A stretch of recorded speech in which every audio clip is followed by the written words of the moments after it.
8 hours of commercial-free best ball fantasy football drafting starts right now.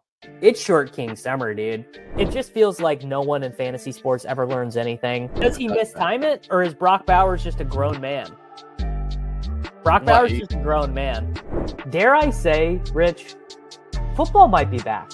In the words of Lane Johnson, this offense looks constipated. It's Short King summer. All right, GM, everyone. We have an absolutely jam-packed show coming for all of you. Jakob Sanderson on first, Ian Hartitz, my good friends, the Badge Brothers, John and Nez, Ron Stewart, Peter Overzet, Rich Rebar, and Pat Corain. We are going to be drafting all day. Best Ball Mania. We are just going to be theoretically drafting some winners. I've got coffee. I've got a Bum Energy. I've got a protein bar, and it would appear that I'm on the wrong mic input, which is start. Great. But here we go. Now I'm on the right mic input. This is not a Pacers jersey. This is even more white boy summer. Do you know what this is? That is an Indiana Fever Caitlin Clark bespoke jersey. So they don't even make these. Obviously, this is not from the team. This is from I'm gonna forget the name of the guy. He does but he does like bespoke jerseys. And so this is like these are like handmade basically. And he made an Asia Wilson, or not Asia Wilson. He made an Angel Reese Bulls. He did a Cameron Brink Lakers, and this is a Caitlin Clark Fever / Pacers jersey. So GM to everyone. Jakob will be here momentarily. Quick note. I mean, we are being sponsored by Takes.com today. You guys maybe are unfamiliar with Takes.com, but this is going to be an 8-hour stream. So maybe you're not going to be able to see every draft. Maybe you're not going to be able to remember every take. Takes.com. It's exactly what you think. It is literally just a repository of takes. See, we have a bunch from Pete's stream this last week, a ton of Peter Overzet. Look at all these Pete Overzet takes here. We have the fantasy footballers. We have our friends over at The Pound, Billy Jones. So there we go. We've got all the good stuff over at Takes. My good friends, John Bales, Cal Spears, and Jason Ruslan involved with Takes.com. And we're going to continue to monitor Takes.com over the course of the summer. And if you ever miss a stream, or if you just, this is actually a great use case for it. If you ever want to hoist me with my own petard, you could just go into the repository there, do a little Davis Maddox search, and catch me lying effectively. And here we go. Jakob, GM, brother. How are we? How is the great white north right now? How you doing, man? Doing good, man. Happy to join you for a second straight morning at the fine hour of 7 a.m. Pacific time. I hope to be here. Happy to support. I hope that you saw immediately after we got off the show yesterday, the Detroit Lions coaching staff talking about how excited they are for Jameson Williams' role to grow in their offense. I hope that was a big part. God, are we gonna draft that loser today? You can draft him with Nez. Nez loves Jameson. You can definitely get him. Nez does love Jameson. Yeah. Man, today we are we're gonna let my co-host drive. I'll have plenty. No one that runs faster than a 4.6 on this team. No one that runs faster than a 4. Look, man, I will have plenty of streams this year on my own. I'll have plenty of teams to draft on my own. So it's a nice way to. I believe my best team last year was a co-drafted team with Justin Herzig. I mean, of course it was. Yeah, you're wearing a Canada hat right now. Look at that. Look at that. That is a Quebec hat. I have a hat with a Reggie Miller jersey. Is that what I'm looking at right now? Even better, a Caitlin Clark Indiana Fever jersey done in the style of the Pacers. It's nice. White boy summer, Jakob. People are saying it more and more out here. So we're gonna do the 30-second clocks today. All right. True. A Xavier Restrepo ass team. Yes, Yeah, we're only he's drafting strongly slow in consideration for the 18th round pick. Yeah. Now here's the thing about Quebec, Jacob, which is disgusting. Here's the thing, you will know this obviously. So Quebec has intersected with my life, big ways. Oh, and we get the 101, so that's beautiful. Wow. Yeah, One, no problem. The Colorado Avalanche, which is my favorite hockey team, was my dad's favorite hockey team. He passed that down to me.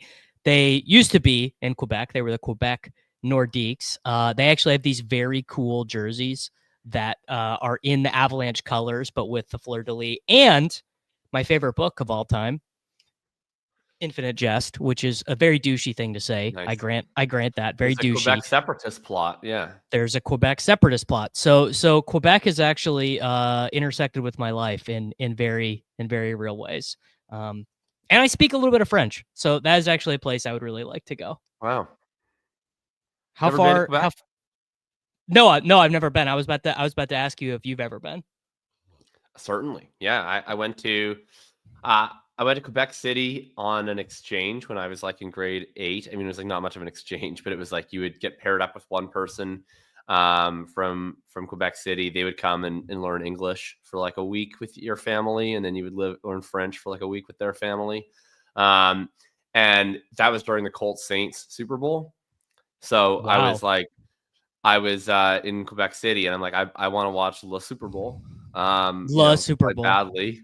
They were like, oui, and they'd never watched an NFL game before, and immediately never watched an NFL game before. That's wild. Correct. And immediately they turn on the game, and they're like, fleur de lis, and I'm like, no, no, other team, other team. Quebec, and then like sure enough, Tracy Porter intercepts Peyton Manning is running to the end zone. I'm like crying in my chair, and they're like, wow, c'est bon. Yeah, it was a tough scene for me for sure. I love Quebec. I've been to Montreal several times. Montreal's my favorite city in the world. Montreal is your okay. All right. I mean, that is high praise. Yeah. Also, I think this is very funny because the tools are all the rage right now.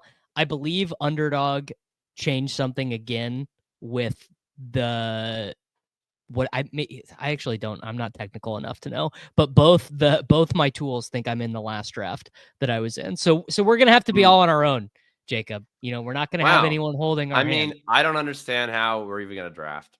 Without the tools, it's hard to say. It is very hard to say. Are you just taking Chase 101 every time? You don't care? Yeah. Okay, in a world where you weren't I'm never going to be underweight on Chase. I mean, I guess right. I could be if the gods of randomness don't smile on me, but like right. I can't imagine a world. I've never been underweight on Chase in my entire life. I don't intend to start now. Yeah, I mean, I just take him 101 every time either, but I do think if we were to do a non-emotional clear evaluation of the way players should be drafted, I think the first 3 would be Jefferson, then Chase, then Lamb. I think that is what you know what I'm saying. That if we weren't cared about exposure and we just wanted to get everything right, I think that would be the order. I'm obviously viewed as a Chase hater though. I think I would still take Chase 101. I probably would. Yeah. I don't take Saquon though ever. I just go straight into Jefferson and Bijan after Chase. How many teams are you going to draft this summer? I mean, I don't know how many total. I'll certainly do my 150 in BBM. I don't know how many puppies and such I'm going to draft. So you're just not scared. You're just I haven't drafted Christian McCaffrey in 2 years. I was like a full zero on McCaffrey each of the last 2 years, and that was really great last year, really terrible the year before. But I don't live in fear. I don't care about exposures at all. All right, you tell me what you want to do here at the turn. Oh, Trey McBride for sure, one of them. Okay. And then the other one, I would probably take Rashid Rice, but I don't know how you feel about that. Look, man, you're gonna come here and ask if I am okay to be selecting a Kansas City Chiefs wide receiver ahead of ADP. Not me. All right, so we will do McBride. Yeah, we will that's do where we can link arms on the slow Kansas City wide receiver. Yeah, the slow Kansas City wide receiver, 4-year player at SMU. You know, that guy surely is going to be a great. He's just going to be awesome forever, right? This is actually a good question. Who is your favorite of that next tier of guys? Because I agree. I do think that Jamar, JJ, and Lamb are in a tier of their own. But all from Neighbors to Thomas, I think is its own tier, and I would hear ranking them in any way. For me, it's Nico Collins. Speak on that. Speak on that, Jacob. I think he has the best mix of. It's very easy to see how he has a mega alpha target share. Pocket quarterback. I mean, I don't know that they're going to have a high pass rate, but I hope they will have a higher pass rate that they had under Bobby Slowick. I certainly, despite what we saw last year, I still trust CJ Stroud to a pretty high degree. I don't really trust the quarterback situation for Malik. I don't really care about the target competition that much, but it's like a slight tiebreaker when I look at Nico versus Puka and Brian Thomas. And I always think the volume squeeze is a little bit of an issue for Amon-Ra when you combine that with the fact that he's a pretty low A.dot roll. They'll have those games where if they want to get Jameson involved or Laporta involved or they just run too much, then all of a sudden it's like 7 targets for Amon-Ra, and he can't do all that much with 7 targets. I'm hearing you're a little afraid of Jameson Williams in that answer. Just a little bit of fear of the undeniable power of Jameson Williams. I think my answer is probably Puka or Nico in terms of first off, Puka would definitely be my number 2. And I'd take a Puka ahead of Nico every time because that's the ADP. So I was just trying to answer as honestly as I could. Yeah. I mean, look, that's totally fine. Right. I don't think there's a wrong answer there. I do wonder if maybe Brian Thomas Jr. is the wrong answer because he has the most pressure on his targets and the smallest sample size of saying he's elite. Not that Brian Thomas Jr. is a bad pick. I mean, obviously they're all really great picks. Yeah. I do find it interesting how much of a tier break, in my mind, there is from BTJ to London and AJ Brown though. I kind of feel like it's more after London. For me, London is in that group. He was really dominant after Penix took over. Yeah, he was.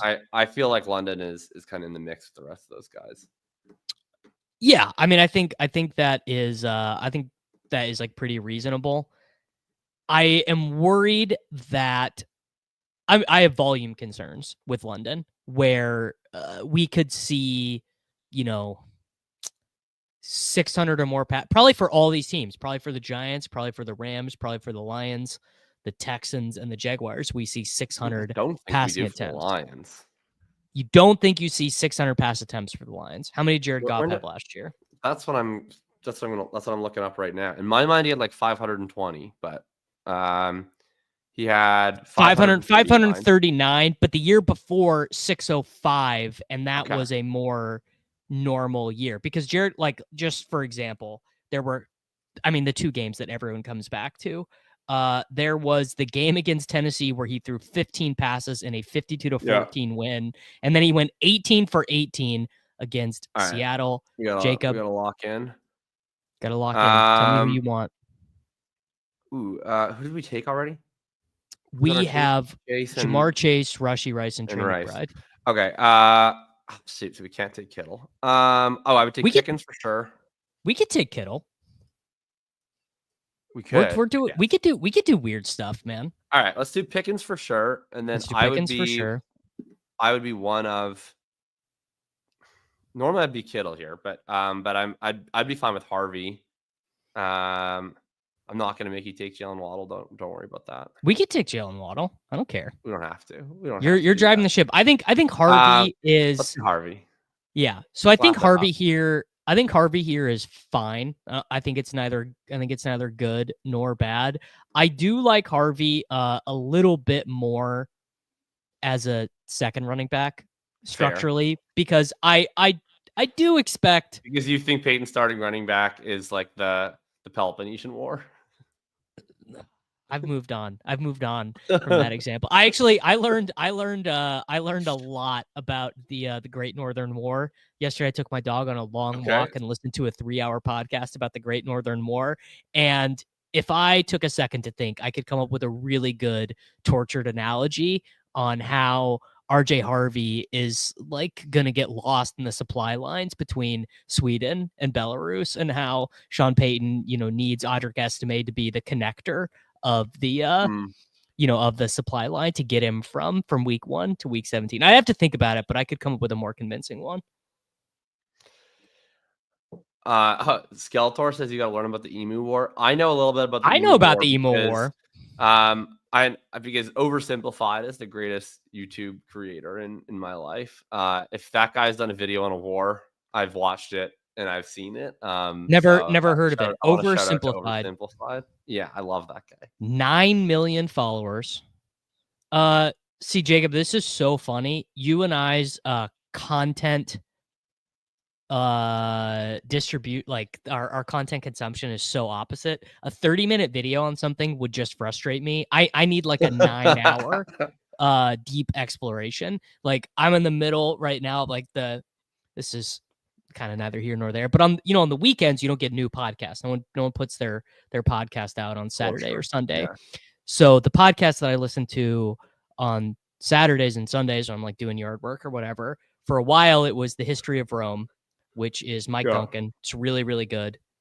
I mean, that got me through like 6 months. And then the one I'm listening to right now is this one on Napoleon. And it's like, there's like a 45-minute episode about like just like a day in his life. Like I need to know, if I get interested in something, I need every single detail that's ever happened in it. Wow. Yeah. I mean, I don't mind a long podcast. My favorite podcast is Bandsplain, which is like specializes in like 8-hour deep dives per band. So I'm not against a deep dive, but a 6-month deep dive, that might be tough for me. Like that's like, because then when am I going to mix in my Leafs podcasts? Yeah, two guys who did not have children listening to 8-hour podcasts. That's true. Yeah, that is fair. All right. The Roman Empire is Davis's empire. No, literally, when that trend was happening, I was like, this is actually for me. Like, I actually do think about the Roman Empire every day. I think RJ Harvey is probably normally drafted as a running back 1 of all of those things, because RJ Harvey is like a SLAPPY badge of honor. Right. Because the people who take RJ Harvey are the people who don't take running backs the first 4 rounds. So that's same thing as like it's kind of like A-Chain. Like A-Chain is like a wide receiver drafter's the running back version for people of who a hate running back. Backs. Yes. Yeah. Exactly. Yeah. I think I do realize this now as an adult. I think I am. I think it's not really. I mean, tough but fair. Tough but fair. I would say you shouldn't go around saying that to anyone, but yeah, I think I do know that about myself. All right, now I'm just picturing Broncos walking down the street being like, "You're neurodivergent." You're neurodivergent. All right, we're up. Right. We have 1 running back here. Let me sort by ADP. Okay. This is the grossest part of the draft. I hate this part of the draft. Yeah. I think I would take like Pearsall and I don't know. I guess you should probably take a running back. So probably one of Kaleb or Monty or Pollard. I don't really care which one. You can pick one. All right. So we didn't get the probably not Kaleb because we already took RJ Harvey. Rookie running back. Probably should take Montgomery or Pollard and be a little responsible. Yes. So we've got Mahomes maybe at the next round, Purdy. So we don't need to try and set up another stack. So I think Tony Pollard, again, a 0 running backs drafter's idea of a solid veteran running back. Like there are the people who are double tapping Derrick Henry and Joe Mixon. They're like, Tony Pollard, 7th round, no thank you, right? But all of us who are like RJ Harvey, totally fine running back 1, would love to set him up with Tony Pollard as the running back 2. I don't know why I never thought that RJ Harvey would be a value. Like I remember when RJ Harvey went at 59, my first thought was like, this is awesome, like great for the brand. He was like my 3rd favorite running back in the class. And then my second thought was, well, that sucks. Like I was planning to have an entire month of rookie drafts where I just selected him at like the 207. And that's completely out the window. But I was like, at least like now he gets to become my most drafted best ball player. Like I'm just going to smash him everywhere. And I underestimated the slappiness of the market. Like I didn't think that I would have to be drafting like 4th round RJ Harvey. But such the case may be. All I can hope for now is that we get the Dwayne McFarland or the Nathan Yonke. Yes. No, man. We need one of preseason. We need to get him Yonkified to the 6th again. Yeah, we need Tyler Beatty to be the star of minicamp, and we need Nathan Yonke to say RJ Harvey was in playing in the 3rd quarter with man, I actually have no idea who the Broncos' 2nd and 3rd string quarterbacks are. Jarrett Stidham, I believe, is one of them. Okay. I'm not sure about that, but I think he is. All right. Now we got to know who the Broncos' 3rd quarterback is. It's a man. It's a man near and dear to your heart. Sam Ehlinger is the quarterback. Oh, wow. Sam Ehlinger is actually the most destructive player in the history of my dynasty portfolio because he was named the starter about 1 week before Brock Purdy took over for Jimmy Garoppolo. And so I bid 100% of my fab in every single dynasty league on Sam Ehlinger, who did nothing. And then that was why he got 8.6 points to bid on Brock Purdy the following week, who was like the only meaningful in-season dynasty waiver ad of my life. And Sam Ehlinger took away what would have been like 60% exposure to Brock Purdy in dynasty. Were you too young to remember adding Josh Gordon off waivers in dynasty? Was that before your time? That was before I played dynasty. That's correct. Let me tell you, man, friendships were lost over like in season like waiver claim rules and like how should a supplemental draft be treated? Like it was a whole thing, man.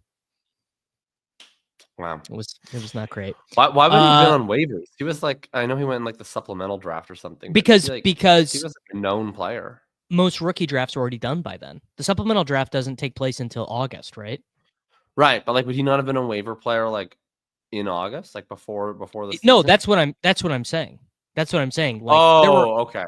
There were arguments about like the concept of what to even do with these guys.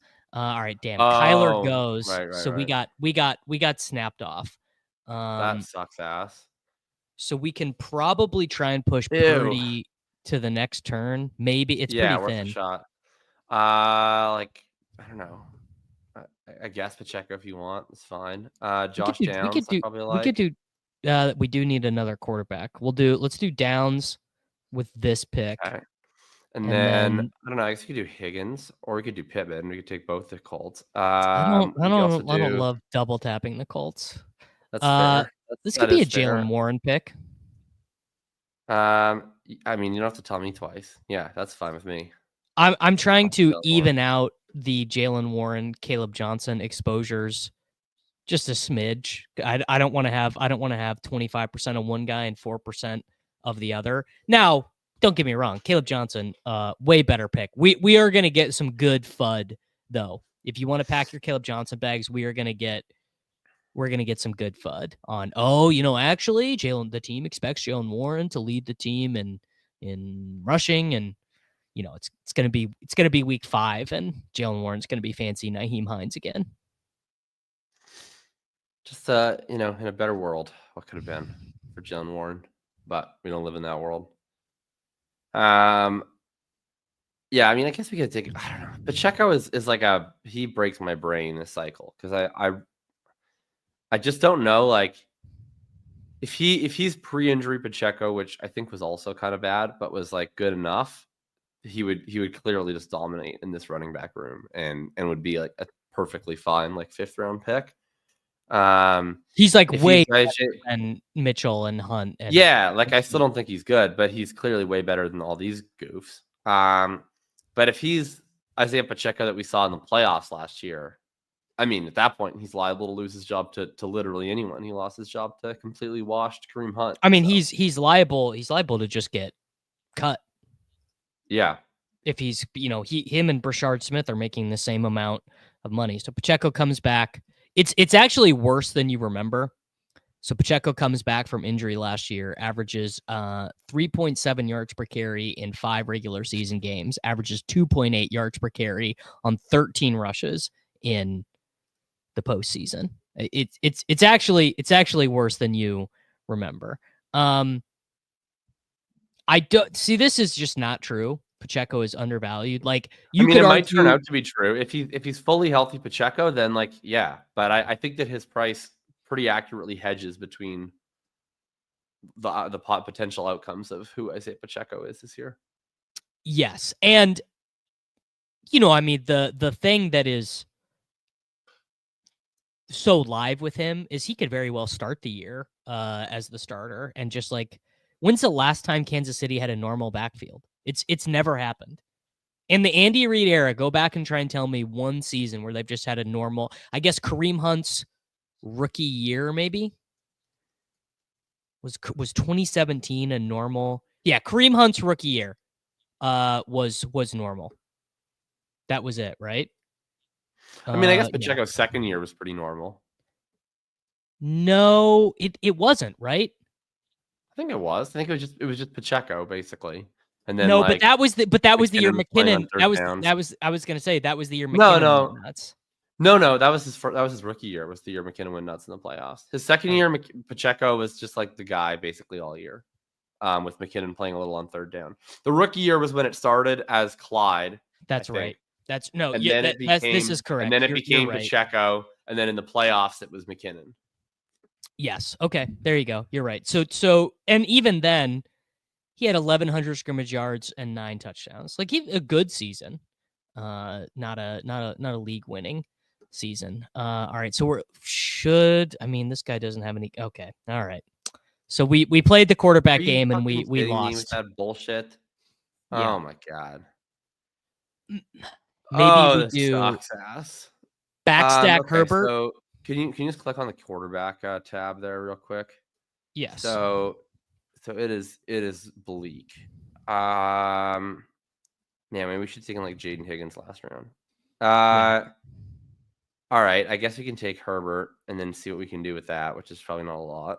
Well, you could take Mike Williams, or just play him naked or whatever. Yeah, that's depressing. We can take Jack Besh to set up Gino.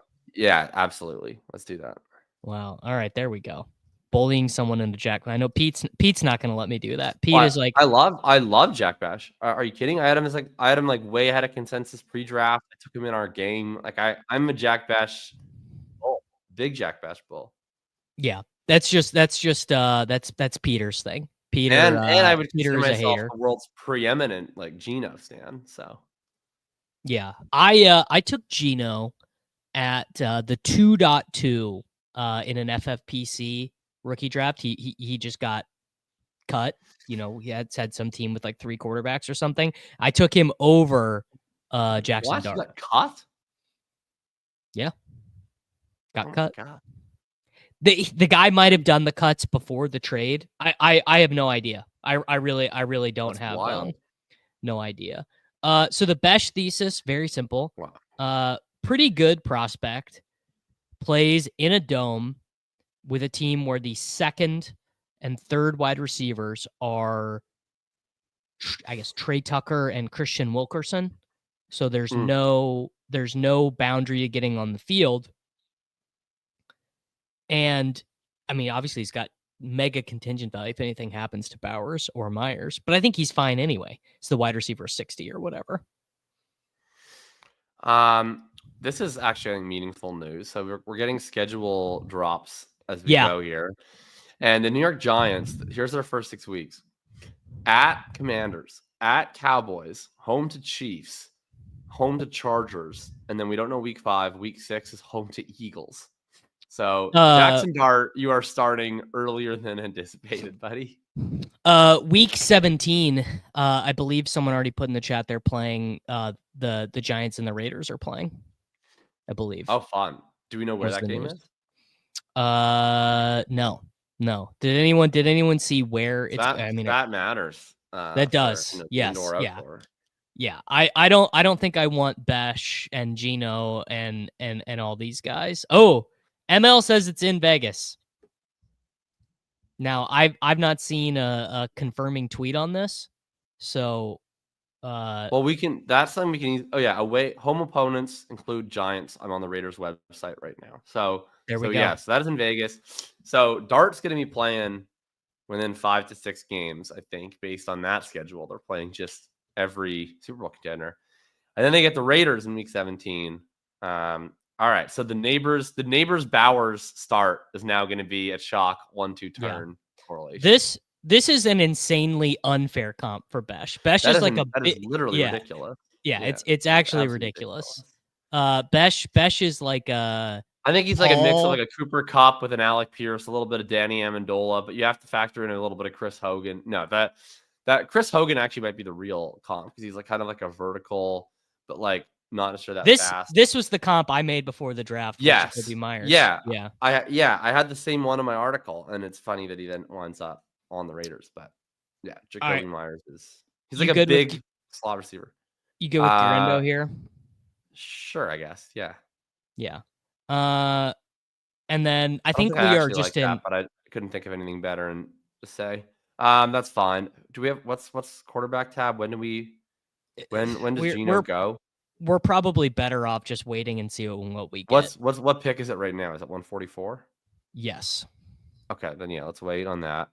Head back to the board here. Yeah, put Noel for now. I don't know if there's anyone better. I can't even see. All I can see is Adam's comment.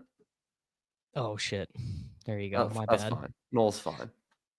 Yeah, Noel, and then we could probably even be done at wide receiver there. We could take a third quarterback on this team if we want to. So we've got Herbert naked, RJ Harvey, Tony Pollard, Jalen Warren, Isaac Urendo, Jamar Chase, Rashid Rice, George Pickens, Ricky Pearsall, Josh Downs, Jack Besh, Jalen Noel, and Trey McBride. I mean, when you're just at the turn, this stuff is just going to happen to you. You know? Yeah, that was really unfortunate. We got the Dak stolen from us. Well, we had Dak and Mahomes. We had Dak. Kyler went at 95. Mahomes went at 82. I mean, and where did Burrow go? Burrow got all the way back to 65. So apparently, so the problem is that someone took Lamar, Jaden, and Burrow. That's how this room got out of whack. This guy's wide receiver 2 is Michael Pittman Jr. His wide receiver 3 is Christian Kirk. So he's just vibing. Yeah, dude. He's so just like vibing. he kind of suicide bombed the whole draft here.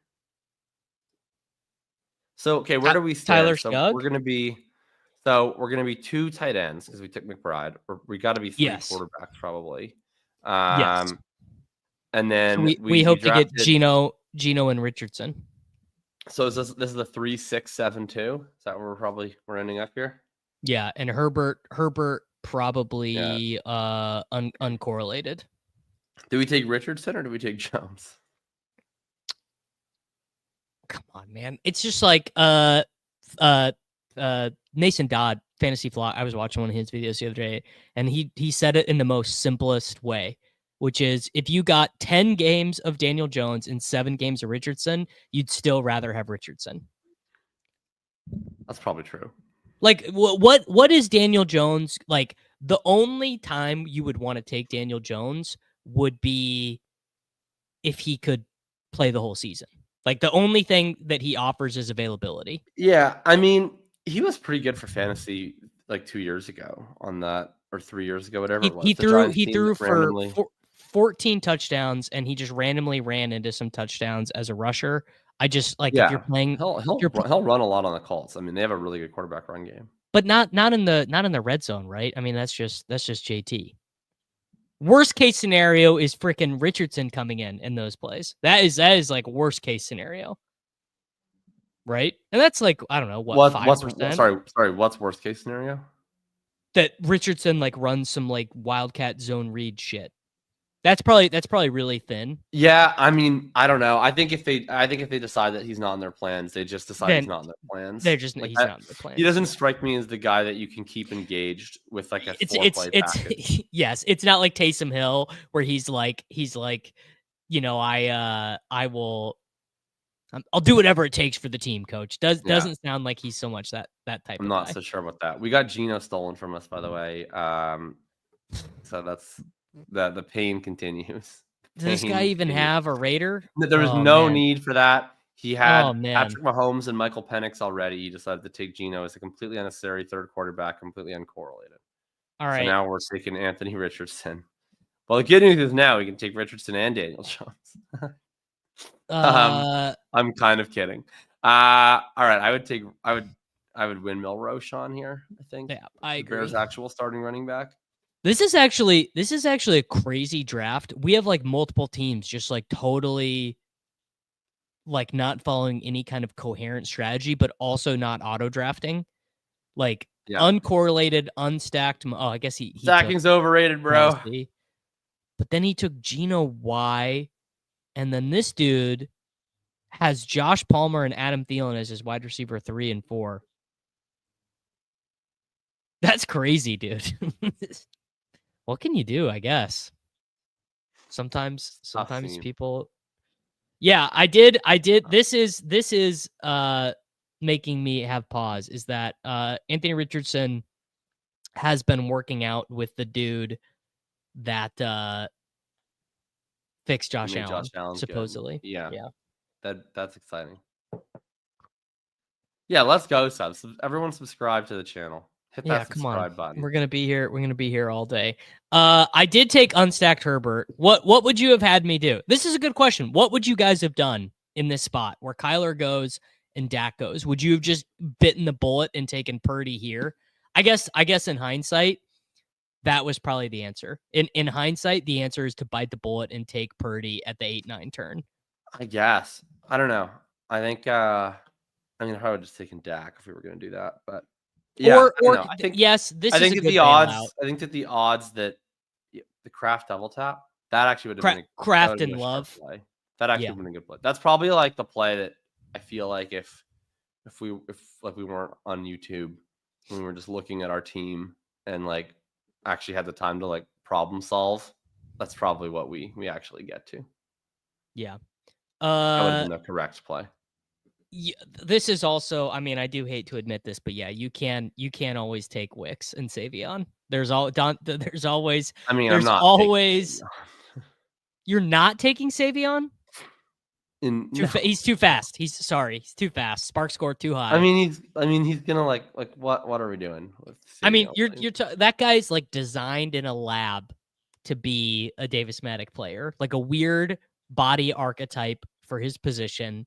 A converted guy, like no clear path to playing time, but the coaches seem like kind of excited about him. Like part of it, there was a big discourse going on yesterday about the coaching staff saying, "Oh, we need to keep Jaden Reed fresh," which is code for, he's going to keep playing 54% of the snaps on offense.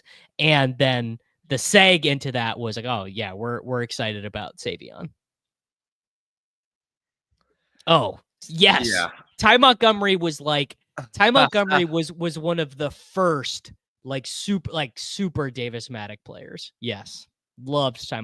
Hated him as a wide receiver prospect. Loved him when he converted to running back. Loved Ty Montgomery. Yes. All right, we're up. We could probably take our final running back now. We are at we're at pick 16, 192. Okay. I don't mind like. Go ahead. I don't know. Is there anyone you like? Maybe. I mean, Brashard Smith, maybe. I like Shipley for this team. Shipley's fun with me. Yeah. Yeah. Shipley is pretty strong. Do you want to save tight end for last, or do you want to do it now? Let's take a look at what we got. So it's bad. It is bad. Could take Dart Theo Johnson. That's fun. Let's do that. Let's add a little fun with our team. We get the Dart Besh Theo Johnson correlation. Yeah, and just if you guys think I won't do it, I'm starring Daniel Bellinger. Just if you guys want to call my bluff and take No. You can't do Bellinger. If you're gonna star someone, it has to be Theo Fadone. Thomas Thomas Fadone, Fadone. Thomas Fadone the Fadone. second. Yeah. Why do I know that? I know because he was teammates with a guy who loves Mahomes maybe more than me.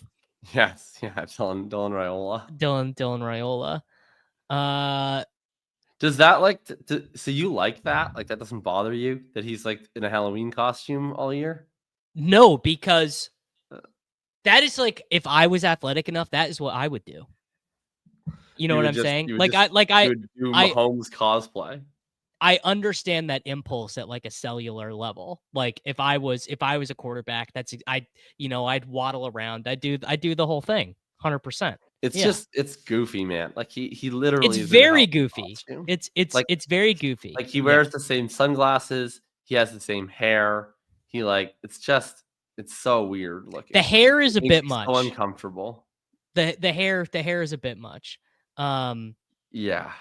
Yeah, but like guys, let's just be honest. You're all kidding yourself because those of you guys who think it's goofy, you guys probably all love Kobe. You probably just like Kobe Bryant, dude. He's the best. I famously don't. I've never liked Kobe, and I never will. Kobe Bryant's whole thing was a Michael Jordan cosplay, like same number. Did the tongue thing, like, come on. If Dylan Raiola ends up being great, you're all gonna be like, wow, dude, so smart of him to emulate Patrick. Like, you're gonna love him. It's like Lando wearing Han's clothes at the end of Empire Strikes Back. Yeah, it's something. I'll say the thing that is most jarring about it is that Dylan Raiola cannot move. He can't. He is not a mobile quarterback. He cannot. Right? Yes, he didn't have the same number. He wore 24. Right? Oh, yeah. Come on. Let's be serious. This is a good question. Who's the worst pick on the board? Oh man, I'm trying to figure out who that is. I feel like I don't actually spend a lot of time thinking about that because I feel like I just have my guys that I take and I have my guys that I don't take. I'm going to take a second to ponder that choice. I think it's Tyreek Hill. That's Tyreek Hill. I mean, I think he's washed and psychotic. And Xavier Worthy, according to you yesterday. He's in my top 10, for sure. But that is insane. That is insane, Jacob. I think it's probably Cooper Kupp. I think Cooper Kupp. I don't even see Cooper Kupp. He's in the 80s now. Okay, Cooper then Kupp, it probably is Cooper Kupp win it. Cooper Kupp win at 90, and I was a Cooper Kupp supporter. All I know is last year I was saying that Cooper Kupp was the worst pick on the board, and I took a lot of grief from a lot of streamers. And then I correctly predicted his high ankle sprain. And correct. It almost ended. People actually don't know this. The reason why Sam Sherman's not on ADP chasing anymore has nothing to do with his consulting job. It's that Corain fired him for how right he was about Cooper Kupp. People do forget. And then odd choice to then bring me on as Sim's partner in crime on Cooper Kupp hating. This is huge. Lions Vikings is big. How many teams are you going to do Jordan Addison and Jameson Williams at the 4-5 turn? Oh, that is like, that's got to be the favorite to be the like highest. You start a little Jefferson, you add a little Jameson, you add a little Addison, just all the Suns. Wow. The Viking Lions Suns stack. That is I'm going to move. Yeah. I'm going to move like Hawkinson and Laporta. I think I'm going to move up a little bit. That is really gnarly. Double dome, people are saying. It's actually because they're both dome team.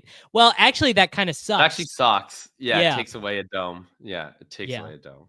Yeah, Ty Felton is he kind of already was a good round 18 pick. Well, and there we go. I knew it was going to happen. I knew someone was going to take Theo. It doesn't matter. Jackson Dart runs, dude.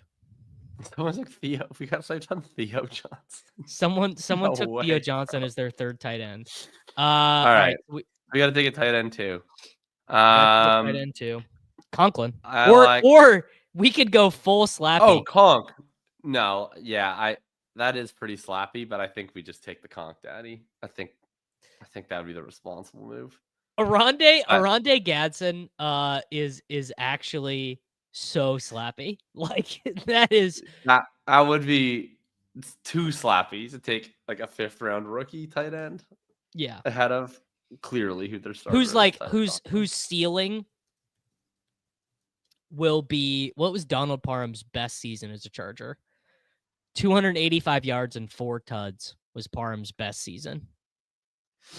Yeah, like Arande Gadsden joins a great legacy of Chargers tight ends that we want to make happen. Like Ladarius Green, Donald Parham, me and Arande Gadsden. You know what? That probably means that Bears-Packers week 17 is going to suck. If the Vikings and Lions are playing each other, that takes the that doesn't domes. mean that it's going to be Bears-Packers. Like, there's no rule that it has to be a divisional game. But they are more often than not, right?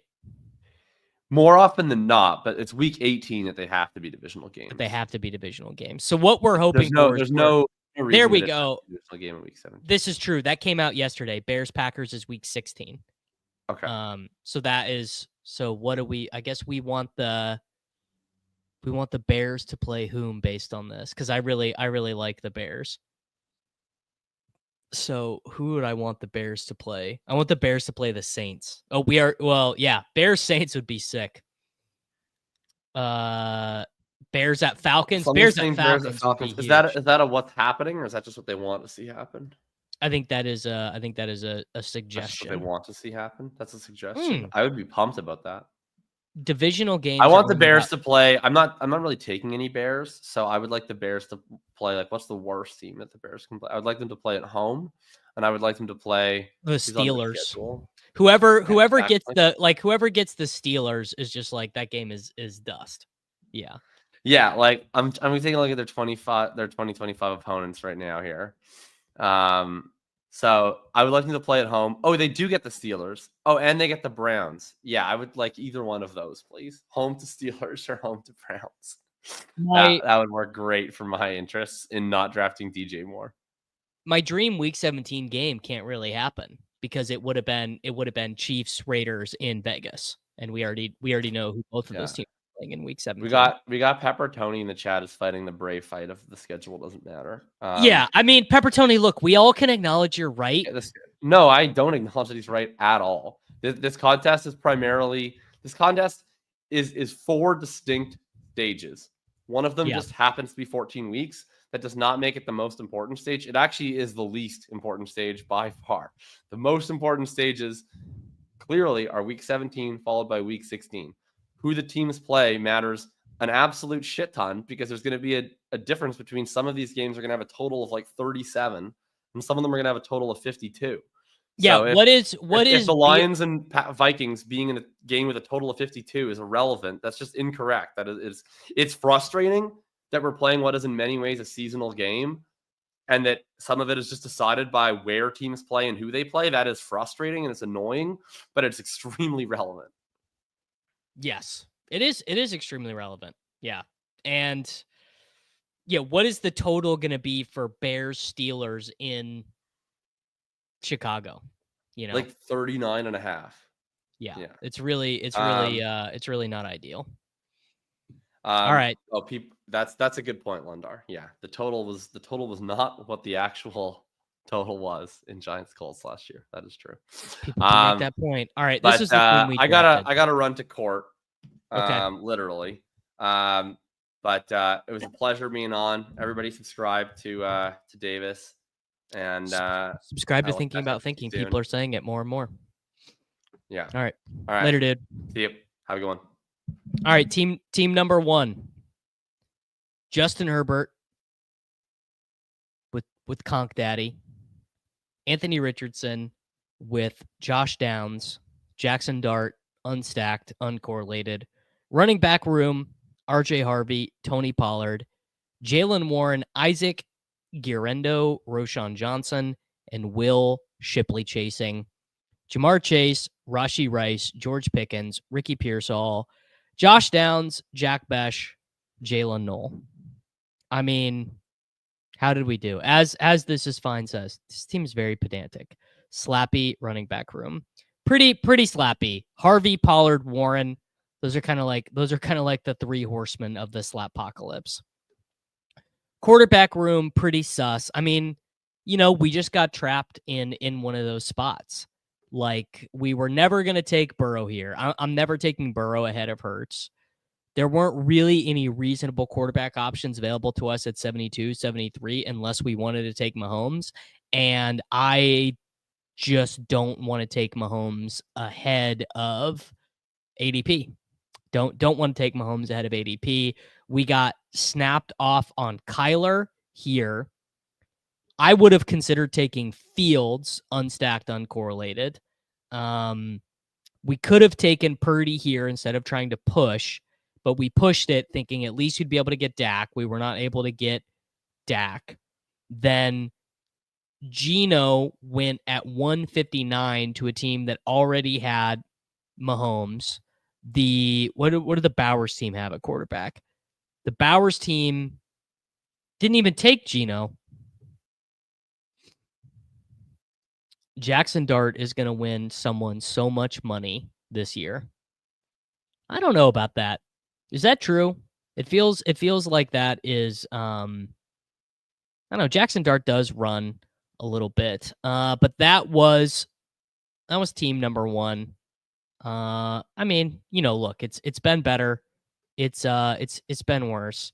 See, this is not the right way. This is not the right way to evaluate it. Pepper Tony says game totals for games 8 months from now are notoriously accurate. I mean, they're gonna be more accurate than you think. Yeah. I would love to ask Ian for some Jordan Mason propaganda. Ian will be here quite soon. Giants schedule is, Jackson Dart is going to what? I mean, the Giants schedule, he's going to be in, he'll be in by week 6, right?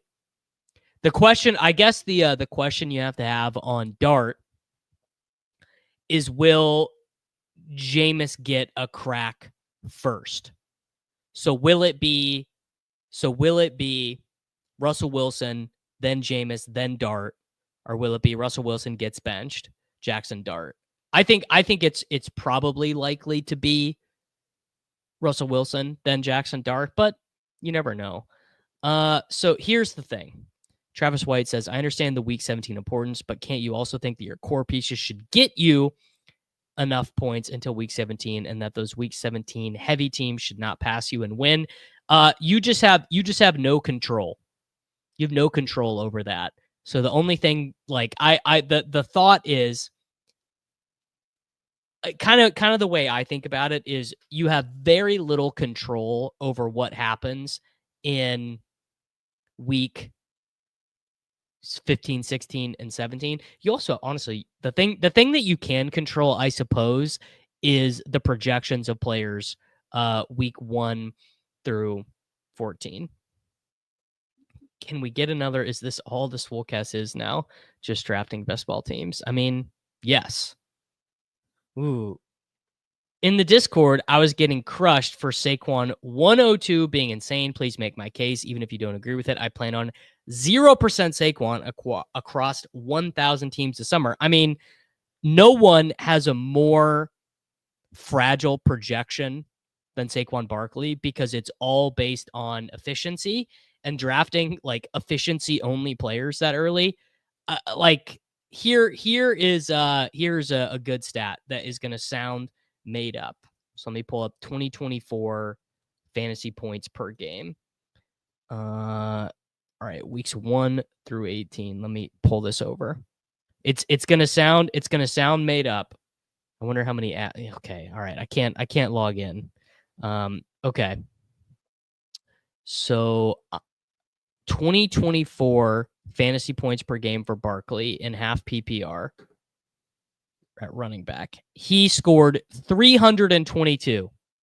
Sounds like a lot, right? Sounds 322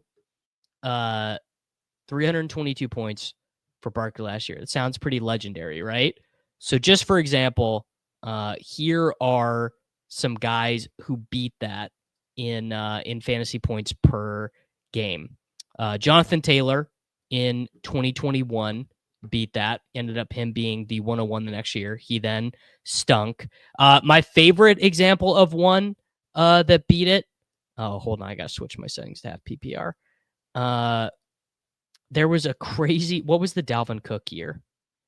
Was the Dalvin Cook year 2020? So Dalvin Cook in 2020 scored 2 more points than Saquon Barkley last year in 1 fewer game. And even 2022, Austin Ekeler more fantasy points in his crazy season than Barkley did. And why is that? Because Barkley added nothing as a receiver. Barkley added 278 yards and 2 touchdowns as a receiver. He averaged 5.8 yards per carry. His career average is 4.7.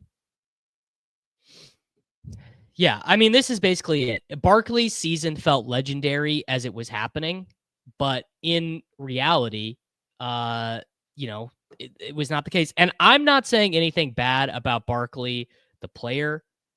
Barkley, he's awesome, was super impactful for Philadelphia. But just look at some of these games.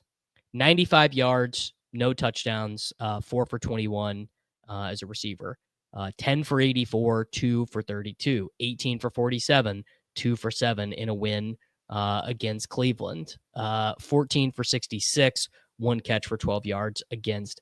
And obviously, if you only look at his bad games, obviously he sucked. But Barkley is whatever, dude. He's fine. I take Barkley. I don't know. Let's go look at my exposures. Drafts completed, exposure. Barkley. I've got Barkley at 12%. So that means I must have gotten. More. I guess that means I have a lot of 102s or something. What about pre-draft? Drafts completed. Back 254. Pre-draft, 10.2%. Unironically, this is actually true.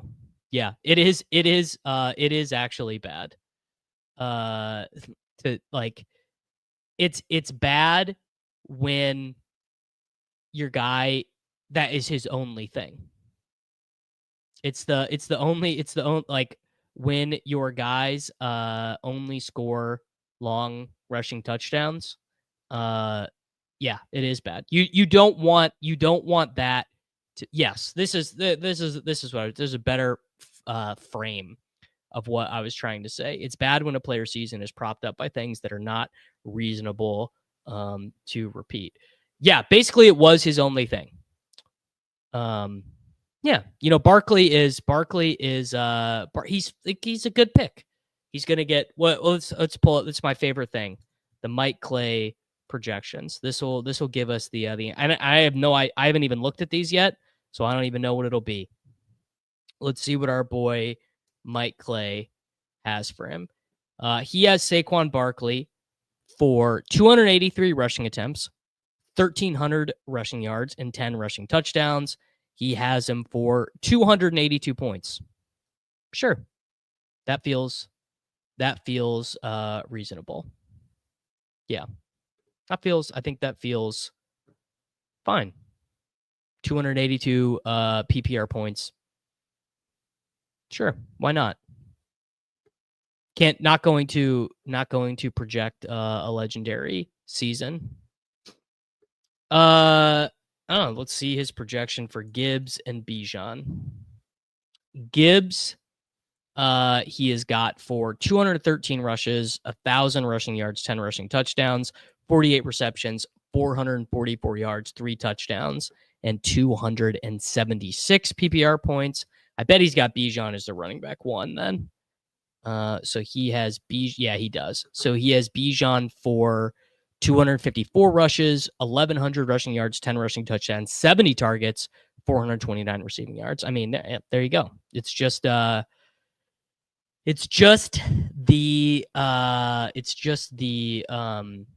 oh shit, there we go. My boy's here.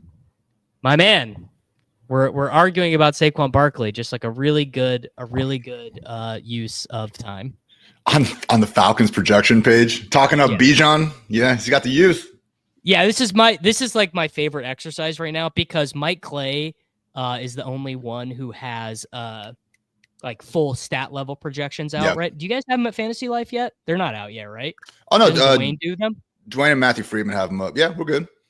Okay. All right. Well, there you go, guys. There's going to be another. It's going to be another thing for me to bring up and batter you guys over the head with when you guys tell me I'm wrong about something. Ian, man, how are you doing, dude? I'm doing great, but what's up with these London projections, man? He was on pace for 210 targets, 1,995 yards in that 3-game Penix sample. Come on, Mike.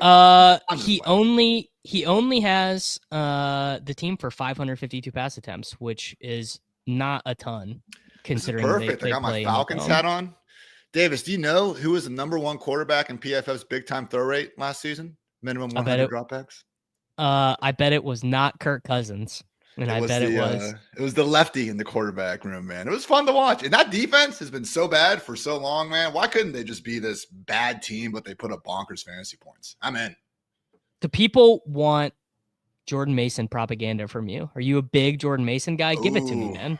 No, they probably just want the NFL primetime highlight mix, which is it's on the to-do list, guys. Jordan Mason's perfect too, because there's like 150 rush attempts. I look at someone like Bijan or Saquon, it's like that's a night ender right there, trying to go through, every single clip from them and get it down. But no, man, Jordan Mason was nice last year. All those, rush yards over expected.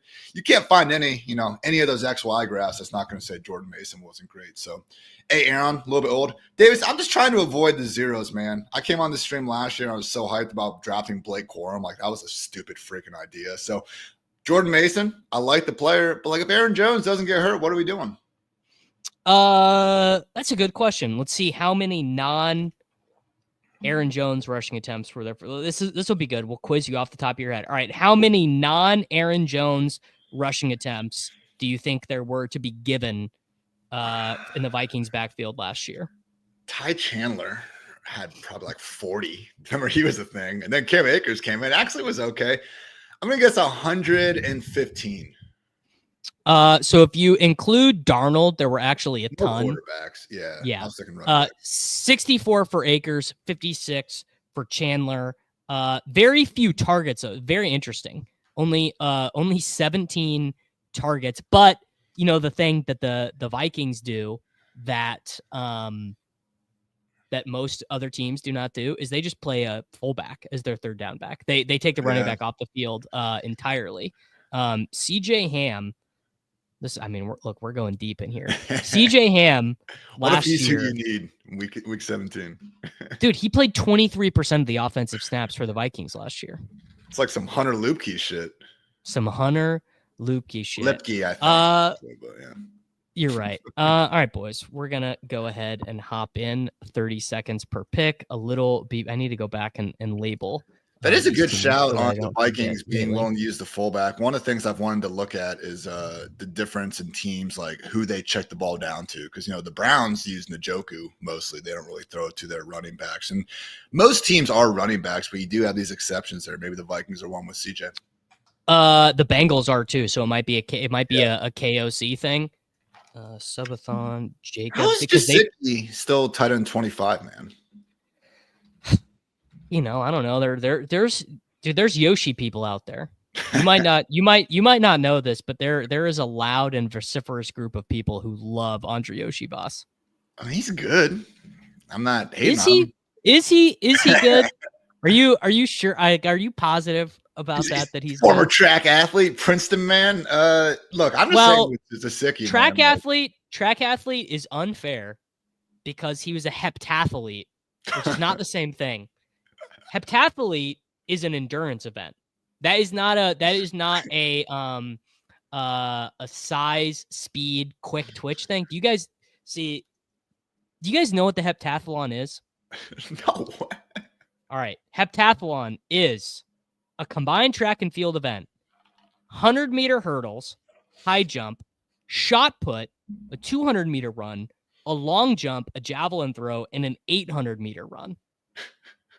So I look, I don't want to be a pedant, but I wouldn't say that being a heptathlete is a 1-to-1 translation to football. That's all I'm saying. Just when I thought I knew a little bit about Andre Yoshibash's background. But no, someone in the chat said, yeah, copy-paste states, man. Jasicki's real wide receiver 3. If one of Higgins or Chase gets hurt, we know Jasicki's going to have 8 or 9, targets. Yes. He only had 2 touchdowns last year. We talked about the Falcons having a bad defense. The Bengals are scoring points all over the place, man.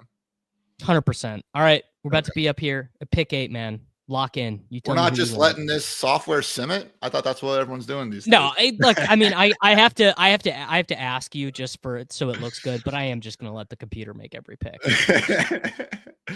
All right. So, I mean, yeah, Puka and Jency are the best picks. Isn't it nice though to be a little bit different? Like, why don't we just pick Brian Thomas or Drake London here and say, hey, not that many 108 teams are going to take them. They still have a very good chance of going bonkers. Just a little bit different. Yeah. We'll take Brian Thomas. That'll give us like a pretty unique combination. I mean, and it's different. Like Hayden, our boy, has done this research, but you don't want to be giving up too many points, right? Like when you do stuff like that. But all right, let's go check our boy Mike Clay. I'll pull up the Fantasy Life projections soon. But all right, he's got Brian Thomas Jr. for 242 points. Right, and we just passed up Puka Nacua, so we gave up 38 points roughly, right? In terms of project, and that's full PPR, so it's actually less in half PPR. And then we will, that's not really that over the course of a season. It's not that big of a deal. I mean, look, Mike does a great job of projections. I'm sure he's not batting 1,000, So I just feel like once we get a couple guys, for me, Puka and BTJ are in the same tier Yes, enough. Yeah. So I hear you. I'm not trying to scroll the F down in round 1. I certainly think there's a limit to doing all that. Yes. But once you get past CD, it's like, man. Wow, we did give a gift to the dude here at the turn though. We did just give this man the Genty turn, but we're starving the room at wide receiver though. Yeah, Dude, I've been drafting McCaffrey as much as possible. Are you there as well? Yes, yeah. It took me a little bit to get there, but I am. I mean, I've been saying this every day that he is healthy. Like every day that he's not injured, every day he's showing up to camp, every day the news is good, you got to in your mental model tweak him up a little bit. I mean, the guy's well rested. He's played what, three games in the last 2 years. Like dude should be fresh. And he's a little more injury prone than other running backs. I don't say that, but it's not this binary. You're either injury prone or you're not. If he's like a 7 out of 10, all right, then who's to say that Jonathan Taylor isn't a 5 out of 10 or something like that? So I just think we overrate that. And all right, you want to take AJ Brown, Henry, McConkey. I'm down for. We already got a wide receiver. I'd be cool with a running back, or if you feel some type of way about Ladd, I mean, he's a great player. No, you know what? Everyone always says I never take Derrick Henry. There you go. That'll be a super unique combination of players. There will be very few teams in the entirety of best ball. In fact, I can even I can actually check that. I mean, how excluding injury, how does Henry bust? I don't think he does. And the cool thing about Baltimore, we've even seen this going back to the Mark Ingram years. I mean, the problems with the dual threat quarterbacks, they get involved near the goal line. They don't do that with Lamar as much. He's not that 14 touchdown guy like Josh or Hurts. And then, all right, they don't check the ball down because they're scrambling. Derrick Henry doesn't catch checkdowns anyway. So, I mean, really the only way who he doesn't get there is touchdowns.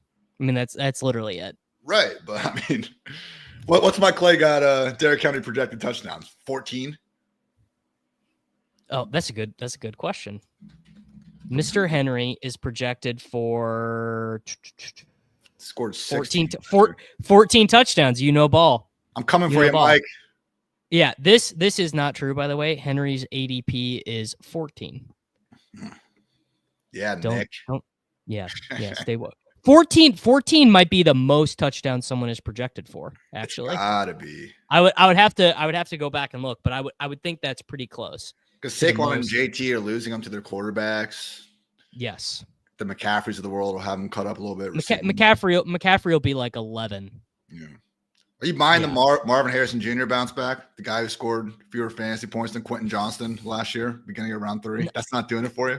I'm going to be honest, not really. No. But so much has changed. Oh, wait, nothing's changed, actually. So yeah. The case you could make for him is just like he just gets a little bit better. Or they just find a more reasonable way to use him.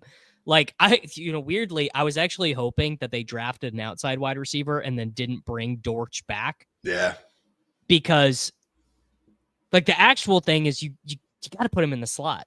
I mean, that's what you do to guys like this who kind of bust a little bit, is you say, all right, well, we're going to make you a power slot. And that they don't really have the ability to do that right now. That'd be great for him, man. It would be great for him. Even Ohio State, like if you just watch them, he had 5 missed tackles his last year, and they would do that short crossers and shit. Worthy Jason Evans. We could take Lamar. We could do the stack. I'm sort by ADP. I'm up to whatever you want to do here, brother. None of these wide receivers are calling my name. I'm cool with Tet and a few. Let's go Lamar. That's wonky. All right. I for sure do not have any version of this team. Yeah.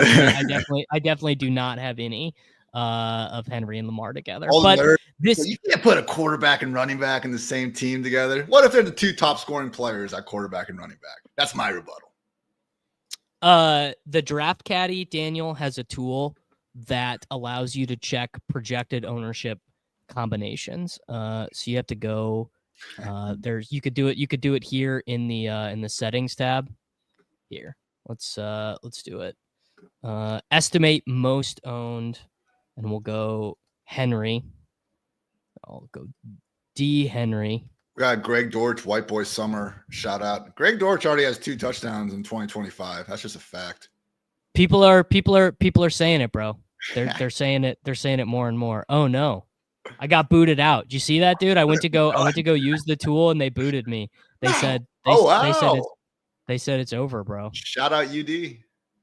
Yeah. They said, get that weak shit out of here. We don't allow that. I mean, they do projected ownership the same way that you do it for DFS. Yeah. And well, actually more accurate than DFS because you can get real data from contests. Yeah, it's an estimation. It's not pulled from Underdog itself. It is it's literally a projection. Okay, we lost Hunter. That would have been kind of cool. DJ Moore. Cool. Does he hate football? We don't know. Does he hate football? Yeah, where do you stand on that? Well, let's make this pick. Yeah. How about we could go another Raven. Probably good there. We could go Devonta. Flowers. Let's go Devonta. Okay. Top 20 each of the past 3 years. Again, I'm not saying Devonta is going to necessarily break fantasy football this season, but the dude is so freaking good. I want so much. Yeah, he's just really. I mean, this is a tired point, but the Eagles' defense is just a little bit worse. Yeah. I mean, you probably know this, but how many pass attempts from Jalen Hurts last year? Oh God. 430? Not even close, dude. Dude. You got me on 300. 300. 361, bro. 361. Dude, it is so dark. Like, it's actually phenomenal that Devonta Smith and AJ Brown mattered last year. Neither one of them top 97 targets. Dude, he had some games last year. I mean, they would look like they were going to freaking fire Sirianni after 4 weeks. That was brutal going. Remember, I mean, they got dog walked by Baker. They went, what was it? Something like 15 straight games without scoring in a touchdown in the first quarter, right? Yeah, that's Wasn't right. it something Those like are that? hilarious. It was like quarters, I think, or something. But No, to be fair to the Hurts, and someone shouted this out, he did basically miss the last 3 games. He had the concussion Yes, thumbs up he one. would have gotten to 400 maybe. The Eagles don't want to throw the ball more, but that's the thing about football. It doesn't really matter what you want. Sometimes you just are put in that situation. The Eagles didn't want to throw it that many times the year before. I mean, this is kind of my pet point. Dude threw 538 passes the year before. Yeah, so the Eagles are also one of these teams too where, I think last year, it's so sad. Last year, the 2 highest teammate target shares, all right? Devonta and JJ Brown were number 2. Can you guess the number 1 highest combined wide receiver teammate target share, Davis? Absolutely, I can. Malik Neighbors and Wan'Dale Robinson. Ooh, well done. Knew it immediately. Just get the fuck out of here, Wan'Dale. Man, watching all of his receptions. Hey, dude, this is a pro. We're pro. Imagine Wan'Dale if Jackson Dart is good, bro. It could be sick. No, it's not. Nothing about Wan'Dale was sick last year, man. I thought I was going to see like this cool Hunter Renfrow running these sick pivot routes. And no, it's none of it's there. It's like 3-yard curls and he doesn't break tackles. It's like, Josh Downs. You're breaking my heart right now. Josh Downs is who people, I guess, like you would want Wan'Dale to be like. Josh Downs is actually a good football player. Wan'Dale is good too, man. Wan'Dale is good too. He's been put in an uncomfortable environment that he's not used to. All right, you want to take Pickens, Waddle, Addison, Rome, Olave. Let's go. Godwin. I'm down with Pickens if you feel strongly about Waddle or Addison. They're the same too. No, I don't feel strongly about any of these guys. Dude, I wrote my Dolphins team preview yesterday. What happened to Waddle last year? I can't explain it. The whole team fell apart, brother. But like, what happened to Waddle? He had a knee injury like week 15. We can't even come up with something. It's just like, oh yeah, down year. He was 25 or whatever. Well, what happened was the entire focus of the offense shifted to quick throws to A-Chain and to Jonnu. That was the whole thing. But like, why? Like, you have Jalen Waddle. Is he not good enough to demand that? This man had 3 back-to-back 1,000-yard seasons. I thought he was freaking sick. And I want to buy back in on the Dolphins a little bit, but man, I'm just trying to. You try to tell yourself this narrative for why a really good football player didn't have a good season. And I just struggle to get there with Waddle. Tua was back from week 8 to week 16. They were a top 10 scoring offense during that stretch. But their season just, it was like they had to throw the plan out. You know what I'm saying? Yeah. They had to.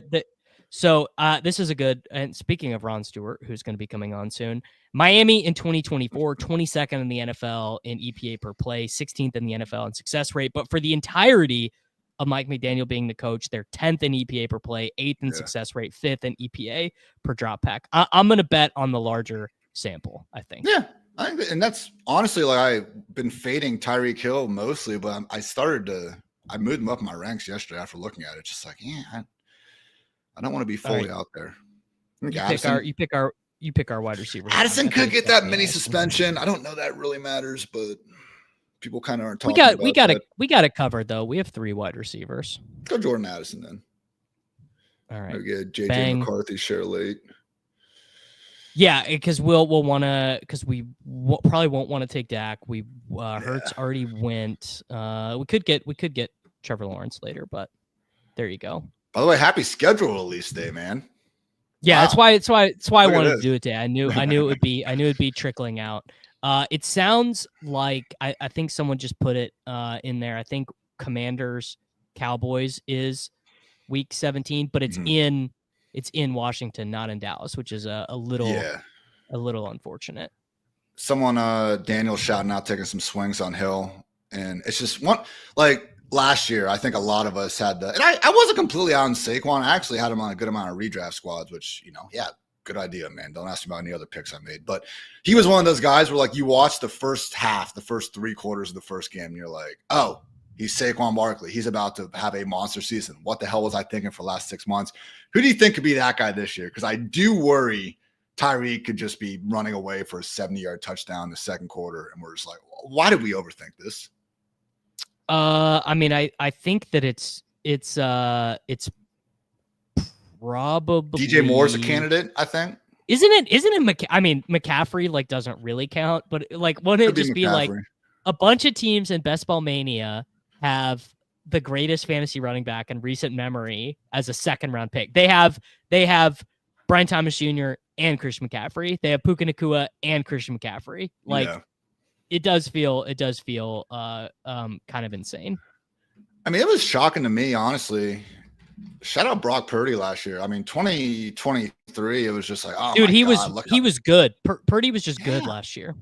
He averaged 8.5 yards per attempt with Ayuk hurt, with Debo being a shell of himself, with no McCaffrey. Trent Williams missed the second half of the season. Like, again, we had that 3-game sample of no Debo and Trent. Everyone was just slandering the dude. So, shout out Purdy, man.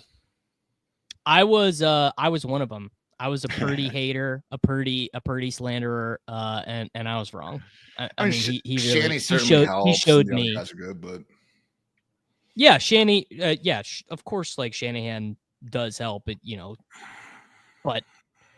we saw Nick Mullins and CJ Beathard and these dudes fail. Right.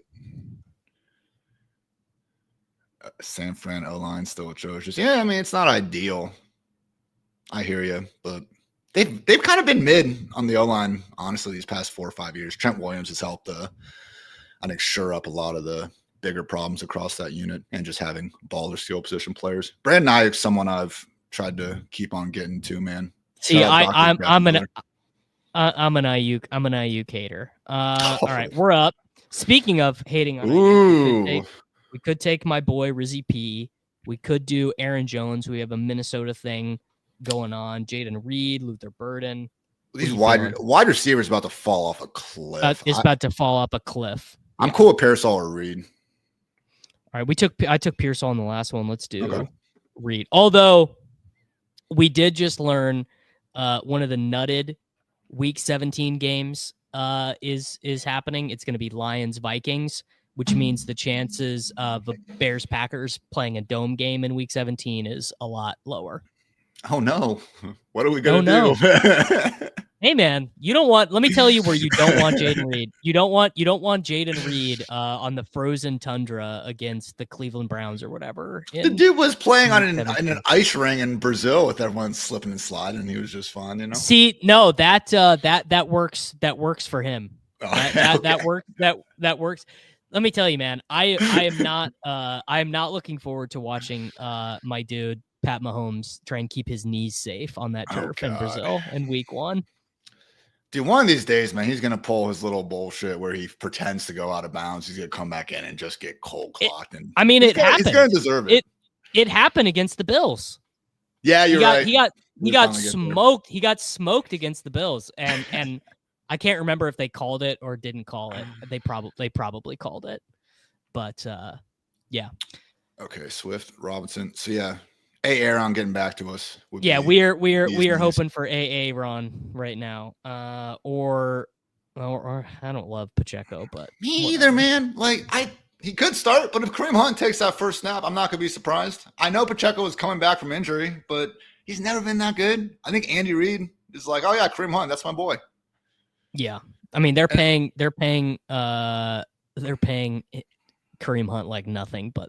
I know, but that also doesn't mean anything. Right. So nice. Don't have to worry about it. Come on down. There we go.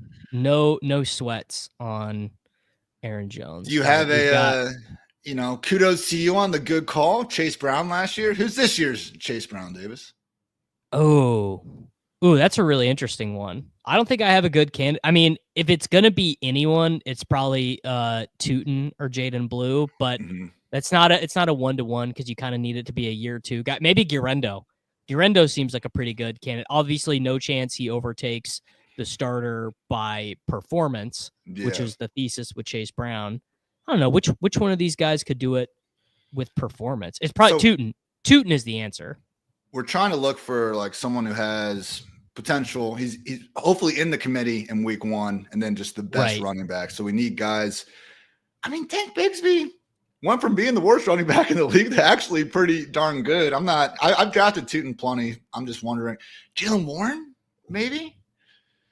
Were we all year early there? I love Kaleb Johnson. Like he was like my favorite dude. as a prospect, like relative to consensus.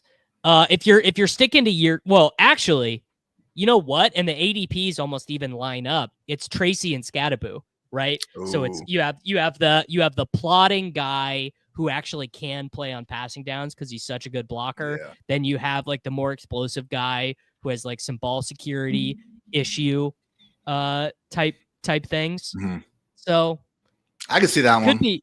Yeah, I don't even really believe that one. But that was like the first one that Yeah, that lined up for me. Steelers and Giants, they don't have the same offensive upside as the Bengals, which is obviously a big thing working in Brown's way. I saw someone throw Javonte out there. Maybe Jaden Blue is the answer there because he actually can catch. He's explosive. Had an amazing college football playoff. And like Javonte, man, I don't want to put too, because I think that was a mistake a lot of us made last year. It's like, oh, look how bad Josh Jacobs and Saquon and Henry were in these, advanced running back stats. But then they all objectively went to these awesome new environments. Like, yep, Javonte was behind a really good offensive line in Denver, scoring a lot of points. Now he goes to a Cowboys one that, like, all right, they added Booker in round 1. That was a bad offensive line last year, and I'm not so sure just adding this one guard is going to fix it. But Blue might be the bet. I mean, Javonte is real bad. Yeah. And the whole like, oh yeah, just 2 years post knee injury. That's going to do it. I just don't know. Feels like we got to do Andrews here. Yeah. He's on the team. Let's do it. Yeah. He actually had, I think he was, and again, I'm not saying all these separation stats are necessarily, the best thing ever, but Mark Andrews had the highest open rating of any tight end last year. He sure did. Yeah. Andrews, I mean, it is so funny. Our vision of Mark Andrews' season is just all we remember is that he lost them their playoff game. I know. Like, that's it. It's all anyone remembers is that Mark Andrews lost them their playoff game, forgetting that the dude scored 11 touchdowns on 69 targets. Yeah, nice. It really does cloud a lot of things. I saw someone tweeted earlier today. It's like Jonathan Taylor had the quietest 1,400 rushing yard and 14 game season ever. He's another guy too, man, where like he's had these early season ankle injuries, and it's like when he is right, that could be another guy we were talking earlier, like this year's Saquon. It's like Jonathan Taylor. Oh, I mean, he's the most obvious answer, right? So he's Yeah. going right where Barkley kind of was last year. It's the same concerns. He plays with a rushing quarterback, doesn't get the goal line stuff, like yada yada. But it's like, man, he's just a really good running back. After like Ladd, maybe AJ Brown, I'm just clicking Jonathan Taylor every time. Like, just give me the running back who, if he's healthy, he's getting 350 plus touches. Yeah, I think that is totally fine. All right, so the question we have to ask here is: do we want to do Dak with Pickens, wait and try and get McCarthy, wait and try and get Love?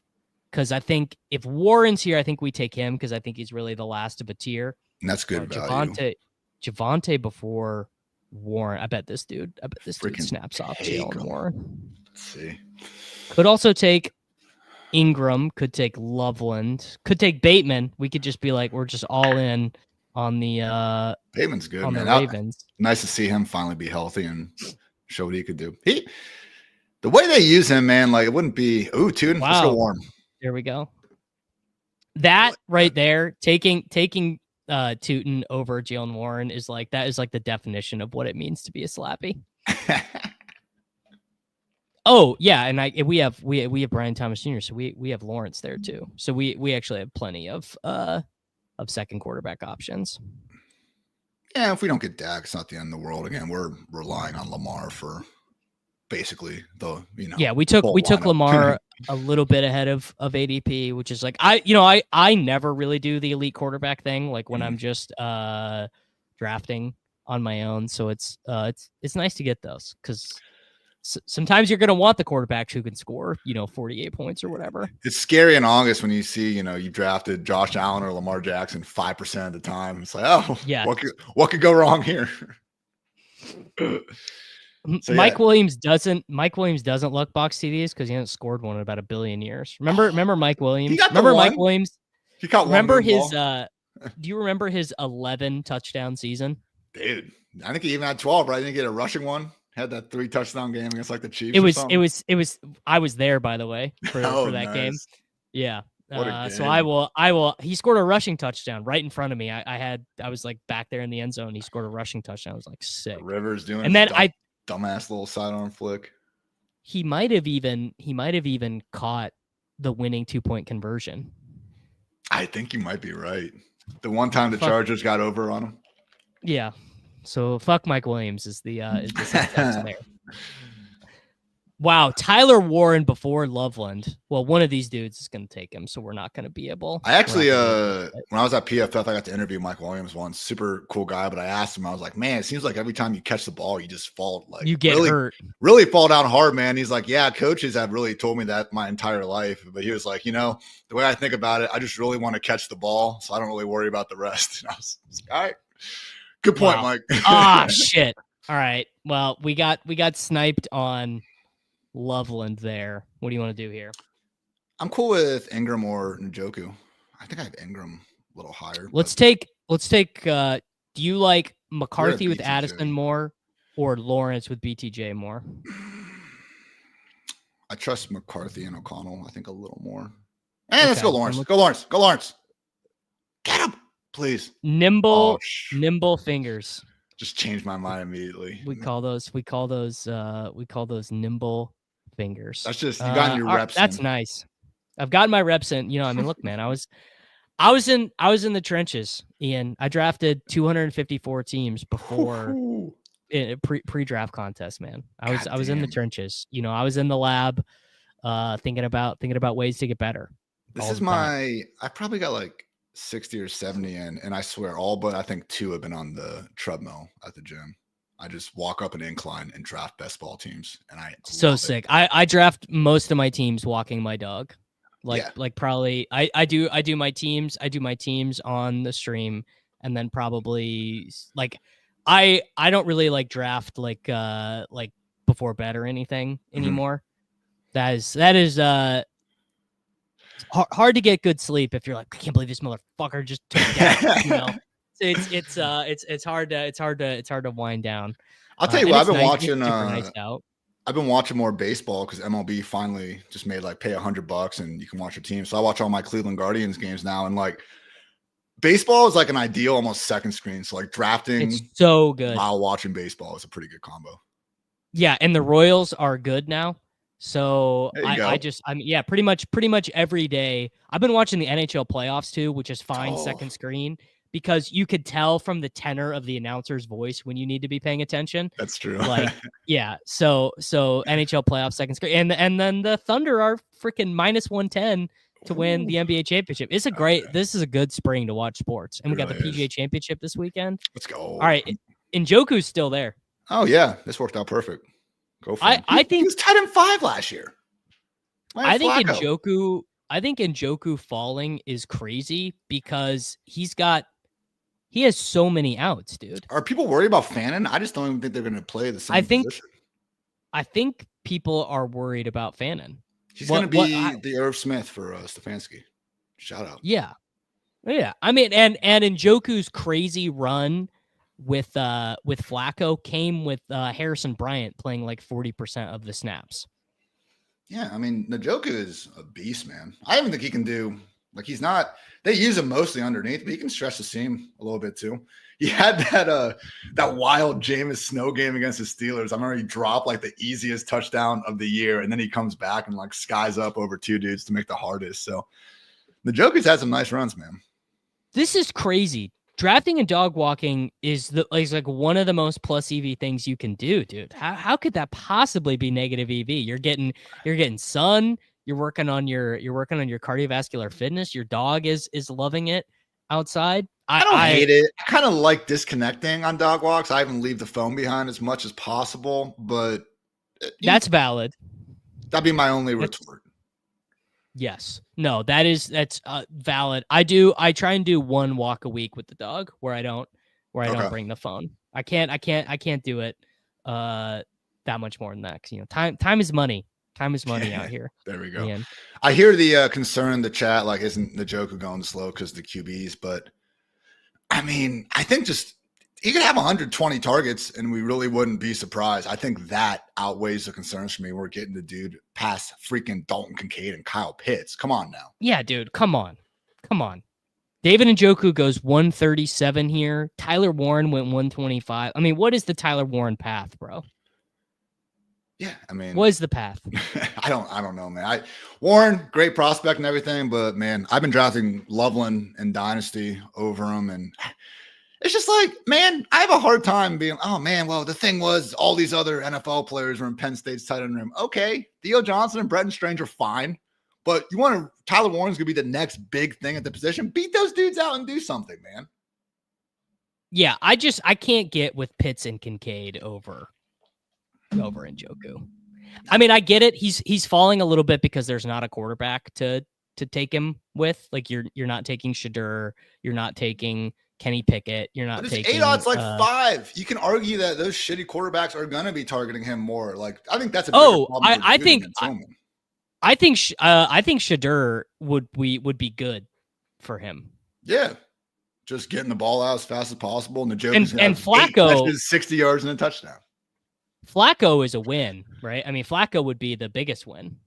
Yeah, 100%. It's just Flacco and Jameson are basically the same person, you know. Right. Do you want Strange for our last tight end and Jaguar stack? We have Andrews. I don't think we need a third. We're good, one, okay. Right? Yeah, I'm fine. I mean, we got Njoku. You like? Tillman. Yeah, I like Tillman. Let's go Tillman. Let's go. Let's just load up on Browns. What can go wrong? What could go wrong, dude? Browns, Kevin Stefanski, Coach of the Year, dude. Don't you know? Do you know where Tillman was points per game wise in his 4-week stretch? Wide receiver 8. Wow, Davis. Well done. You've been hitting them today. Yeah, wide receiver. Oh, 8. that was a total guess. The other one you asked me, I just knew that because I know Wandale's target numbers are. Yeah. Go to Mike Clay's projections. I bet Tillman, he's got to be close to 100. Like if you I try to do this sometimes, just like, you know, almost conditionally format ADP versus like the target projections. Guys like Cedric Tillman jump. I mean, 102 targets. Wide receiver 60 for 777 yards and 3 touchdowns is a pretty strong projection. He's going to score all 3 in week 17. It's going to be look what he's got for the quarterbacks. This is the funniest projection I've ever seen. 8 games for Pickett, 5 for Gabriel, 4 for Shadur, 17 touchdowns, 13 interceptions, 43 sacks taken. And that's 73 targets for Deontay, man. Like, is Deontay even going to be on the roster in week 1? Come on. Let's be real. Yeah. Okay. We could take a running back of your choosing here, I think. Or I don't know, maybe there's a wide receiver I'm missing. Algier is, I mean, 1 injury away. Not really. That's his only out, which does concern me, but at this point in drafts. I mean, look, if Derrick Henry is not him. Ooh, let's go Ekeler. Oh shit. I clicked it too late. That's my bad. That's my bad, bro. Oh no. I clicked it. Oh, okay, that's okay. That's okay. I clicked Algier. But I like Ekeler too, man. He low key. I mean, I know Jacobs and Saquon Henry got all the shine, but Eckler's last year with the Chargers, that team fell apart. He also played through a high ankle sprain starting in like week 2. I mean, last year he actually had the juice back. They're using him on kick returns. I remember he housed one that got a call back. And both Ekeler and Robinson, they did have games with 70% plus snaps when the other one was hurt. Like they used Jerry McNichols and Chris Rodriguez a little bit out there, but it was pretty featured with Ekeler and B-Rob, man. You know, Daniels is going to run around. I know he's not, you know, exactly checked down, but Ekeler, I think about that Eagles game, he had 8 catches for 80 yards or something. So there is a scenario where one of, you know, Robinson or Ekeler, I think actually do quite a bit. Those guys are, you know, for all the 0 RBers out there, I think they're pretty solid ones. Well, he was a huge draft winner, right? Ekeler? Yeah. Like people were talking about Hampton to Washington at the end of round 1. Yeah, they bring in Ja'Cory Krosky-Merritt, dude.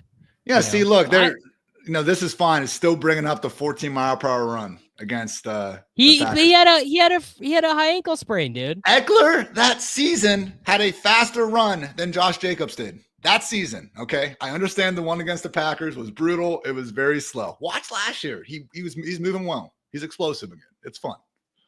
Yeah. And I mean, obviously Jaden Daniels is not a check down king, but Cliff Kingsbury calls a ton of stuff for the running backs. Yeah. Ekeler, Brian Robinson Jr., McWeapon, and Rodriguez had over 110 targets between them. It was a funny video. This is fine. It was look, it's a very funny video. It was like J.K. Dobbins in week 1 last year. It's like semi truck going through the hole. Run, please, man, get there. Man, you remember Dobbins just dying on those runs, just like getting like 40 yards past the defense and just being like done. Oh man. You a Dobbins guy this year? Chubb guy this year? Any of these unsigned guys you like? I've taken Chubb a few more times than Dobbins, I think, last few rounds. Ricky was on him to the Bears. Still hasn't happened. We'll see. Ricky's had a nice little bounce back. I don't even want to say it's a bounce back here. People get on Ricky because he actually goes out there and gives takes that the agents like don't want released right then. So like the insiders, of the world, they only give shit when it's completely 100% confirmed. I appreciate someone going out on a limb and actually giving us information before everyone feels like they can because the agents gave the okay. But I mean, if Chubb goes to the Bears, that happens. Like, where do you think we're drafting him here? Round 13? I'm not drafting him. That's fine. Where do you think he starts going? Like round 12. Because people love Nick Chubb, dude. You got to know that. People love Nick Chubb. Yeah. Speaking of Nick Chubb, we could take Roshan Johnson here. We could take Giddens. We could take Neal. We could take. I want Jalen. Is Jalen Wright already gone? Nice. Jalen Royals? Right.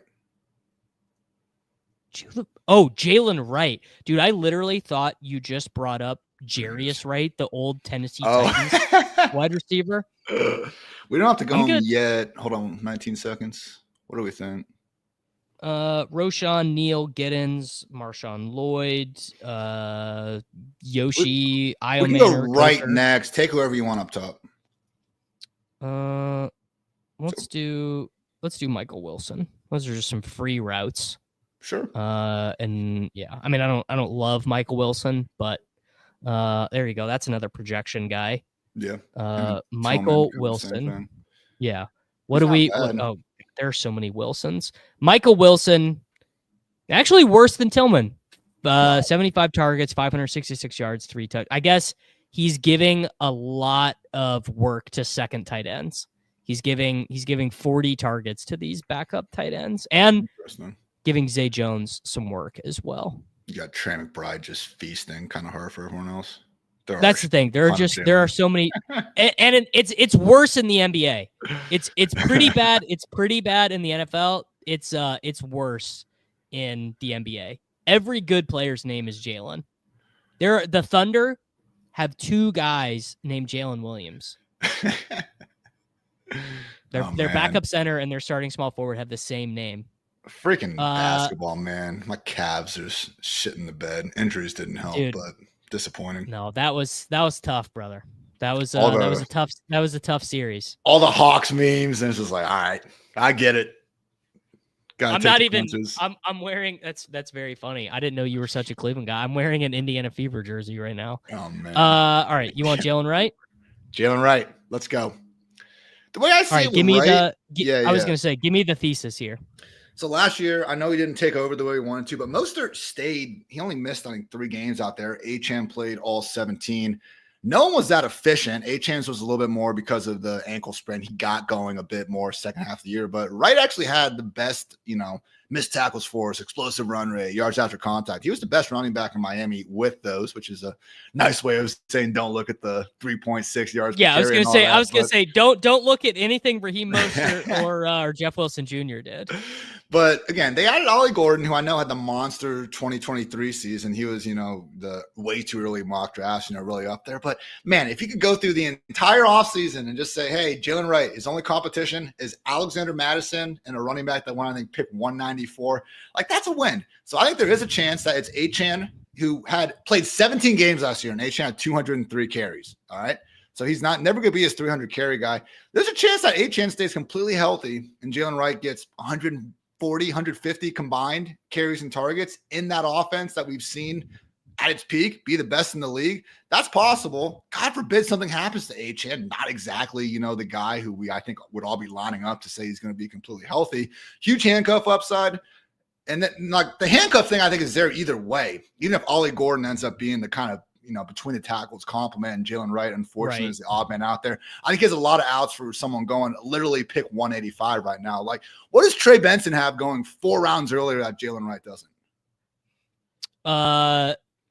Well, he doesn't have Ollie Gordon. Well, yeah, but I mean, he has Amari DiMercado, who honestly, Amari's going to be on pass. I mean, it's not nothing, right? Amari DiMercado started a college football playoff game. Ooh, wow, Paul. Ollie Gordon never started a college football. Sure didn't. Football playoff game. Sure likes. In fact, I believe Amari DiMercado. Okay, now I got to go look before I forget this, because Kendre Miller, shocker of all shockers, was injured for his college football playoff game. Really, Kendre? Come on. Yeah, not Kendre, dude. Not possible. Kendre in the college football semifinal against Michigan, 17 for 150 and 1 as a rusher. Ooh, how about that? Was it that batshit crazy TCU game? Yes, the absolutely. Yes, Michael Carter was active and involved last year. Yes. Michael Carter and Javonte, dogs as rookies, man. That UNC backfield. Hampton, North Carolina, Memphis, man. They've been churning out some freaking athletes. Is this I'd like to push back against this. We all were so into Trey Benson as a prospect last year because he was it was a lipstick on a pig. Last year's running back class was so bad. Like, Benson was a fine prospect, not like Jalen Wright's the one with all the great speed score shit we always wanted to jizz about. Yeah. All right, we're up, man. We can pretty much take anyone we want. All right. What do you want to do? You got Royals stabbed. Get another Jalen on the squad. I'm trying to think. There's not a Raven. There's not a Jaguar. AD Mitchell, Michael. Yeah, we could take Jalen Royals. Yeah, sure. What's a little Jalen Royals gonna? Parker Washington not doing it for you. Parker Washington, not do. Although Gabe Davis getting cut. I mean, he is at least going to be he'll be their rotational wide receiver 4, I guess. How about this? I think there's 4 guys going 150 or later that are making at least $10 million, which again, presumably will get them in 3 wide receiver sets. Good metric. The Hayden always does the guy who would win Best Ball Mania will be making more than this guy. One, which is like Kareem Hunt is one of them. But yeah, we got Darius Slayton, who's already gone. Josh Palmer already gone. The other 2, we gotta get Dyami Brown. Oh yeah, we should have taken Dyami. Is he already gone? Why'd I even go to Parker Washington? That's embarrassing. No, there we go.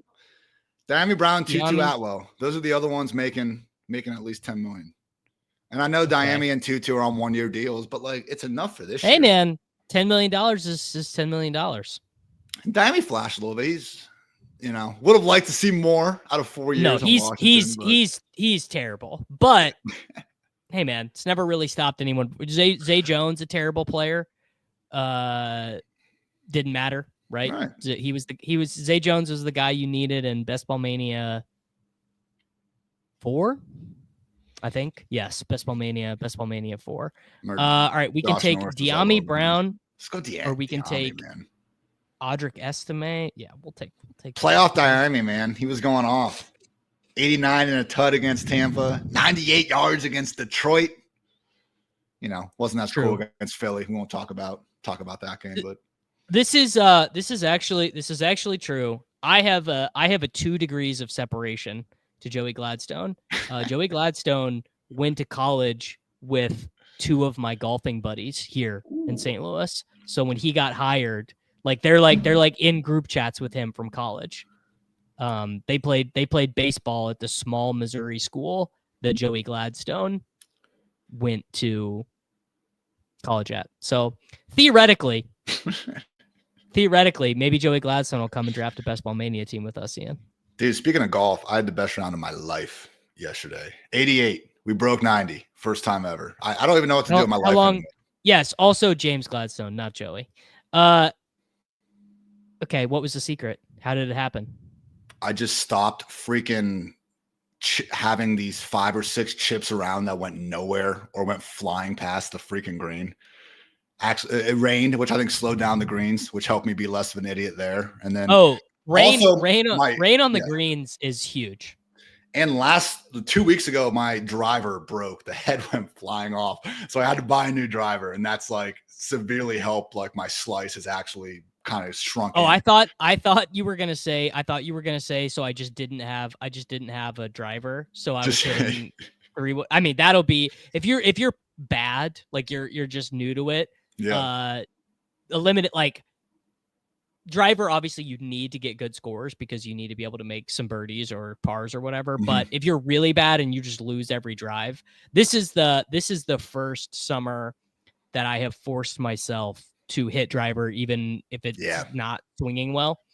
Andrew, I gotta tell you, man, it's if you're competent at all, this is a bad idea because you're never gonna make birdies if you don't hit driver. It's just impossible. If you're playing like money against someone, you just need to get the lowest score that day. I get it. Do what you need to do. Like last year, I was trying to break 100 for the first time, so I couldn't hit my hybrids in the air, so I was only hitting my 6-iron. I got 99 one day, so I was like, all right, hell yeah.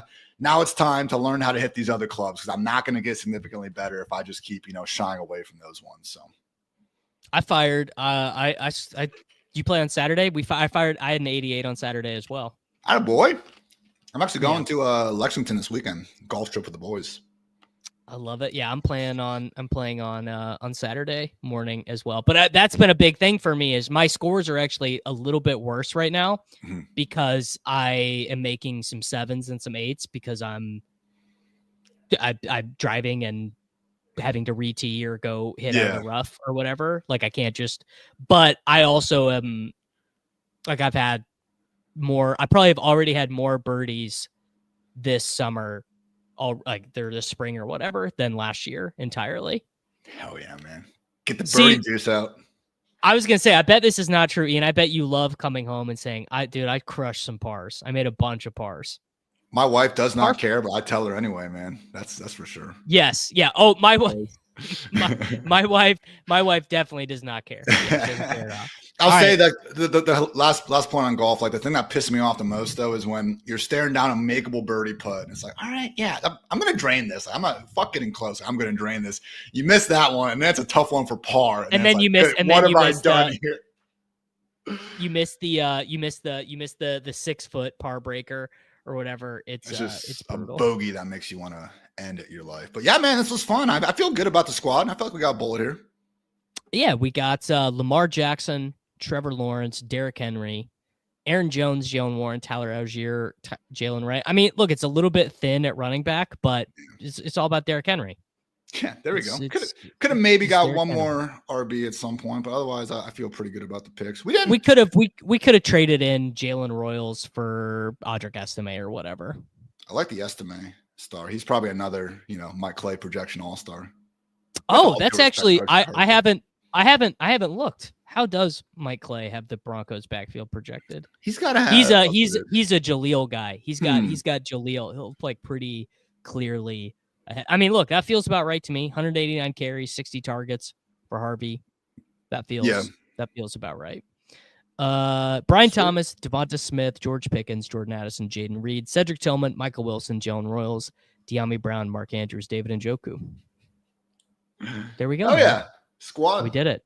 Squad. All right, dude. Tell the people, Fantasy Life. They do have projections up. Yeah. So we will have a place to fact check Mike Clay on pretty soon. And what else can people be finding over?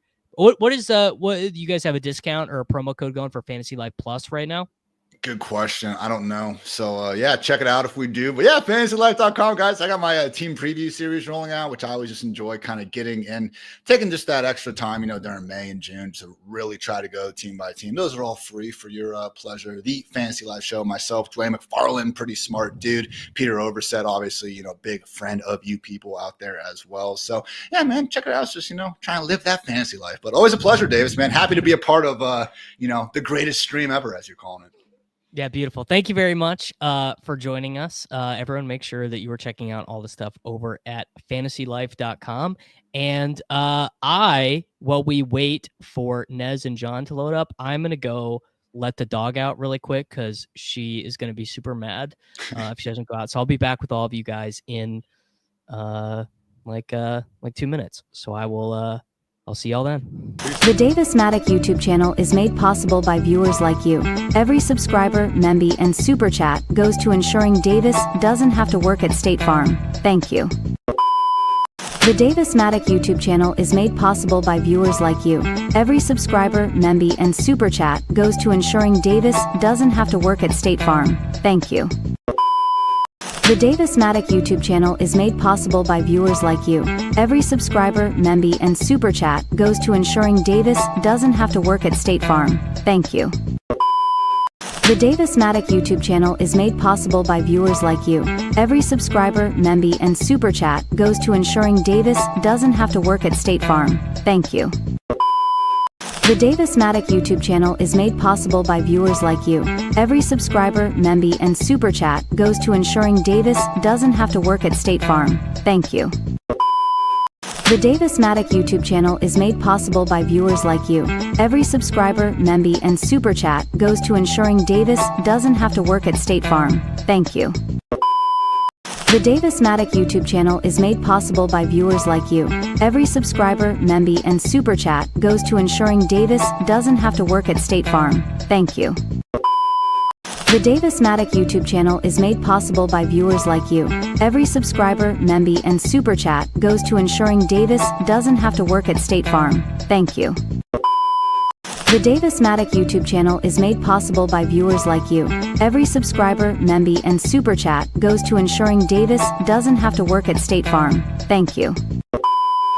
The Davis Matic YouTube channel is made possible by viewers like you. Every subscriber, memby, and super chat goes to ensuring Davis doesn't have to work. There we go. How'd you guys? Did we like that? Did we not? Did we not like that? I don't know, Nez. It seemed the loop audio was too loud. All right, tough scene. I didn't think it was loud, but you also didn't lose like any viewers, so kind of genius. We lost some. Oh, all right. They didn't like it. Too short and repetitive. Okay, so I guess in the future, I'll just need what do we need? We need highlights of Wan'Dale Robinson. There we go. Get if you can get some just bombs going in the background, that would probably that would probably be a better move. Jalen Royals just bombs. That's what you all have new. I'm gonna need that for the first time. Could have done the mustache loading. We could have done that. Nez, man, how are you doing, dude? How you living? Good. Are you rocking? What jersey are you rocking? I didn't see the reveal. If you did, this is a Caitlin Clark, Indiana Fever, Pacers styled jersey. So it's I was worried that you were rocking a Halliburton jersey and bringing John on at the same time. John. Look, man, I would never ever do that to him. Never, not once. I thought it was a throwback Pacers also. And if I was going to wear a throwback Pacers jersey, I'm just trying to flex. Not even like that big of a unique name, but Jermaine O'Neal would probably be my throwback Pacers jersey. Yeah. Oh, Jermaine O'Neal. I'm trying to think. Lance Stevenson Pacers would go. Yeah. Would go super hard. Jermaine was like the last of the true power forwards. Zach Randolph was the last of the true power forwards, right? One of the last, of course. All men want to do is think about guys who were not centers but also couldn't shoot 3-pointers but needed to be on the court when the game was great. Nez, I heard that I heard Lou Dort cost you some money last night. They were putting that in the chat. Yeah, but like probably for the best. If my team would have won, it would not have been a good look. You cheated? You were using real-time assistance? I used real-time really good ranks is what we're calling it, my new website. Really good ranks. And I had like a Hallie Spida and Jokic team should not have been possible, but thankfully took third. So Are you drafting the night before? Yeah, it was probably at like 2 a.m. Because I'm up with the little boy. So like I'll just like type in 20 auto draft and hope I like successfully bum hunt. It is what it is, man. These 2-game slates are just so nuts that like, you know, you just kind of just hoping for that. And I got lucky. Boys, I see the Twitch chat. Don't worry. The Twitch chat is there. So we just got a lot of people chatting. What has your drafting diet been like right now? Yeah, I'm in a bunch of slows, which I'm really enjoying. You know, it's what I did for baseball quite a bit, you know, with everything kind of going on in real life. So doing a lot of slows right now. And I think that's going to be like my main source of getting volume in, other than like a 20-second draft here and there. I've been really enjoying it. I like the slows. Hi, John. Yo, what's up, friends? Do you believe in slow drafts, John? I mean, only if real lifetime does not necessitate fast drafts. I'm a man who wants to see that final product as fast as he can. So I bang out the fast drafts as quick as I can. Man, the real-time assistance though with the slow drafts, let me tell you. I mean, that's what you want. You want I mean, I don't know how many. Let's see how many. This will be a good bit. I wonder how many slows I'm in right now. That's how we're chiseling out that extra $1.50 of EV this season. It's not that many, actually. You just look, man. You will never finish the puppy if you're fast drafting all of them. It's not happening. Yeah, that's true. All right. Let's do it, man. Let's go. Let's draft ourselves. You know, if you guys can take yourself away from the daytime diamond. I was about to say your mouse hovered for half a second and I got excited. I was like, oh, here we go. I will my rule is I will draft the daytime slate if there are 5 or more games or if the Athletics are on it. Those are but neither of those criteria are met today. The Athletics are not on it and it's 4 games. So that's below my line if I can't take Soderstrom. We love the Athletics around here. They're we always, John and I, for like every sport, we always like find a team that like is on the cusp of being good or maybe is just like permanently bad and really take to them. The Athletics we were kind of big fans of last year, and they're graduating into to be a pretty good team. So we might have to find a new bad team to really root for in baseball. I was trying to think of some other teams that we've done that with, Nez. Like we've done it with the pesky Tigers. We've done it with the Pelicans.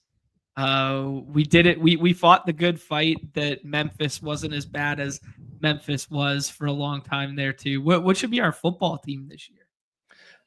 We might need Davis's help. Who's a good like team that is the perceived Raiders. as bad? The Raiders. That's too chalky. Oh, that's too chalky. That's way too chalky for us because me playing Geno doubles is like, you know, drinking hot water in the morning with your coffee, right? Like it's a given. Every team in the NFL is too chalky. I mean, that either they're truly terrible or everyone realizes it. Like they're truly terrible or it's the Raiders. I guess the Raiders are the chalk answer. Mm-hmm. Maybe the Titans. Titans, maybe. Let's be the Giants guys, man. Can we be the Giants guys? The dart boys. Yo, the dart Scattaboo boys. I could go for that. Right. Puka, Genty, St. Brown. You guys tell me. What's legendary upside sidekick telling us? Puka Nacua. We're gonna gnaw wave that decision there then, and we're gonna go with Genty. Yeah, let's have some fun, eh, Nez? Yeah. Genty's the most fun pick on the board. Like maybe not the most profitable, but the most fun. Every time. One thing I know about John is that he is not going to listen to no real-time assistance, brother. It's my favorite bit going right now. I think the tools are incredible. I think they provide like a great barrier to entry and that sort of thing. I love pretending that I know more than the sidekick every single time we draft, which I clearly don't. I also do. I also I strongly love waving this, although my ranks are in it, which is interesting, which means I'm waving myself. You just found a fancy way to find your own answers again. Well, I found a fancy way to divorce myself from me behaving as a rational actor versus behaving how I want to behave. Because rankings, I can rank what I think the rankings are versus what I want to do. Yeah. All right. Shit. London went. McCaffrey went. What do you guys want to do? This could be a real piss boy situation. I don't know. I'll stand up for my guy Lad. I think Lad McConkey, one of the best picks you can make. I went out. I was trying to find a way to tweet yesterday that I want 30% Lad McConkey in every drafts, and then I kind of borrowed Easy's have to have it. He did it in a much funnier way, but I called Lad McConkey a have to have it guy for me this season. Second year breakout potential here. Great rookie season. Great quarterback. Not worried. I feel like the team got better this offseason. Lad, I would not be surprised if Lad finds his way to the 1-2 turn at some point with ADP. I mean, he just seems so safe with upside. Dude's not scared of Trey Harris or Keandre Lambert-Smith. I'll tell you that much. No shot. That's really interesting because most people kind of view Lad as just a real safe pick, just a perfectly cromulent pick, but not as a guy with a ton of room to grow. Which I think he's got. I think he has plenty of time to grow. But yeah, I mean, it just really depends on how the Chargers go. I think he goes as the Chargers go. Skill wise, obviously you line these guys up. I don't think he's the most physically gifted player, but I do think he has the ability to have a monster ceiling. And I just think he's a really good player. And I think he has this perception of, white slot receiver.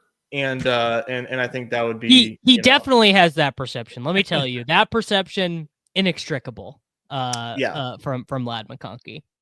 Yeah, and he's so much more than that. He's a guy that I want, man. I'm on him this year. All right. I like Easy's comp in the chat there. Amon-Ra. Amon-Ra is the easiest comp. Yeah. That feels sort of one. I mean, he might even be a better route runner.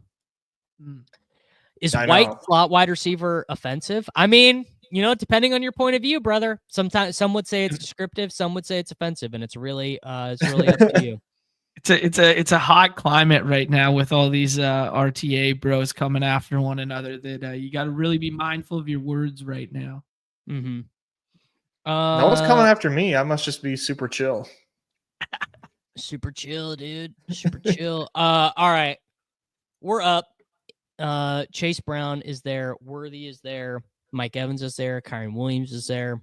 You guys tell me. Let's do the robust renaissance here. Let's start with 2 running backs in the first 2 rounds and get that good Canadian kid on the roster. Dude, the magic formula: 2 running backs in your first 3 picks, and then log out. It's all you need to do, man. 2 running. That's what I heard back when I started doing fantasy football, like content. I'll never forget it. I listened to some podcast, the Fantasy Football Pyromaniacs. That's so awesome. This is back when every fantasy football podcast was named something like that. It was all just nonsense, like Microsoft clip art. And I'll never forget listening to it being the magic formula is just you take 2 running backs in the first round, you can't lose. That's just all. It's just all you have. That's just simple. That's how I used to think too. I was fully aligned with that. I'm like, dude, give me 2 stud running backs and I'm running the table in my fantasy football league against my buddies. And then I had a team full of wide receiver 2s. I can't even think of I used to have my favorite wide receiver 2. I'm gonna find his name. He played for the Dolphins and then played for the Titans a little bit. Just the quintessential wide receiver 2. And it's Adam Humphries. No. Played I for gotta the find Dolphins and the Titans. That's a weird combo. Dolphins What and Titans era? are weird. What era is this? like 2011. Okay. The I'm finding this. 2011 Miami Dolphins. You're shaking something loose for me. Brian Hartline. Oh, yeah. That's got to be God, it. it was somebody else. He didn't play for the dude. Titans, though. All right, John. You got to drive the ship here while Nez is doing his research. We're up. Yeah. Yeah, I'm good with DJ Moore. That seems like a tier break. DK Metcalf, like, we're just kind of all in lockstep that Aaron Rodgers is going there, and that pick will age decently, right? Yeah. Yeah, I'm good with either of them. I think in a vacuum, I think DJ. It's Rashard So- Matthews. Rashard that's a good Matthews. one. Okay. That is a remember that guy. That is He that was- is a true. I mean, that's deep. He was the Calvin Jesus Christ. Jerry Rice of wide receiver twos. I was trying to make a comp and it totally left my brain. So sorry about that. That was horrible. 65, 945, and 9 for the 2016 Tennessee Titans with Marcus Mariota and Matt Castle at quarterback. DeMarco Murray was the leading rusher on that team, and Tajay Sharp was the other wide receiver on that team. I just name fart. I was like, Tajay Wow. Spears still around. Getting it done. All Tajay right, Sharp was Gentry, Getting it done. Glad, Chase Brown, DJ Moore. It's pretty. I mean, it's just a nice, fair and balanced start. Yeah, it's cromulent. Yeah, That- that is. I'm trying to think, man, like I feel like people are really, really, I mean, I think I know people are really, really down on DJ Moore. If Kaleb takes a step forward and then DJ Moore reminds us that he's a really good wide receiver, like, are we just way wrong on this? Or is that just like not is that not in the range of outcomes? He finished as the wide receiver 7 with Justin Fields as his quarterback, bro. Yeah. I'm aware, It was- but I think people forget.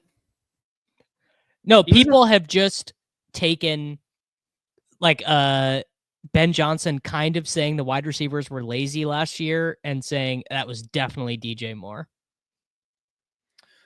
Right. I think there was just a big culture problem with the Bears last year, like a huge culture problem, and it just infected Eberflus everybody. didn't even watch tape, dude. Didn't even Eberflus was not a tape watcher, man. Just Chad, like absolute Chad. What would have to happen for this to be true? So for this to be true, for DJ Moore to be a 5th round pick, he would have to be surpassed by Metcalf, Pickens, Sutton, Flowers, Ridley, Judy. probably Harvey, J-Mo. You would need I major think there's no Coachspeak way. index psyop operation for that to happen. Like he would just need to be pumping out Ben Johnson like FUD quotes like nonstop. I mean, he Yeah, might. like He Ben might Johnson do it. loves Rome kind of stuff. All right. Oh, damn. Kittle would have been a sick pick here. Are you guys Waddle slappies, Addison slap? I mean, we could just go full try I think I hard and like take a running Waddle. back. I view Waddle as a tier break. Like, I think Addison's a good pick in the following round when you get the discount that bakes in the potential suspension. Like, this is still a little high for Addison for me. I think Waddle resurgence. I mean, this is full big board of last year resurgence team because at times Waddle and DJ Moore were both going at the 1-2 turn in the big board of last year. Nah, come on, Neil. Stay woke. That's Clay, such a homer take. fly safe, brother. Hope you're not flying into or out of the Newark airport. What was it? Did you guys read that quote? The director of the Newark airport was like, "Don't fly here, bro. It's a mess." He said, "Don't." He said, only "Don't job." come." It's your only. He said, "It's a mess, dude. I wouldn't fly out of here, But what if not flying to Newark is Wow. exactly what they want you to do? bro." 20 Membies? Whoa, 20 let's That might be that. No, I actually think Peter might have the Memby record. Peter might have done 50 once, but 20 Membies, pretty fucking sick. So say thank you to Clay if you get Wow. one. That The is, short kings really support their short king here. I mean, that this is a great community. That's I was what about we to say do. That was the Badge Bros boost, bro. Some are saying I'm saying. That's I what am- Freddie is saying. I am saying it. I'm saying it more and more all the time. I feel like Jalen Waddle there, just real quick, is just like a good pick. It's boring, but I just think it's just the right pick, right? 5th round Jaylen Waddle. I don't think this dude is washed. I loved him out of college. You know, I think a lot of people loved him out of college. I think it's okay to just take your oatmeal. I think we can just sort of pretend that the 2024 Dolphins never happened. I love doing that. That's a lot of fun. Rome, we set up the double? Olave. I think we try because our quarterback options are we have Tua and we have Herbert, which are really easy to get. So if we get sniped on Kaleb, it's not the end of the world. This is definitely Rome. Yeah, I'm good with it. Yeah. Like that correlation is so strong, right? Like if we think DJ Moore is undervalued, and if he's paying off Rome, the same thesis applies to Rome. Obviously, I don't need to mansplain correlation to you guys, but that just makes a lot of sense. It was fun while it lasted. I'm not gonna lie. It was good. I enjoyed the segment. My man Pressers does love Pop Douglas. We have Pop Douglas versus Josh Downs. Oh, gross. Wow. Straight up. That's baby versus coughing baby. Yeah. two like awesome players, like against all odds are in the NFL. Like truly against all odds. Yeah. Yeah. I'm not gonna lie, guys. I think we're kind of cooking here. I think this is my favorite one that we've done. So I mean, famous last words, but we are cooking. Happy Jacob, Jacob just refuses to draft fast players. So that was that. You know what? One thing I know, John is going to agree with me on this one. Mm-hmm. Jameson Williams, that boy, nice. Nez is the resident Jameson Williams. I know. Yeah. I know Nez likes JMO, but Yeah. John, I bet as someone who doesn't want to run the S words, you're just like, yeah, dude, he's fast. He's just fast. He's good. He burns fast. Yeah. I just feel like really bad for people that like are fading Jameson Williams. Me too. I just and truly it's so like they avoidable. can't be helped. Yeah. It's I tried to help Jacob and Karain with this yesterday, and in back-to-back picks, they were saying Worthy stinks, they were saying JMO stinks, and then there's one other guy they said stunk that now I forget. That was also hilariously like obviously he doesn't stink. But now I can't remember who. It's so weird to like. I don't understand their archetypes. Like they're like head over heels for Amari and Hampton, but like won't take JMO and Worthy. How I don't know that doesn't compute for me. Let me tell you, man. Tesla, no chance, bro. that dude. If that man has like a year one like super meaningful role, it was Marvin Mims. They were shitting on my boy Marvin Mims. Well, no, you're not allowed to be in. You're not allowed to be in. Marvin Mims is cool. Yeah, Marvin Mims is cool. He's just JMO on the Broncos, basically. But Marvin Mims also has Spider-Man meme, same dude on his team with longer A dot and shower narrative. Yeah, Troy Franklin, right? Yeah. All right, you guys want to do? This is a pretty good ADP drop on Montgomery. Oh, okay. I'm good with Montgomery. I like Reed. Okay, I'll do Jaden Reed. Anytime you can take the. I'm cool with Reed. I like Reed.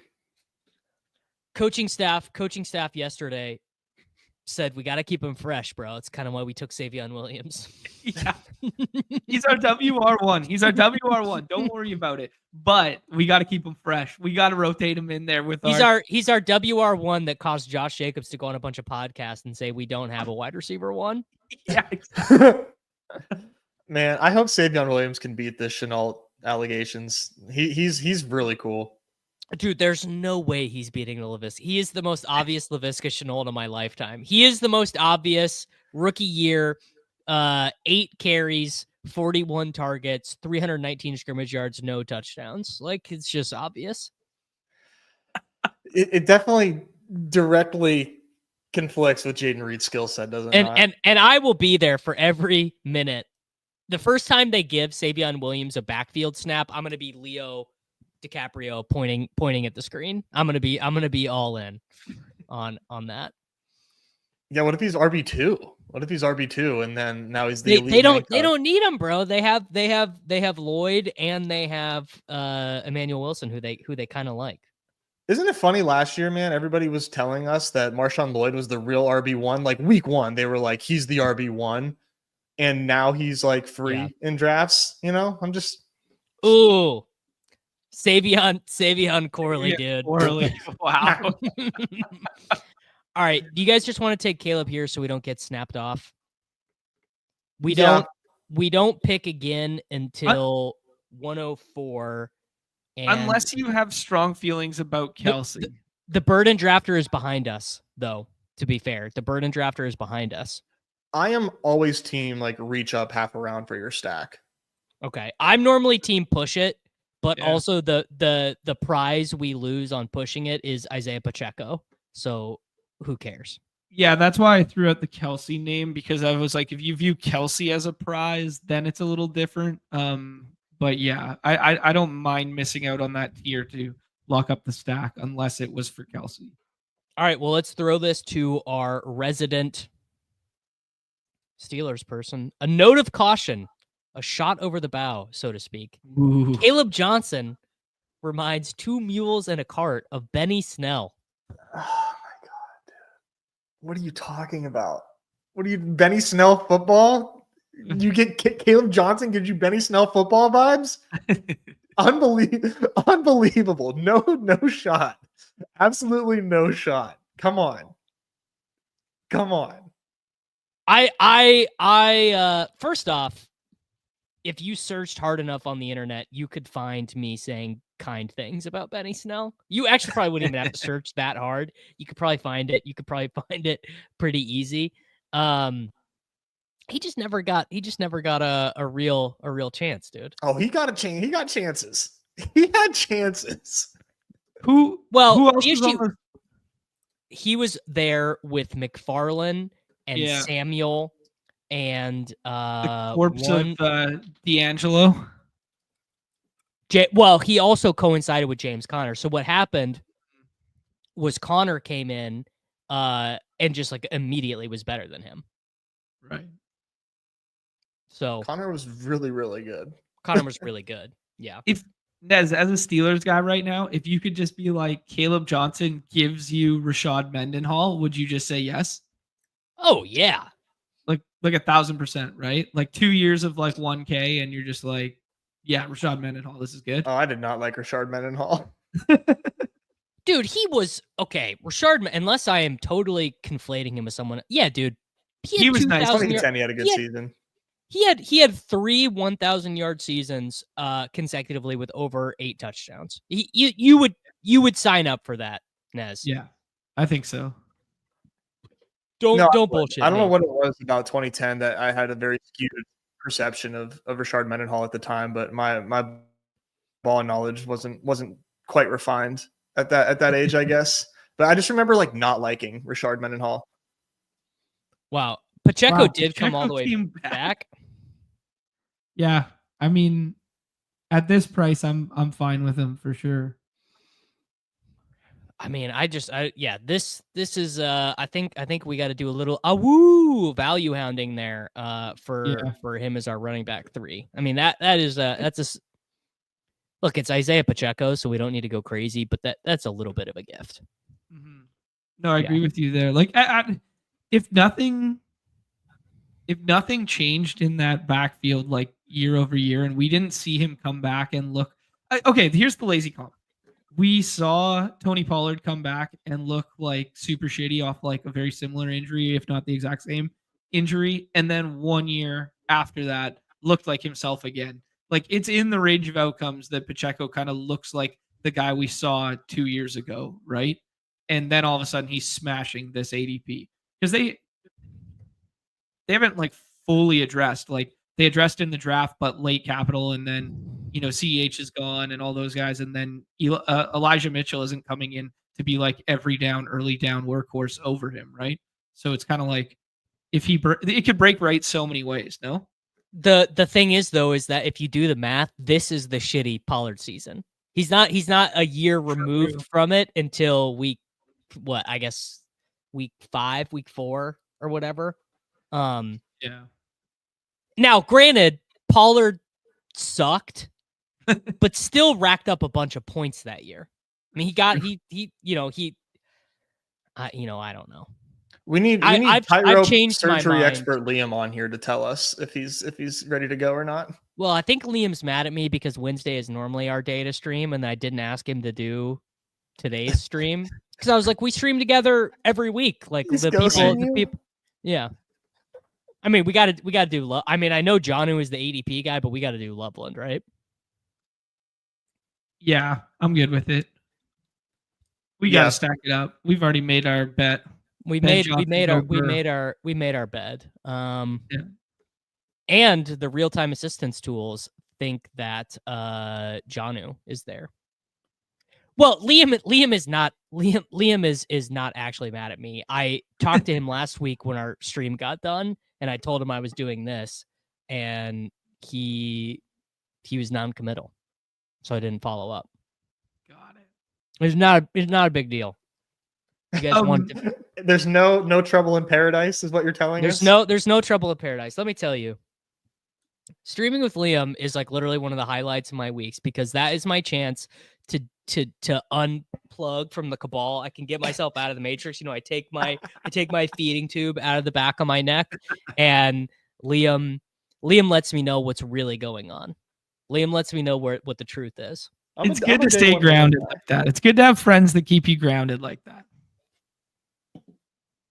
It's true. Yeah. Actually, the real tea is that Liam and I, we had a huge argument about real-time assistance in the DMs, and it's over now. You and everyone else. Yeah. Speaking of which, actually, and I literally am not going to say it again. I'm done talking about it, but there is immediately after this on the Takecast YouTube channel, Brian and I did an hour show about the real-time assistance tools. I really respect Brian's opinions on this subject. I mean, in general, but on this subject in particular, for sure. Like he's really dialed in my estimation when it comes to the legality side of gambling. Because he played poker. Yeah, right. Maybe that's why. Maybe that's why I'm biased. He just has played a ton of. He's been involved in everything where real-time assistance has existed. Brian has had, I guess not chess. Or there's Chess Liam, people are saying. Shady's comment in the chat's great. Nerdy might be able to kill DFS, but the sidekick can kill friendships. People are saying it. All right, do we want to take Herbie with Vlad? Yeah, let's stack it up. Do you guys draft with ranks in the applet, or do you draft off ADP? I keep leg up ranks in my app, like just to shout out legendaryupside.com. Just until like I feel truly comfortable with ADP, and I'm getting there more and more because most of my exposure to ADP is via slow drafts. So trying to figure things out where I agree, where I disagree with ADP, and maybe even leg up here and there. But I keep them in there for now until I feel fully comfortable with the landscape. Yeah, so sometimes ADP will surprise me. That's why I ask, because sometimes I'll be like, wait, that's his ADP? Because I draft off ranks. Jadon Blue. Yeah. Oh, Jadon Blue, I have him ahead of his ADP. Sometimes you gotta know ball. What about you, John? Do you have, you just have Leone sitting there with you real time assisting via his rankings? Yeah, he just moves the mouse for me and I just make sure I click it. I do like a kind of balancing like hybrid act of the two, because there's one thing that I'm noticing right now with ADP is there's these clearly defined quarterback run pockets. So I really got to toggle between the two to make sure that I don't miss that, or else I'm just going to have 5 quarterbacks at the top of my queue and then they're all just gone kind of deal. So that's the one thing that I'm toggling for right now. I'll be more reliant on the ranks, the ranks deeper we get into the summer. I got absolutely cooked here. Davis using tools is proof enough that the tools aren't helping to decide tournaments. Just absolutely fucking cooked by my guy. It's only been one tournament. It's only been one slate, dude. It's only been one slate. What? Actually, I don't even know what is Jayden Blue's ADP. He's gone already. It's pretty high. Dude, All right, we're up. We have a 2, 3, 5, 1. What are we thinking? I mean, I'm a Garendo Ramondre's guy. not terrible. Okay, I like Garendo. Okay. There's like not really. Yeah, there's not maybe really a wide Ramondre. receiver. No, we'll do. We have 3 starting running backs, so we need some. We got to play an exploitative strategy here, where we wait for the field to give us the mistake of Christian. I mean, this is a good this is a good thought experiment. Comes out tomorrow. Christian McCaffrey private workouts, tears his Achilles. It's done. It's over. The era of Christian McCaffrey, the 49ers running back, is over. The 49ers would be the funniest free agent running back for them to sign. Isiah Crowell. No, he's Isiah Crowell. I don't know who the funniest one would be, but their backfield is Garendo, Donta Foreman, Tyrion Davis Price, and Israel Abanikanda and Jordan James. What is like? They don't do a trade. Like they don't send a 2nd round pick for whoever. What is Garendo's ADP? Pretty close to Chase Brown, but behind. So pretty high. Yeah. Like a Mario Hampton territory. Mm-hmm.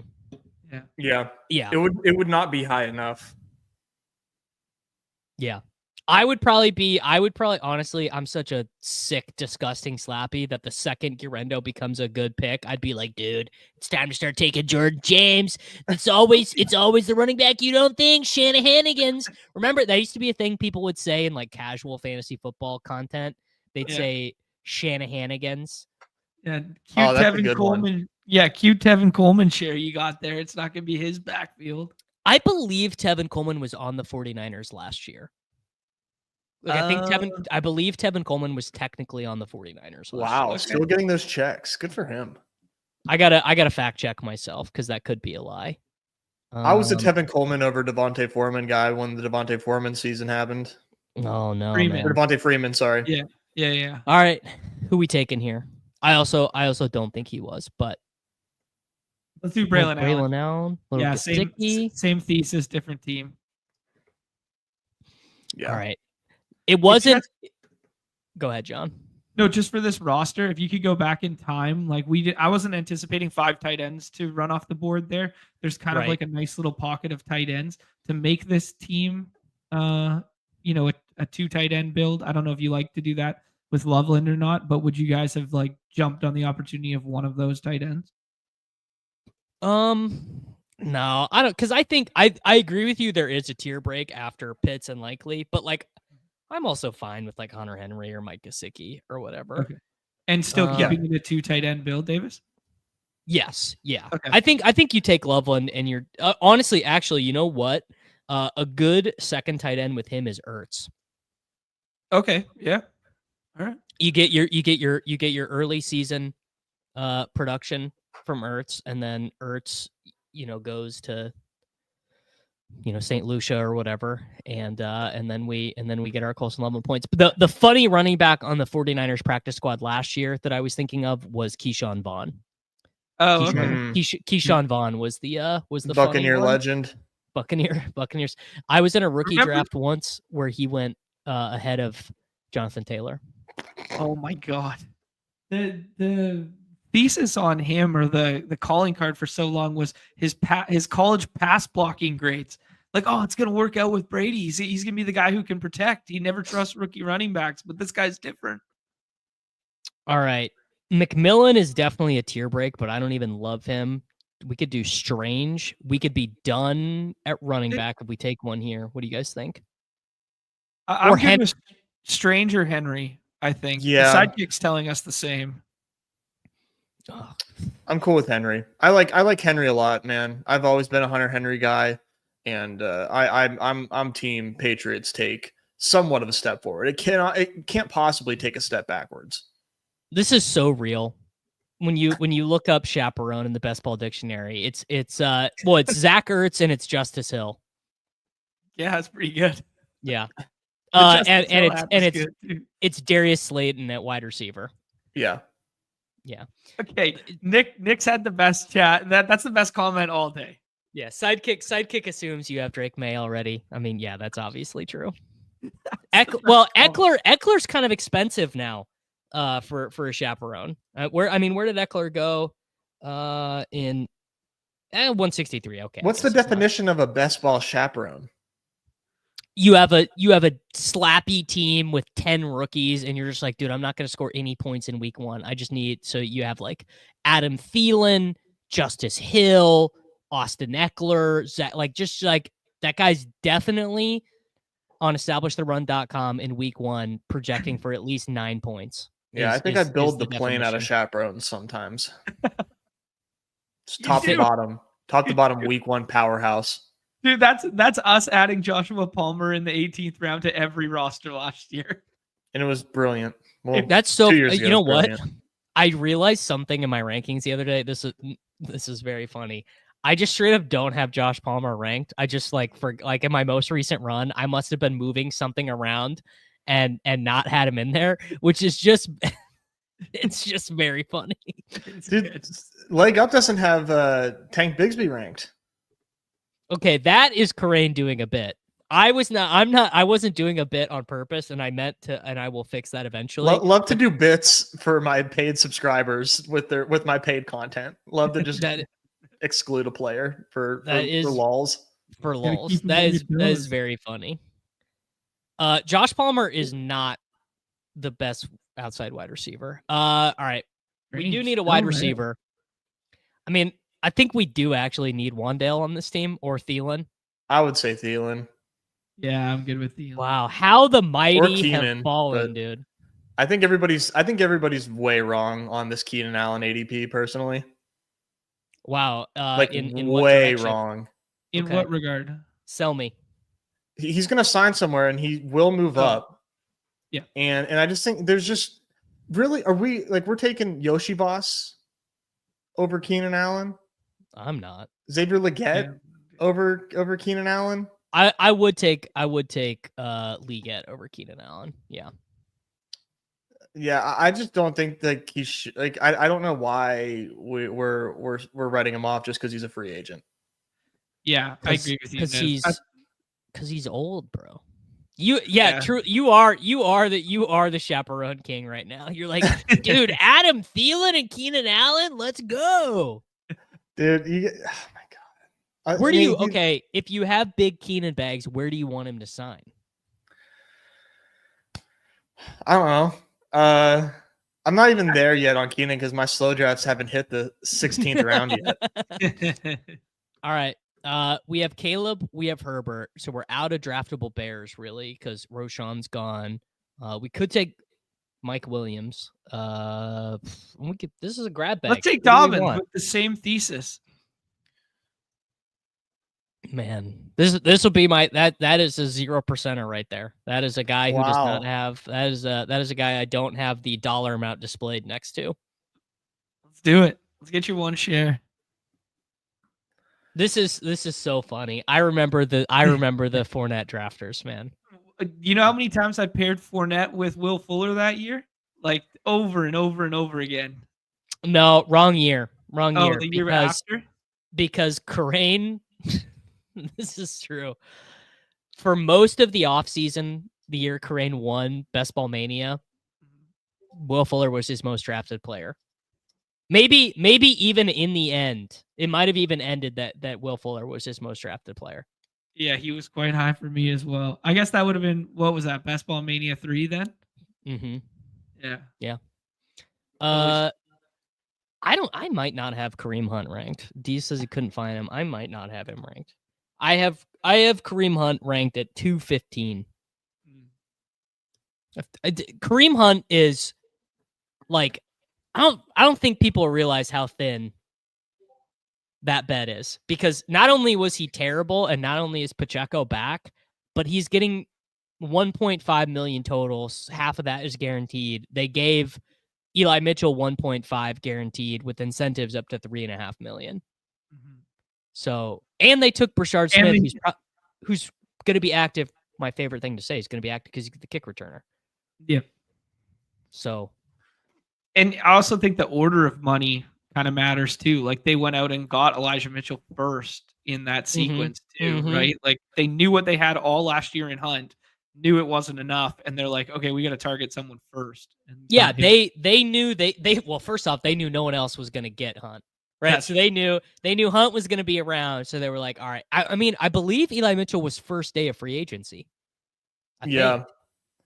He's like talent-wise, maybe the best running back on the team. Rashid I mean, Smith's probably- I know that's like very disrespectful to Pacheco, but I just don't have respect for Pacheco. So I mean, you're not alone. You're not alone in that. I think Rashid Smith is the most like inherently talented. okay, yeah, but he's only played running back for 1 year. He was a wide receiver he was a University of Miami wide receiver and then a running back at SMU. You never know, man. Those kind of players seem to have good like rookie seasons, and then that's it. Tyrone Tracy. Yeah, Antonio Gibson. These are like all my favorite archetypes of players of all time. You guys want to do a little Mike Williams, or you want to scroll the F down for Keandre Lambert Smith? Oh my fucking god! I'm about it. I'm about it.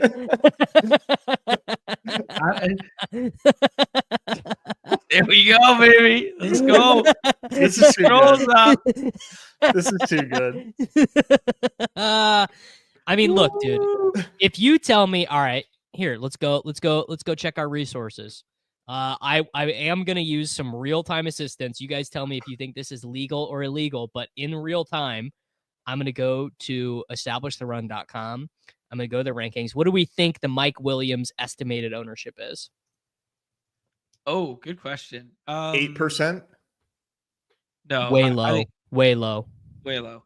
Yeah, I think it's what's its current ADP? Is it under 215? 214.0. I think it's 42.8%. 29.9%. Okay. Mr. Lambert Smith, estimated ownership not found. Yeah. Just he's not even in the ETR projections. It's Brendan Rice all over again. Let's do it, baby. Yeah. Yeah. I'll tell you this. My thesis is at least not that he is Jerry Rice's kid. I kind of like this guy. 4.37, 40, played at Auburn. This is Darius Slayton vibes.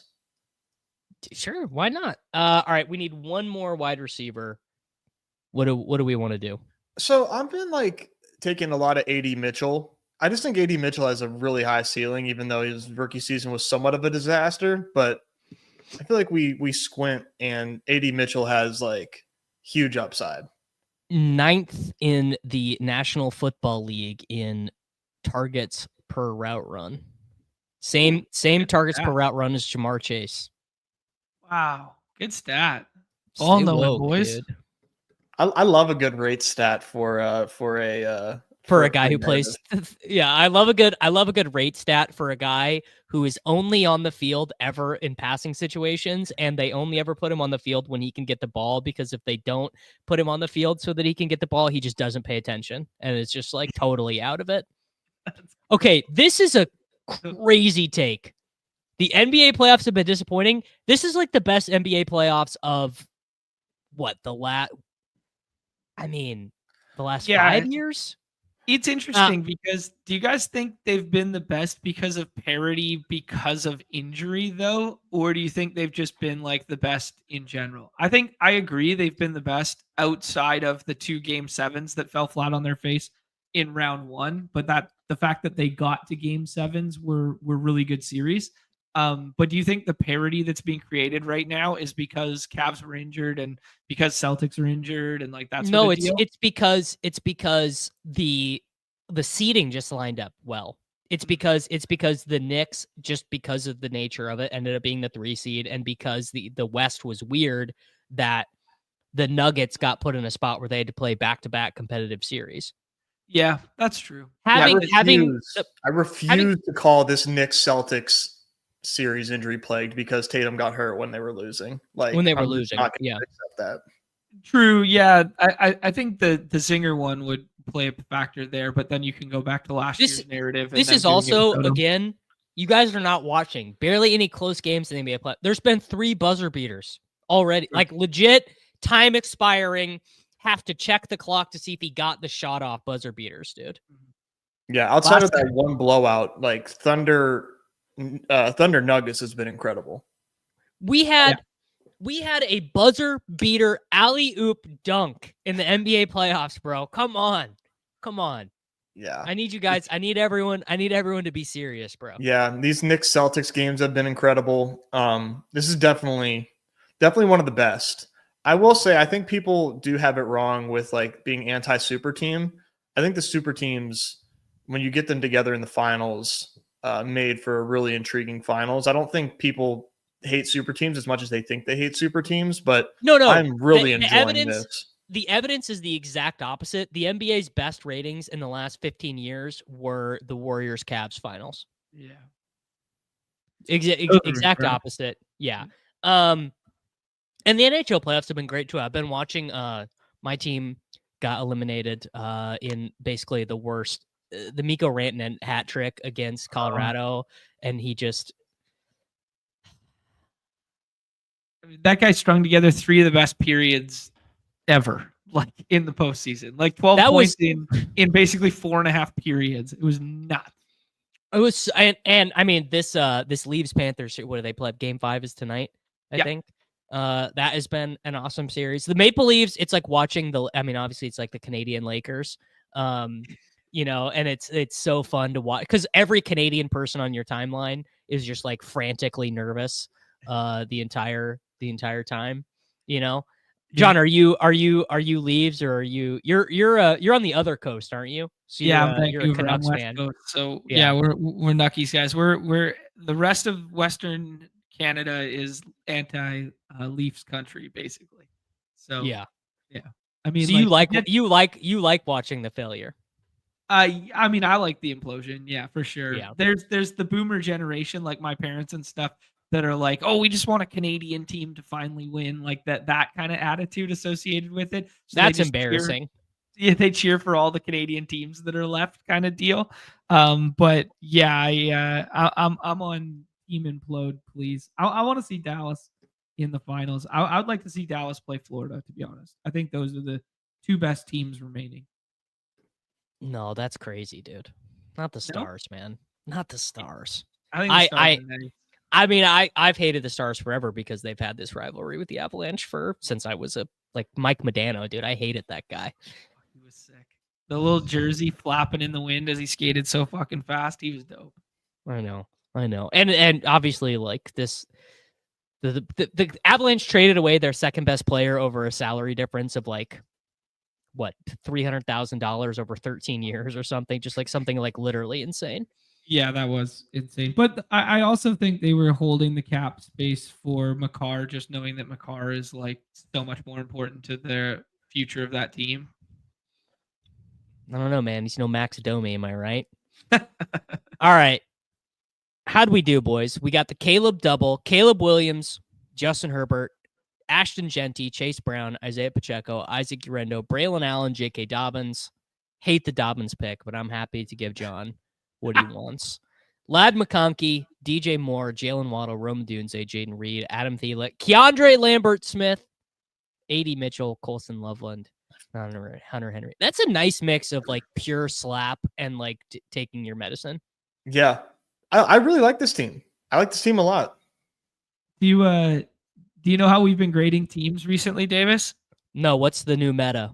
The new meta is the sucks or fucks meter. And this one fully fucks in my estimation. This one fucks, yeah. Yeah. I mean, getting Pacheco as your running back 3 in the 10th round, or the 9th round? I mean, that was nice to be able to get Kaleb and then get Pacheco, because I probably would have preferred to have done them in the reverse. Now, this is true. How many people are showing up to the finals with Dobbins and KLS, brother? I mean, let's just be real about it. That is going to be a very unique combinatorial pairing, and there will be, your Johnny come latelys, your August streamers. They're going to find out about Keandre Lambert-Smith too late. Yeah, I'd hate to be them. You really would hate to see it, man. You would hate to see you as Nolan says, no tool could possibly make this team. 3 tools did. Real-time assistance isn't going to tell you when you need to scroll for Keandre Lambert-Smith. This is actually a good question. Running backs after round 3 that could end up as the running back 1 overall. I mean, it's got to be a pretty small list. Okay. Running backs after round 3? Yes. Okay. And we'll even say it's running back 1 in points per game. So like Gibbs was not the running back 1 overall last year, but he was the running back 1 in points per game. So I think okay. I actually think Girendo could be the running back 1 in points per game.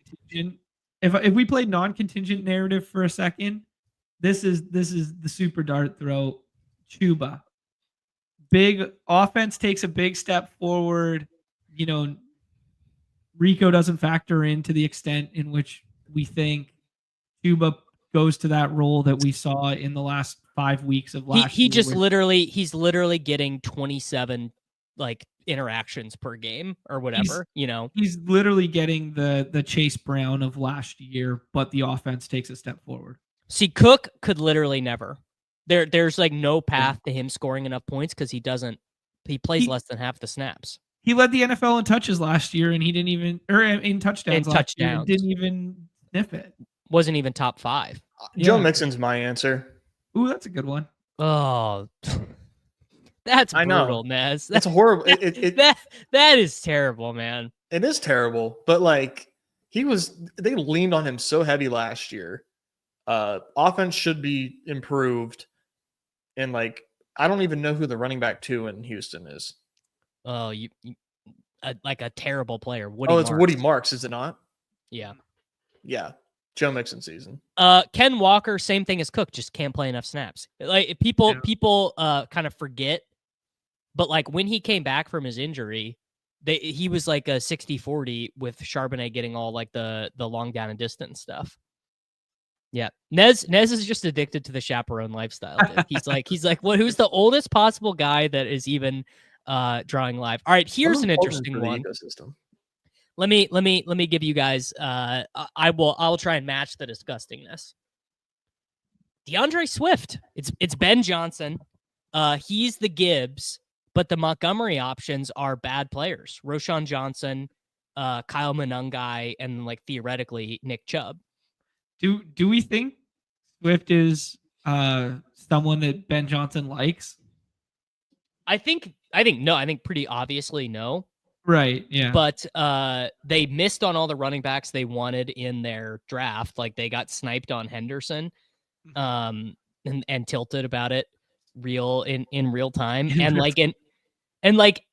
Okay, Roschon Johnson rolls his ankle in week 3.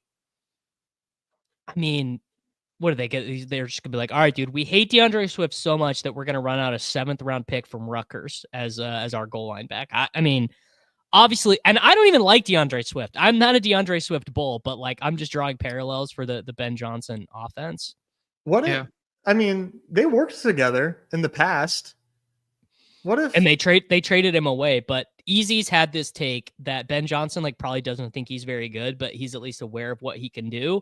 And they just didn't do anything. They didn't sign a free agent. They didn't. They had a lot of opportunities to take running backs after Travion Henderson got sniped from them, and they said, we're good. It's fine. If we play the contingent narrative again, I think Braylon Allen and like Braylon Allen fits that in a good way, and probably Jordan Mason too, if he took away pass down from Aaron Jones and had that backfield to himself. Now, probably the answer with the Bears is, I mean, look, they're just going to keep throwing the ball. That is the real. Is they're just, you know, they're going to chuck. Or maybe you think Kaleb Williams is terrible. I mean, I don't know. I feel like the Bears are kind of the like most important team to figure out of the whole season, right? Because they have the best, one of the best play callers. They have the super high ceiling quarterback. They spent double, you know, top 40 draft capital on pass catchers. I just don't think they're that expensive to find out, which is good. Yeah, Burden is cheaper than last year. I was gonna say, who last year? I don't remember. Like, where was like Lad McConkey and stuff going? Like more or less expensive. Like 6th round-ish. Yeah, so 6-7. Dude, we were taking freaking Jalen Polk all year, 9-10, like 9-10 turn. We? Who's we? Some people were taking Jalen Polk like Drake May stacks at the 9-10 turn. Oh, God, I'm gonna throw up. Yeah, you know. Davis, can I ask you some non-football related questions? Yes, yeah. We got some time before Ron comes in. Yeah, it's nothing pressing. I just find myself, you know, listening to you passive quite a bit and talking with you in the Discord and stuff like that. And I always want to ask you some things. Okay, hit me. I need to know what your favorite skate video all time is. Not close. Easy answer. Yeah, right. Early or like mid 2006, I think was when it came out. Girl skateboards. Yeah, not close. Number one. I have a sealed VHS copy of it upstairs, like displayed. Yeah, that's a prized possession. That's tight. I accept that. I expect that. I accept that answer. I like that video a lot. I think my favorite was Rodney Mullen versus Day One song Round 2. A classic. That one. Yeah. So that one came out a little bit before my time. Yeah. Round 1 and Round 2. Like I saw them, but that was more like watching as like a historical artifact. Not exactly, but it was like that was like 5 years kind of before my time. Yeah, that which would line up with my timeline comparatively because I'm 36. Yes. You're 30. Yeah, it would. You're 32. Yeah. Just a baby. What about like favorite throwback skate brand? Ooh, good one. I mean, my like skateboard buddies in real life make fun of me because I only buy stuff from Girl Skateboards, which is the right. Like they're like you're the most like they're like not a huge company anymore. Like they're like down. Yeah, they were big back in the day, right? They were big back in the day, but like that is like my all time number one. And Sean Malta, who's from Kansas City, who I knew back in the day. Actually, John, this will be a great story for you. I'm at Game 7 of the 2014 World Series with my buddy. We got pretty good seats. We knew a guy who knew a guy. I look behind me, and professional skateboarder Sean Malto is right behind me. Right. And we kind of knew each other. Like he wouldn't have known who I was, but we'd kind of been in the same circles. And I remember turning around and being like, that is the craziest thing that's ever happened to me. Like I'm watching my Kansas City Royals like try and win a World Series against Madison Bumgarner. And I remember when Alex Gordon hit the triple and got stopped. I remember having this surreal moment of turning around and it's like seeing Sean Malto, this like guy I idolized, like also cheering for Alex Gordon. It was a crazy experience. One of my coolest stories though. We're gonna win and I'm gonna high five the shit out of my hero. Yeah, that's like a top 5 life story for me. Very cool. Okay, the last one. Oh, sorry. I was gonna say I'm currently on eBay looking at like Spitfire and Blind brand vintage t-shirts. Dude, you know what shirt used to fuck was just the all black shirt with the 0 skull on it.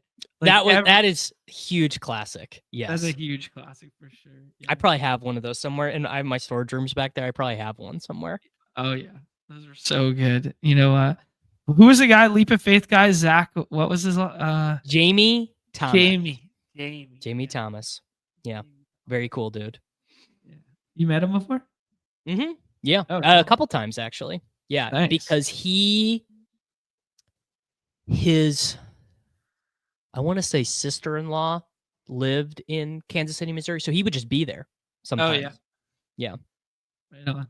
Skate culture was so cool for like 15-year window there. It did. It's totally over now. Skateboarding's not cool anymore because going outside isn't cool anymore. But it did really have a window. Yeah, man. Like I remember days where it would just be like we built a box for like the front yard, and then like everybody would just meet, and then we would just be like skate in the box for like so long, and then what would you do? You come inside and you play like Tony Hawk together, and you pass the controller around. Then everybody goes to bed, and you do the same thing the next day. Like it was just we'd skate for like 10 hours, like just crazy. Yeah. Yeah, that was life. So I miss it. I miss it all the time. You know, if I could have done it over. Davis, I gotta know your musical tendencies and stuff like that. You've referenced, somewhat, but I don't fully know like what kind of like genres and stuff you're into and favorite artists and that sort of thing. I just want to know, you got one song, one artist, one album that like soundtrack from here for the rest of your life that you just got to keep. One album is Mac Miller's Swimming. Okay. For sure. My two favorites of all time are Mac Miller and Nirvana.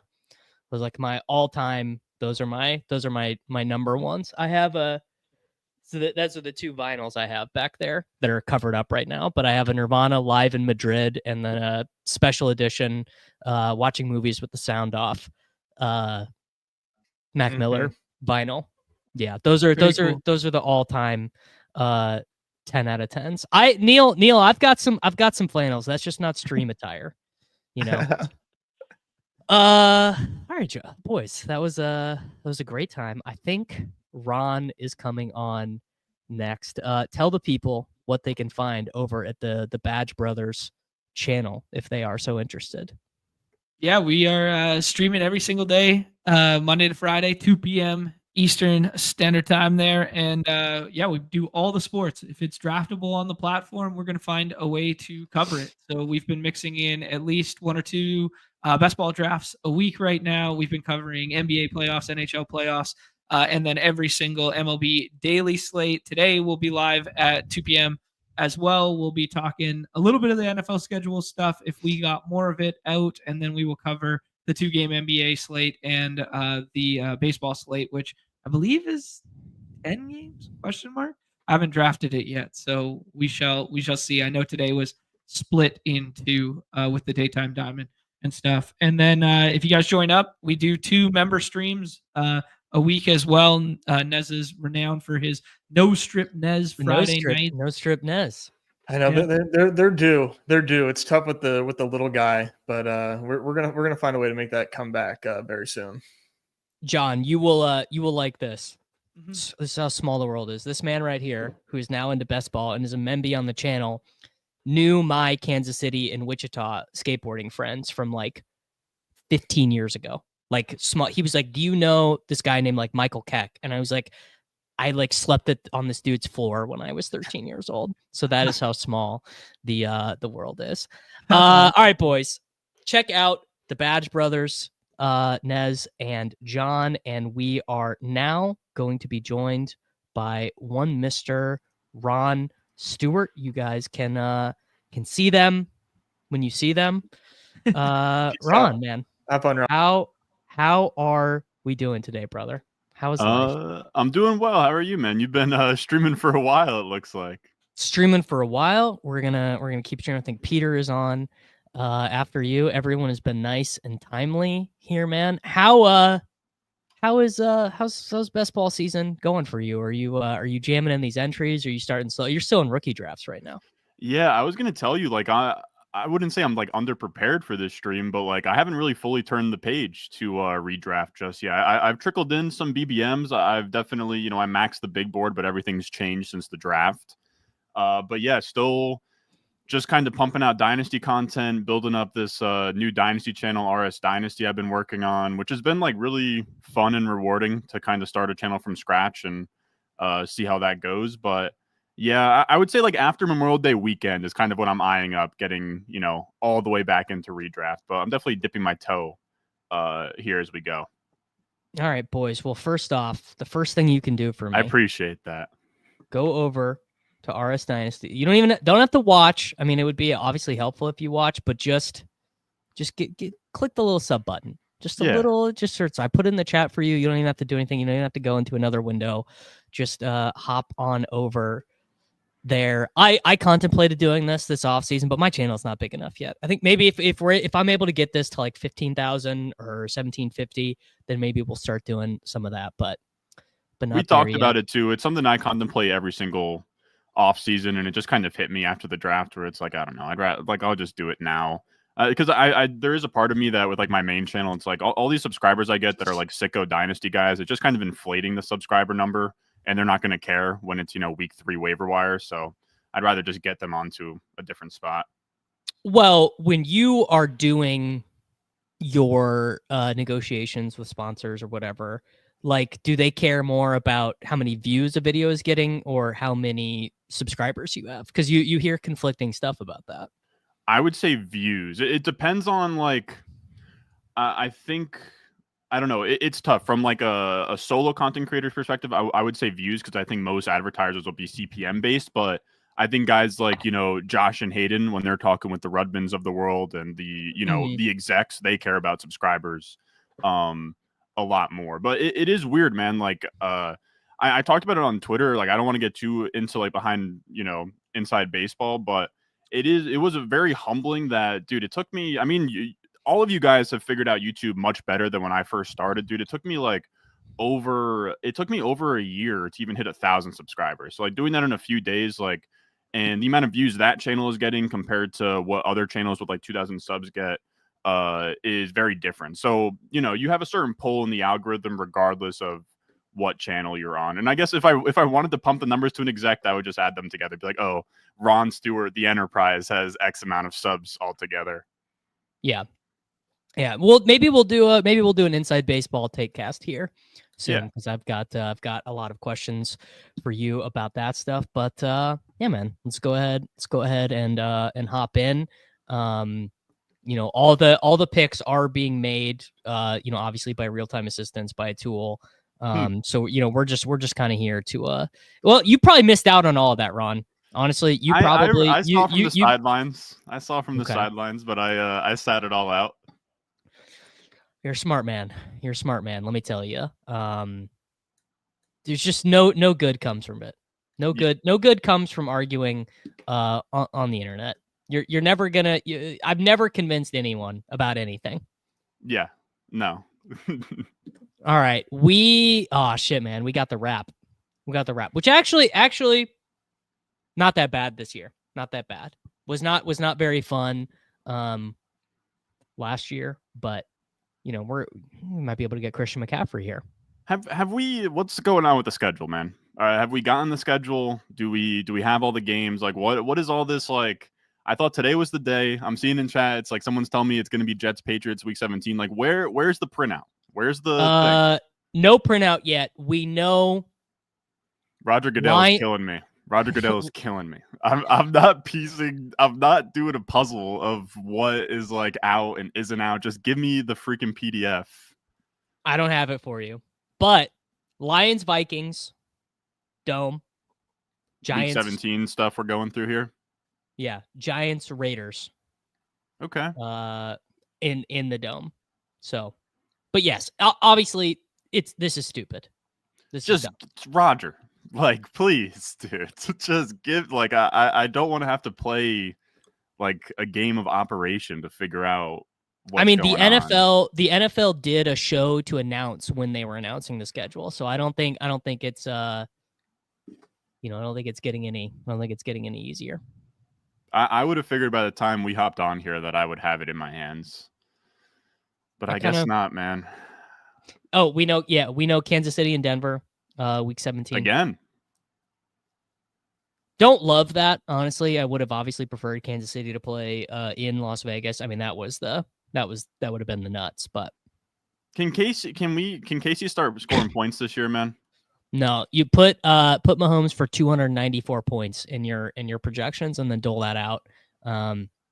However you'd like. I actually realistically think the only way they're better or more exciting on offense this year is if this Simmons fella that they drafted from Ohio State, if he's just like him, like right away.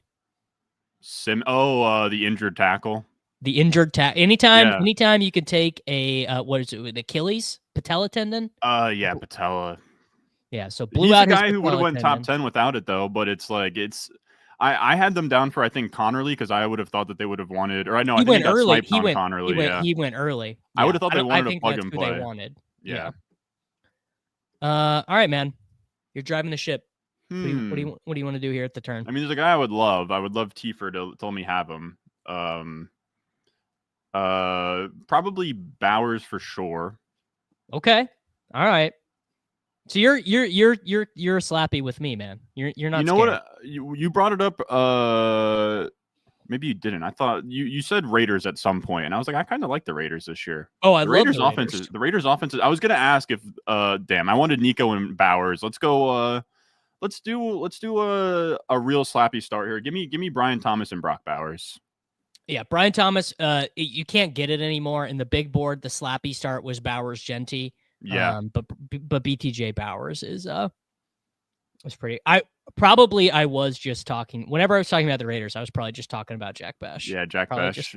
I was gonna ask if the best ball market's hip to the Raiders yet, because I think like Geno could be pretty nice this year as a late round quarterback. Like the offense, Chip Kelly can call an offense. You got Besh and Bowers, and like I know like Jacoby Myers isn't the sexiest name in the world, but they have like so much they can do out of like multiple different like formations and personnel groupings, whether Mayer stays or not.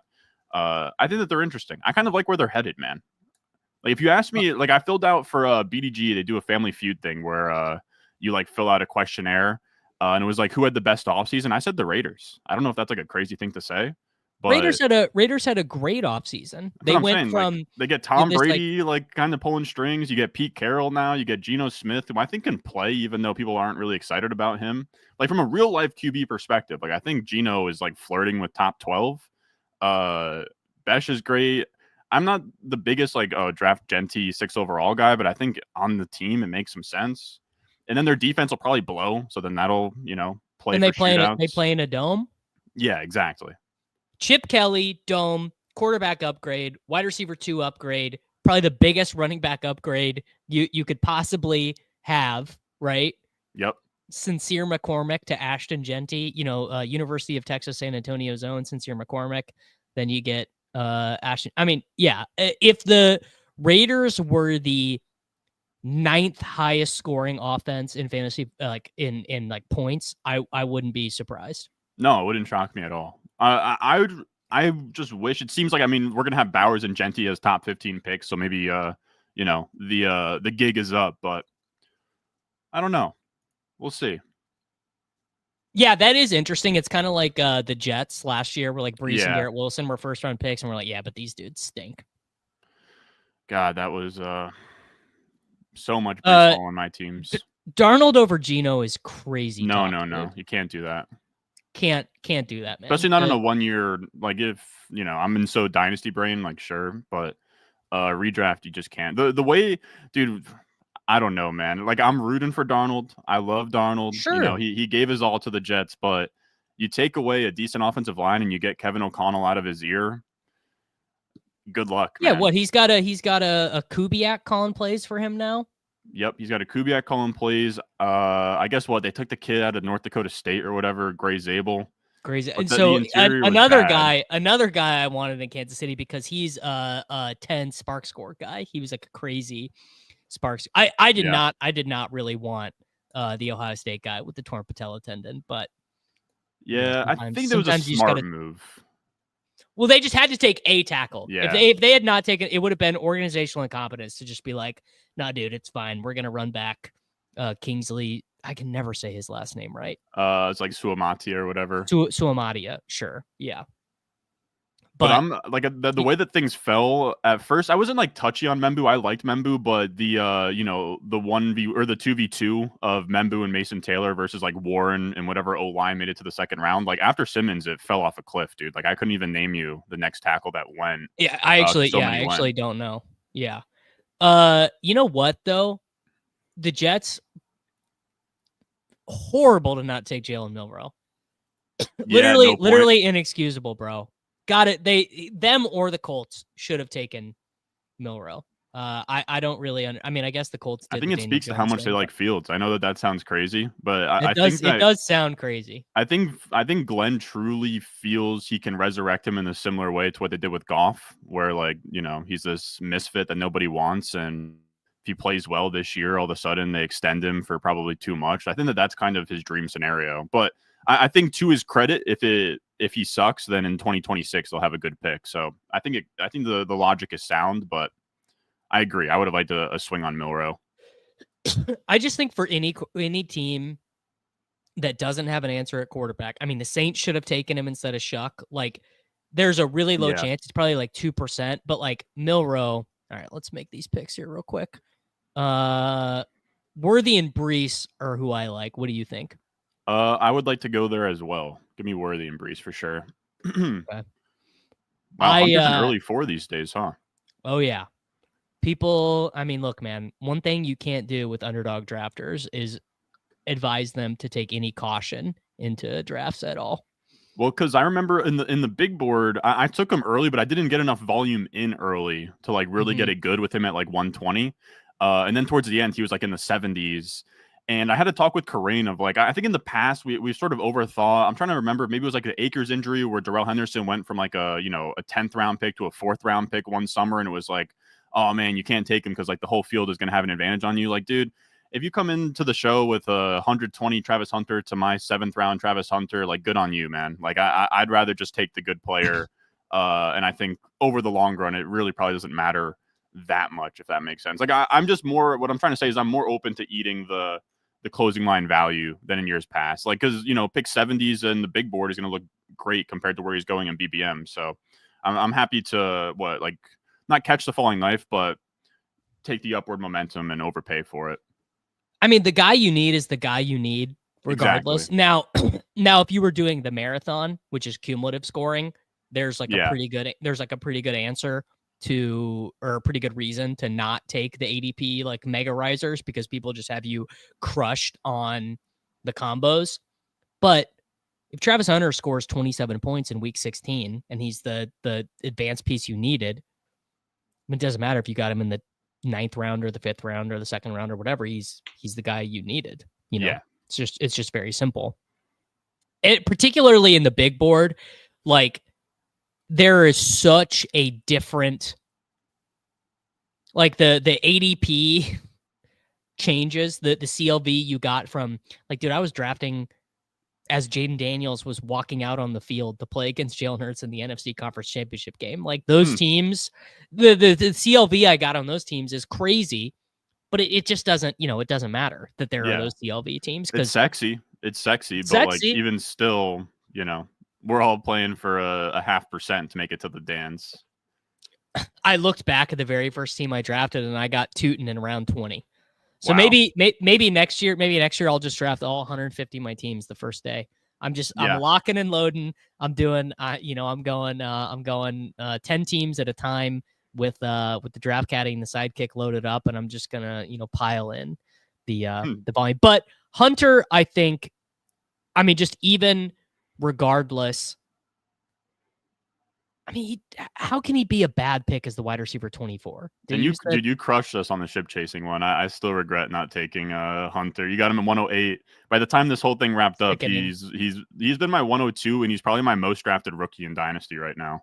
I just continue to trade up to 2 or trade back from 1 to 2 and scoop up Hunter. The only 102 that I didn't trade away, I took Hunter. I just, for whatever reason, I didn't have very many. I'm only in like, I think 15, 16 dynasty leagues. So only distribution. That's about where I'm at, and I feel about tapped. Jacob's in like 60. Yeah, no, get out of here. Although we are about to start too in the Discord. Wow. So we're gonna do auctions. What platforms? which are I know sick. you're an OG where you got some FFPCs for sure. Maybe even Oh, an NFL in there sprinkled in.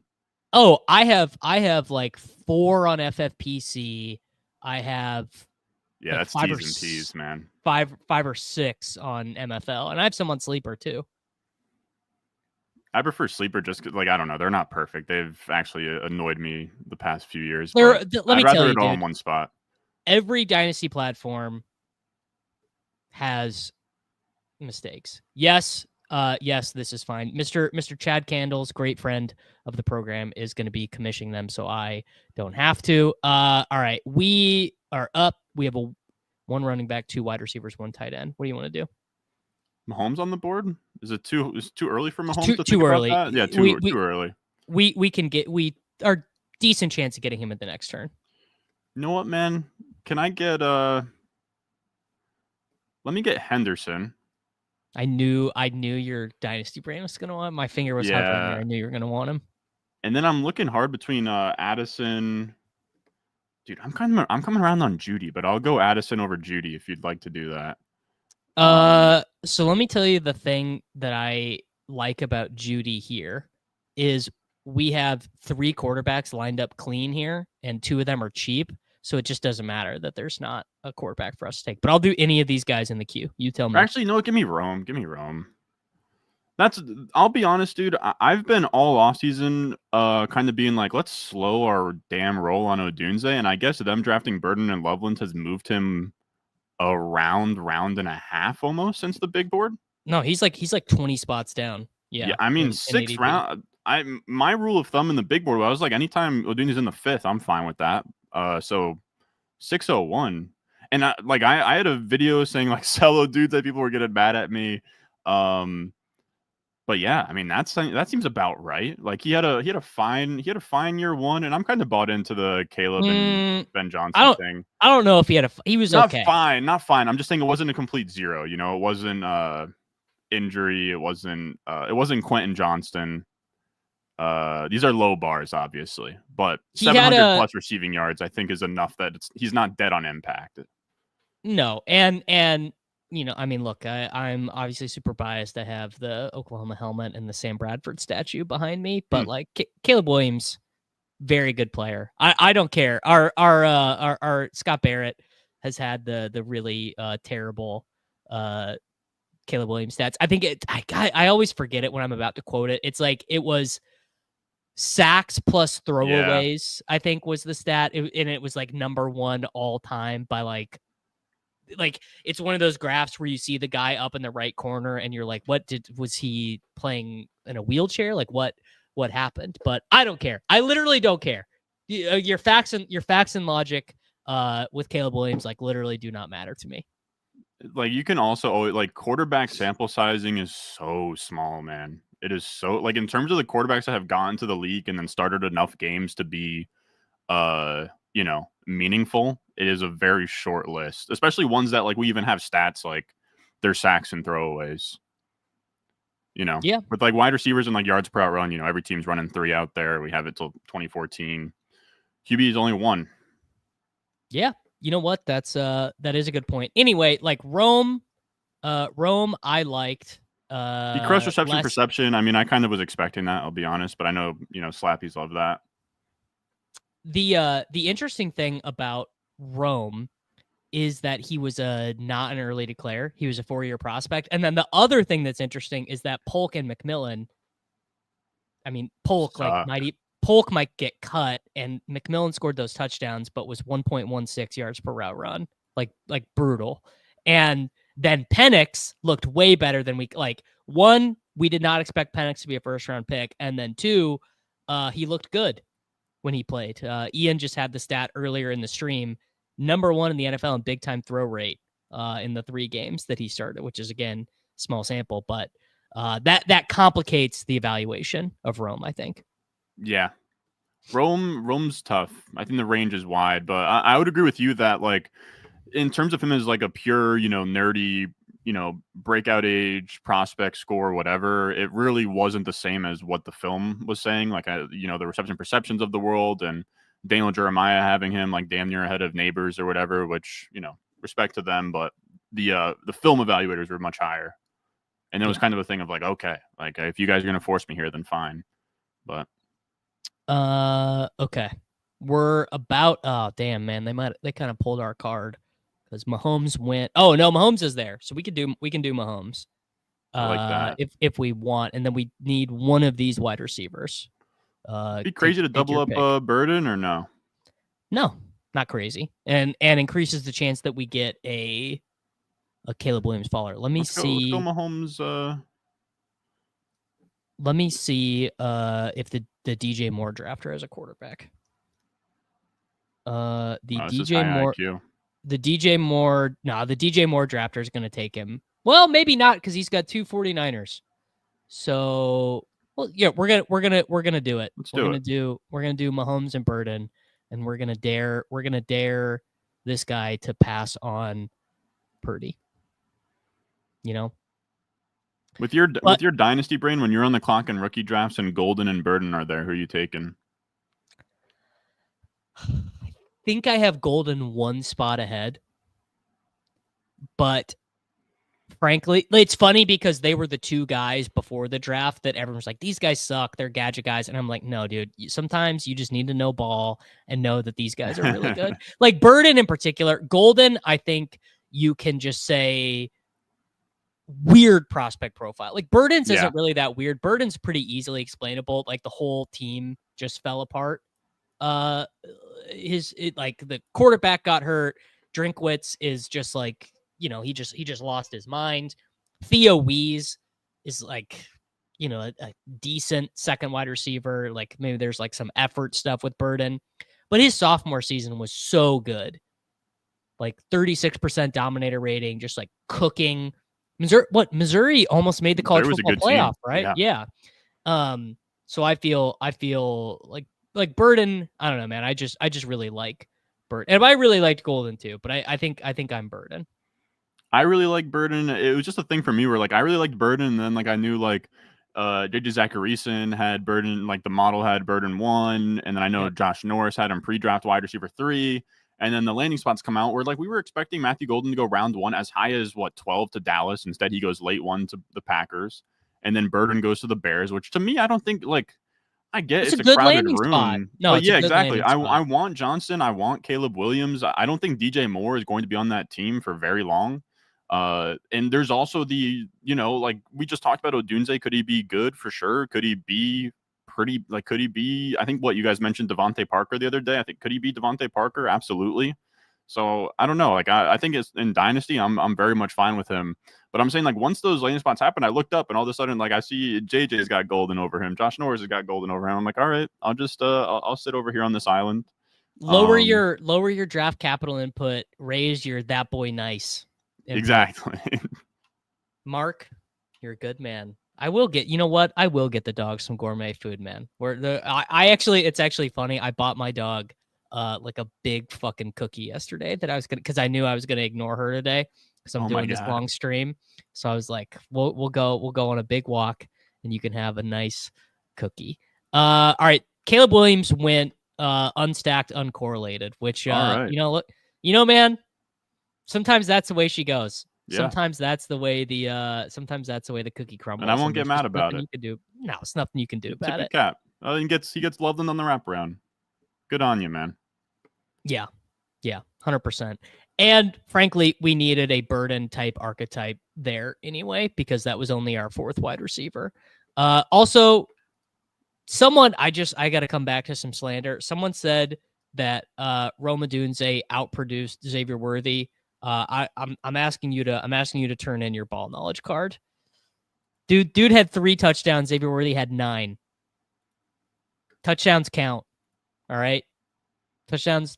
In fact, for our game, for half PPR, Ron, they're pretty important. Very important. I also think the pattern matching the JSN is very silly. Like JSN was the slot only player that was forced to play outside, and the Waldron offense wasn't running enough 3 wide receiver sets.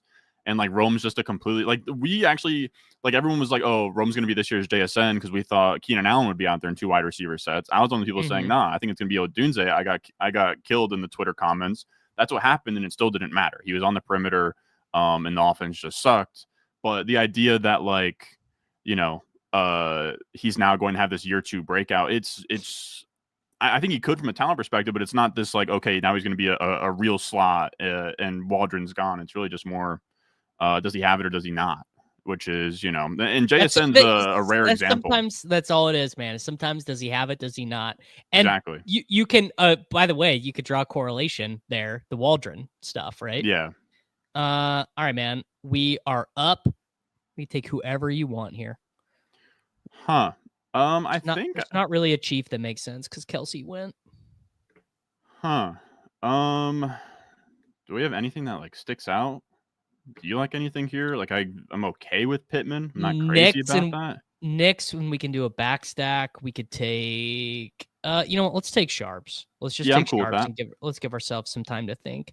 We could take Pittman, we could take Mims, that's a bring back. We could take Tootin, we could take Shaheed and set up Tyler Shuck. Let's do Shaheed. I actually kind of like Shaheed these days. I like him as well. I mean, that is just he's in a dome. They at least, you know what? I do sort of think that Shuck, like Derek Carr not being there and it not being will he, won't he, who's starting? Is Derek Carr injured? Like, they're going into the season and they know exactly what they're doing. Tyler Shuck is starting week 1, and if he stays healthy and if he is not like terrible, he's starting 17 weeks. Like it's helpful for fantasy or for football teams to have an equilibrium as opposed to like just like chaos. Like, oh, is Flacco starting? Is Richardson starting? Who's starting? We're calling different play. You know, all that stuff. Well, to play the Uno reverse card, don't you think Jalen Milroe could have been that for the Jets? Yes. I would have not faulted any organization that was uncertain at quarterback for just saying, you know what, we are going to select Jalen Milroe with our 2nd round pick, right? Because to be sure about getting him, you would have had to take him 2nd round, and just saying, yeah, maybe he stinks, but we also just got, you know, Anthony Richardson level physical stuff. Yeah. For free, you know. Now, Milroe, I've watched a lot of Milroe because he was such he was an important guy for college football daily fantasy. Mm-hmm. So the dude, I mean, he's got processing issues, right? Like it's just, but that doesn't, you know, a lot of guys do. Jared Goff has processing issues. Jared Goff's like, what is he, 32? And he still like has processing stuff that he's learning. I don't know. The Milroe stuff is like, there's so much complicated going in on there. It's like Richardson basically has failed in the NFL, so people are out on that archetype. Milroe, when he was bad at Alabama, was like so bad. Like the game against Oklahoma actually. Yeah, I mean, he was so bad in that game. And Vanderbilt, he was really bad against them too. But like also, like, you know, we also have like the Auburn game, his junior year. Yeah. You know, like leads the crazy comeback. I don't know, man. Georgia I think first half. Georgia. Yeah, dude. Georgia first half, I thought he was winning Heisman. Yes. Like 3 rushing touchdowns versus a defense with, you know, every 5-star you can imagine outrunning Malachi Starks. And he also, dude, he had 20 rushing touchdowns his final season at Alabama. I think that if I was running an NFL team, and maybe this is why I never would, but I would just like, I would want guys like that every year if I didn't have an answer at quarterback. Because, yeah, Milroe probably is bad. He'll probably never get there as an NFL passer. He'll probably just never have the processing speed. He'll probably never have the touch. But what if he does? But what if you get him with the right coach? And like Milroe, I think, is kind of different than Richardson because it seems like Richardson is probably like an attitude guy, like just a guy. Dude, I have a dynasty trade target video I'm working on, and I can't bring myself to recommend people to buy Anthony Richardson, but I'm starting to get the feeling back, man, with A-Rich. I don't know. There's like I buy it every time. They're like, oh, he's gonna actually lock in now. I've taken Richardson already today. I mean, Richardson at quarterback 27 is crazy. No, it's crazy. Like, because here's the thing: everyone feels, and I was a slappy as well, who took Justin Fields in the big board last year, and maybe even Trey Lance before that. We're talking, 8th, 9th, 10th round, where it burns bad. But Richardson, what in the big board? You're talking like 13th, 14th round, same thing in BBM or whatever. So it's like the cost, like even if he just plays like 10 games and does well in them, or if he, finishes high, like there's a lot of different ways for it to work out. I don't know. I think, like you said, just like kind of the Richardson fatigue and like Milroe, even in the real NFL where Milroe's going in the 3rd round, but I think now we're seeing and you know what? And Fields too. Fields not working out also plays into that. If people are just like, oh, these processing speed guys who are just athletic freaks don't work out. A lot of times are like league winner type guys where in the past we've had to pay for them in the 8th round, Yeah, you're right. What is he? QB 27. He doesn't even get drafted in every draft. Like, I've seen Daniel Jones go and not him.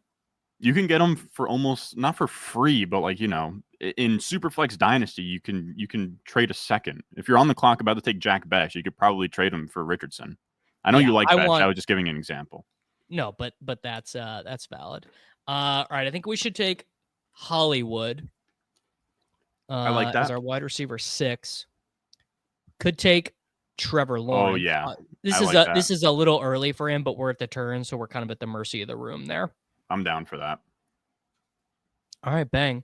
Hollywood Brown. I mean, Corain hates him. Jacob hates him. Although Jacob just, I have learned this like over the last like 24 hours. Like if you ran a 4.3, Jacob just hates you. He just is. He's out on elite. He's out on elite game breaking speed. Just not gonna do it for him, and that's okay. He can take Adam Thielen. He can have at it. Yeah, I'm looking now. Richardson's my 3rd highest quarterback in the big board. Sadly, I mean, I'm sure you're in the same boat. First highest is Milroe. Let's see. Pre-draft. It's a 3rd round pick. But... Purdy 20%, Dart 18%, Fields 16%, Richardson 14%, Milroe 13%. Yeah. Yeah. Similar. For me, it's Milroe 23, Dart 20, and then Richardson 14.7. Not great. $223 worth of now retired Derek Carr. Oh man. So not feeling great about that. I guess I was late to the Tyler Shuck train.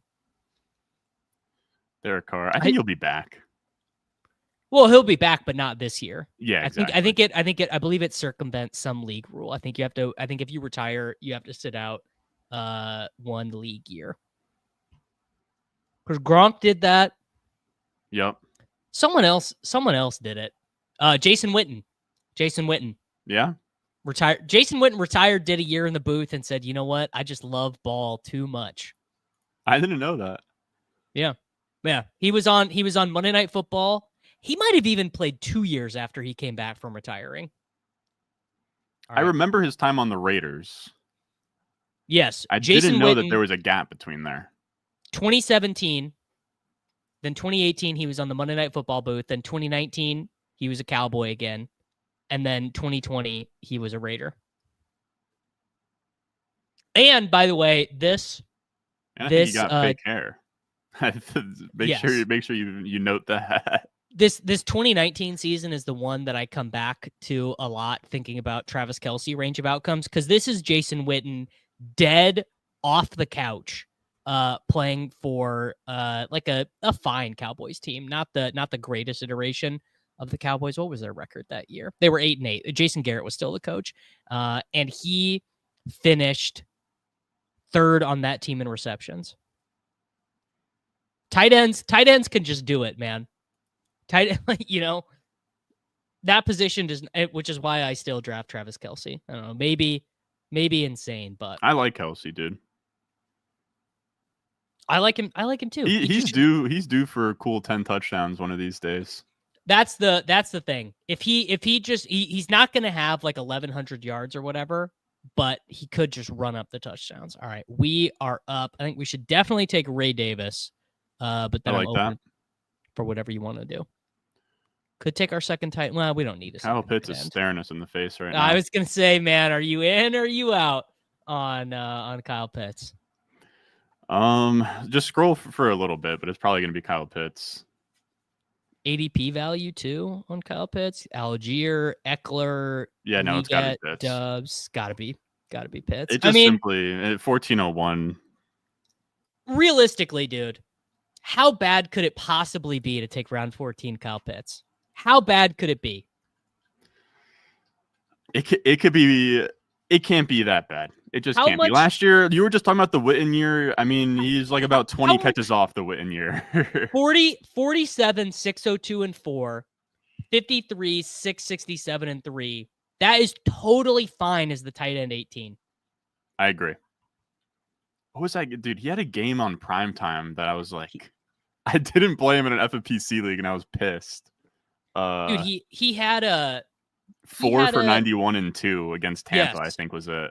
Yes, correct. He had two big games. He had 4 for 91 and 2. Both versus Tampa. Yes, Tampa Bay, much like Mooney, a Tampa Bay Buccaneers merchant. But and the other one was 7 for 88. Yeah, I mean, now we have gotten to a cost perspective with Kyle Pitts that we could just say, how bad can it be? It's just it's so tough. Like, I know Jakob harps on it all the time. It's been something people have kind of harped on this offseason of just like, if Pitts can't play in line, it just gets really tricky for how many routes you can actually run. Well, he can't play in line. I mean, it's just over. It's done. It's over. But so now, then it's like, can he be better than Ray McLeod in 11 personnel? Is what it comes down to. And it's like, even if he runs 58% of the routes, this is still a fine spot for him. I would just love, like, can we turn on the freaking Florida tape and just be like, look, dude, if he's going to run 65% of the routes, can you run all of them in the red zone? Like, he's 6'5", man.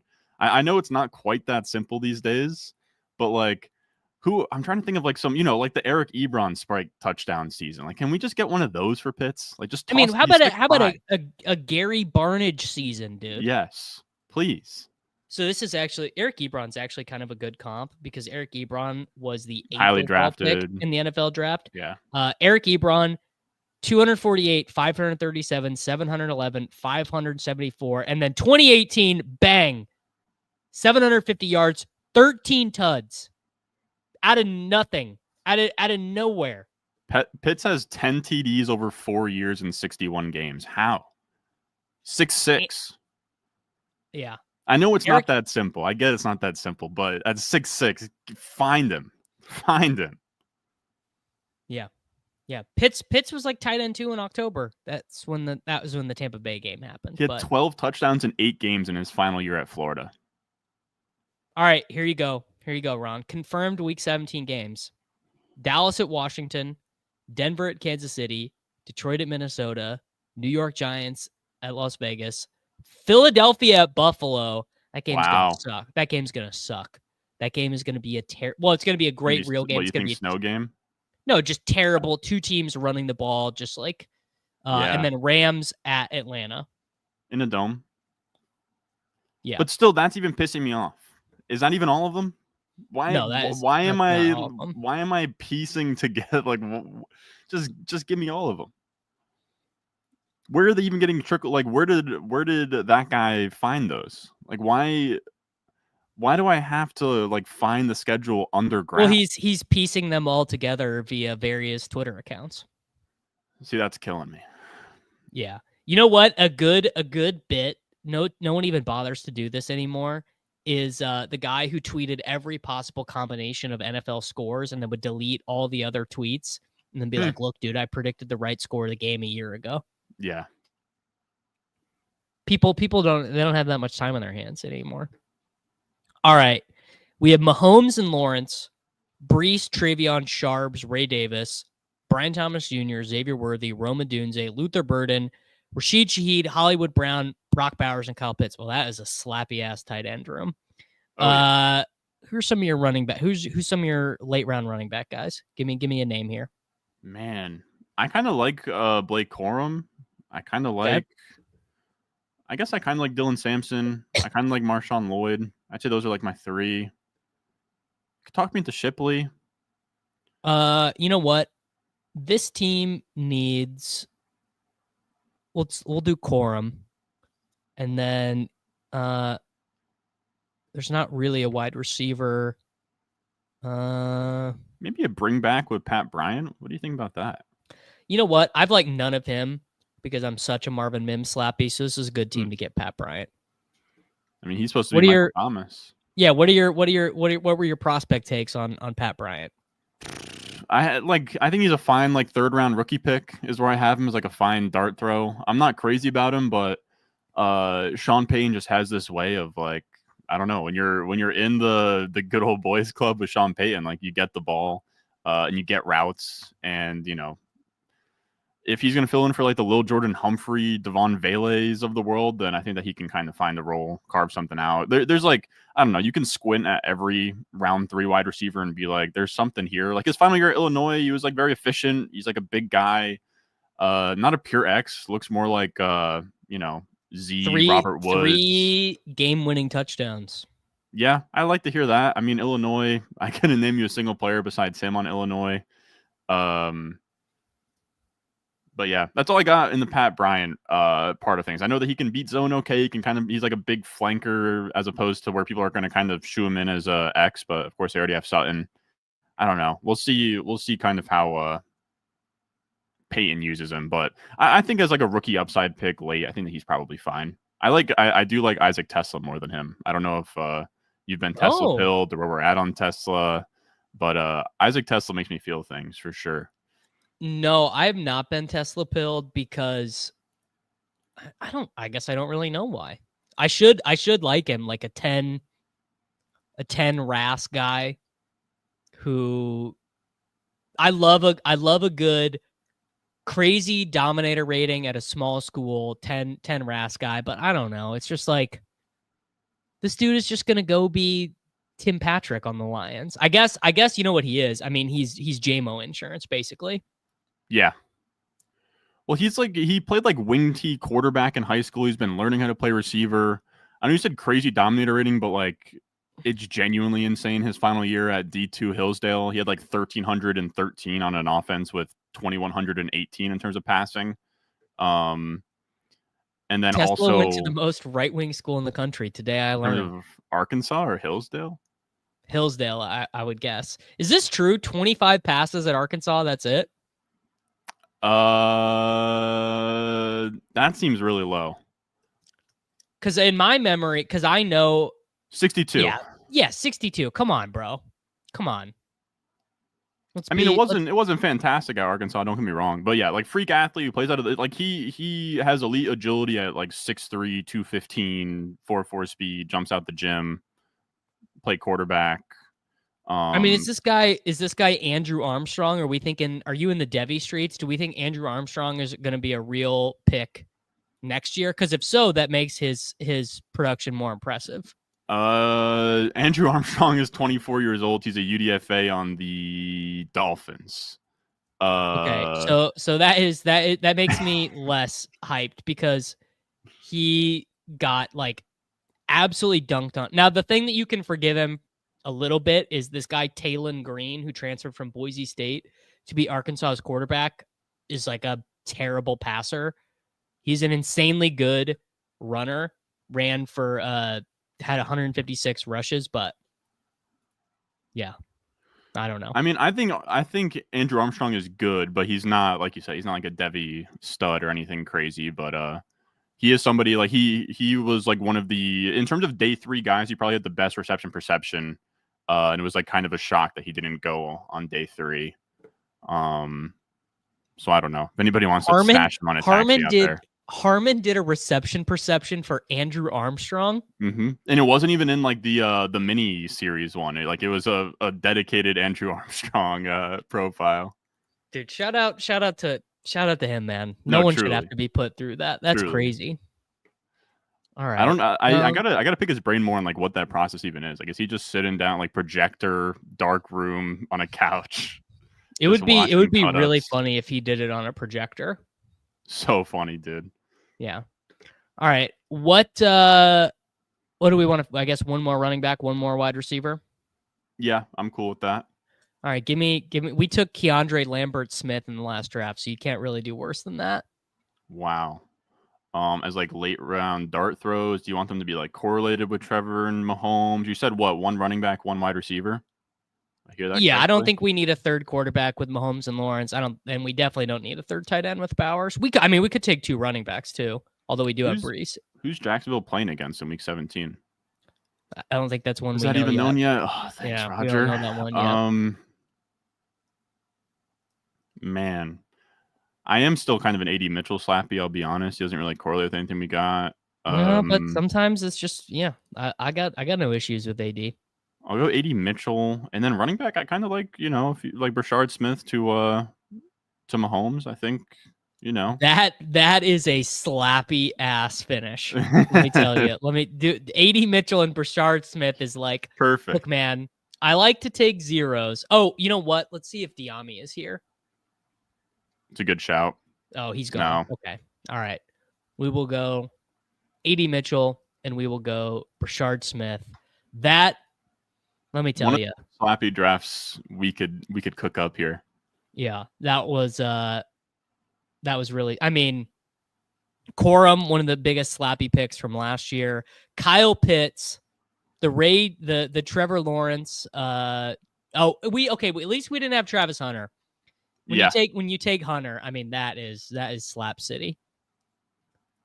People are talking about Xavier Restrepo in the chat. I think you got to give up the ghost on Restrepo, brother.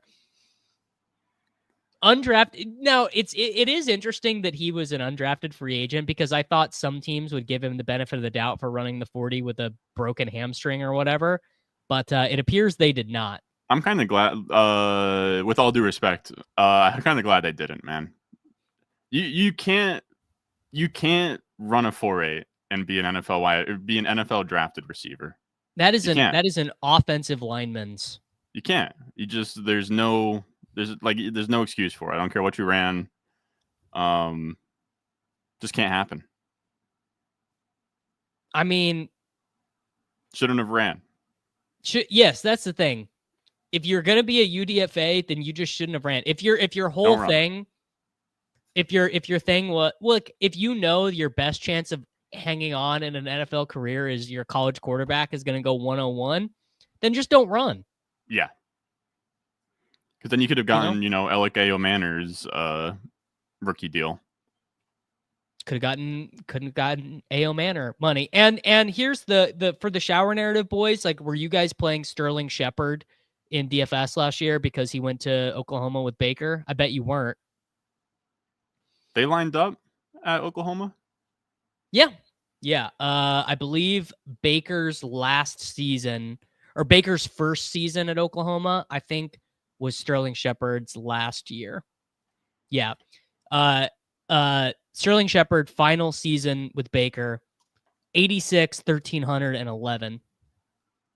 Yeah. I mean, Troy Franklin didn't Troy Franklin is so much better than Restrepo, and he did nothing with Knicks. Yeah. He did score a touchdown against Buffalo. Yeah. I mean, it was a long one, right? Or no? It was like 60 yards. It was on their first possession. I mean, I don't know that Restrepo was catching a pass longer than 15. Restrepo playing 40 chess to not get drafted so he can sure. Dude, the public shame of running a 4.8 as a 5'11 receiver. I don't think so, man. No. I don't think he's doing that on purpose. Crazy body type too. For Restrepo, the only sub 6 foot wide receiver to weigh more than 6 or 205 or something. Okay, so we stick. You take that. Okay. Did he do agility testing? Like that would have been more. I don't think he did. What are we doing?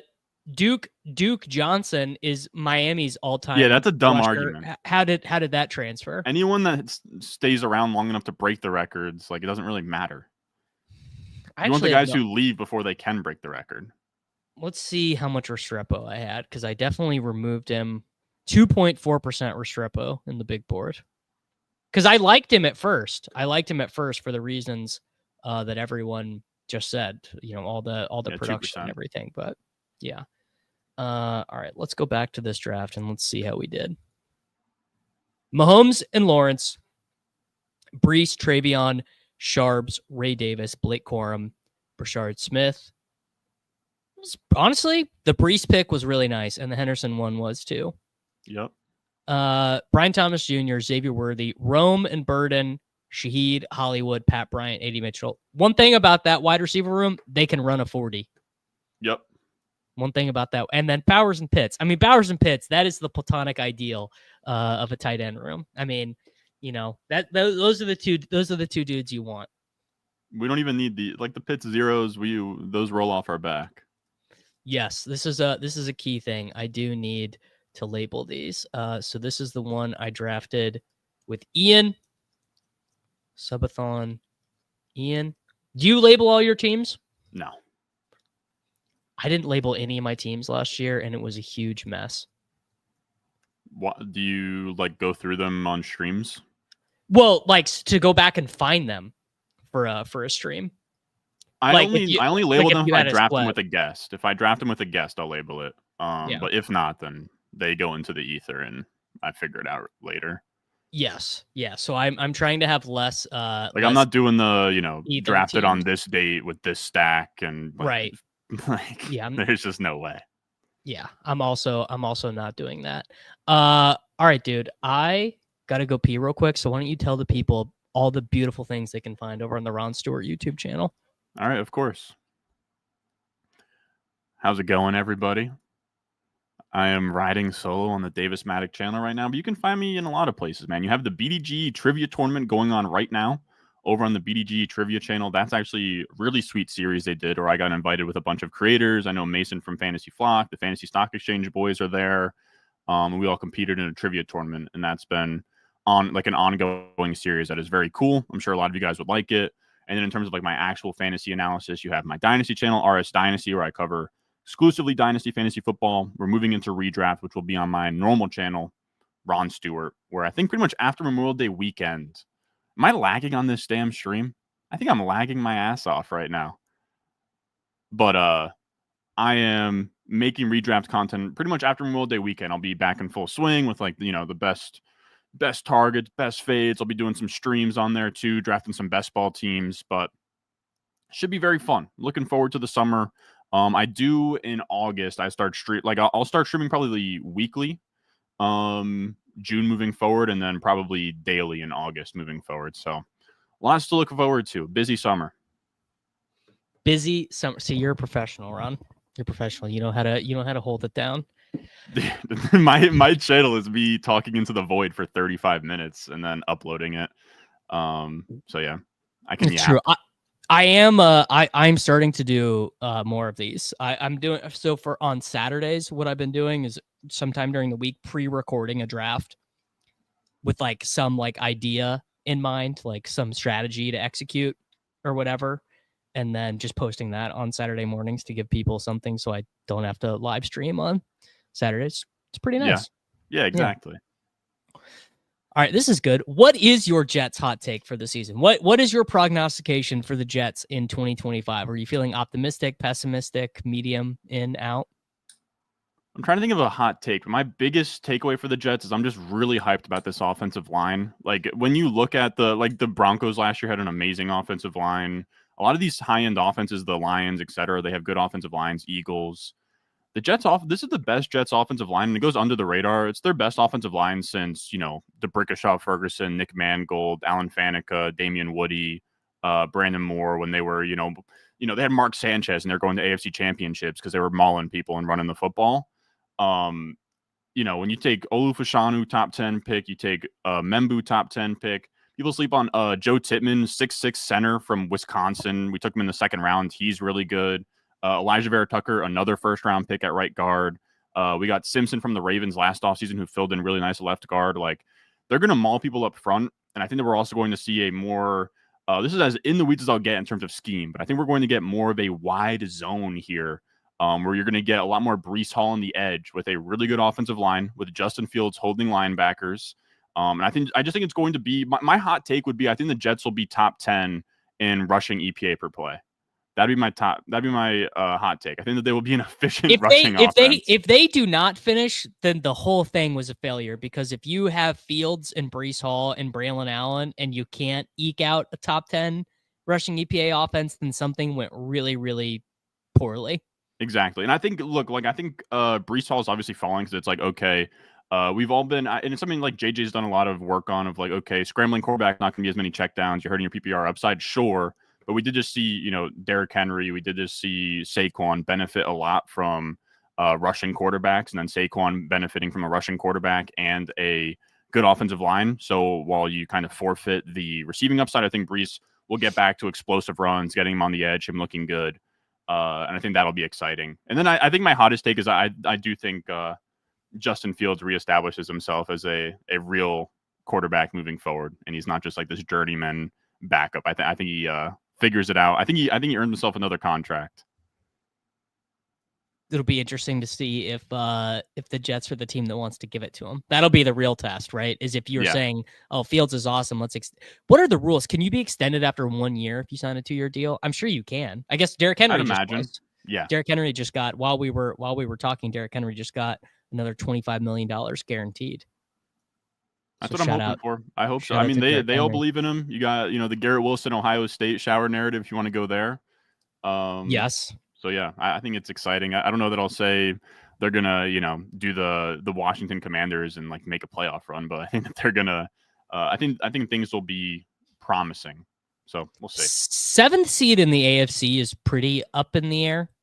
7th seed, you can any higher than that is pretty ungettable, but 7th seed is pretty strong. Which is nonsense, by the way, because I had to see a 10-6 Fitzpatrick year go to waste because we couldn't make the 6th seed before they expanded, which was bullshit. And Rex Ryan beat us in week 17 with the Bills. So that's tough. Just, another Jets heart. That's one that goes under the radar. That's one that goes under the radar with the Jets. I mean, you have the menu is just so wide, right? With Jets heartbreak. So who could possibly say? All right, man. Well, I will let you get out of here. Peter is going to be here in any moment to come and hang out. But I appreciate you holding it down. I appreciate drafting a team with you. And give me your Breece Hall stat line prediction. Breece Hall, wow, stat line, and then we'll let you get out of here. I'm so bad with these, but let me give you. Man, this is going to be tough. I have his Mike Clay projection up. I'll tell you if you're more or less bullish. I'm going to say for Pete to hear Breece Hall, 1,300 rushing yards and 10 rushing touchdowns, but probably 50 catches. Homer. You're not going to believe this. You are higher than Mike Clay's. Yeah, probably a lot higher. Projection on Breece Hall. Yeah, that probably gets into like top 6 range, but it does. All right, man. Thank you for joining. I appreciate you. You have a great day, dude. All right, you guys, have a fun little stream here. I'll see you guys another time. Peace, Ron. Ball is life. All you have to do is connect your Discord account to YouTube. So you link your accounts in Discord, and you will be automatically added. Peter, GM, man. How you doing? Doing good. What is this? Hour 6 for you? 5? How many? This is I guess this is hour 5 because we've done 4 hours. So it's you, then it's Reebs, then it's Karain. Who knows? Maybe I'll just keep streaming, dude. Maybe I'll just I don't have any more guests lined up, but maybe we'll just be 10 hours in. I'll be going till 7 p.m. Eastern or whatever. How many subs have you added? That is the goal, right? Sub-A-Thon? Not very many. No, I don't know. I haven't looked. Let's see. About at 30 subs. So that's pretty good for a stream. That's pretty good.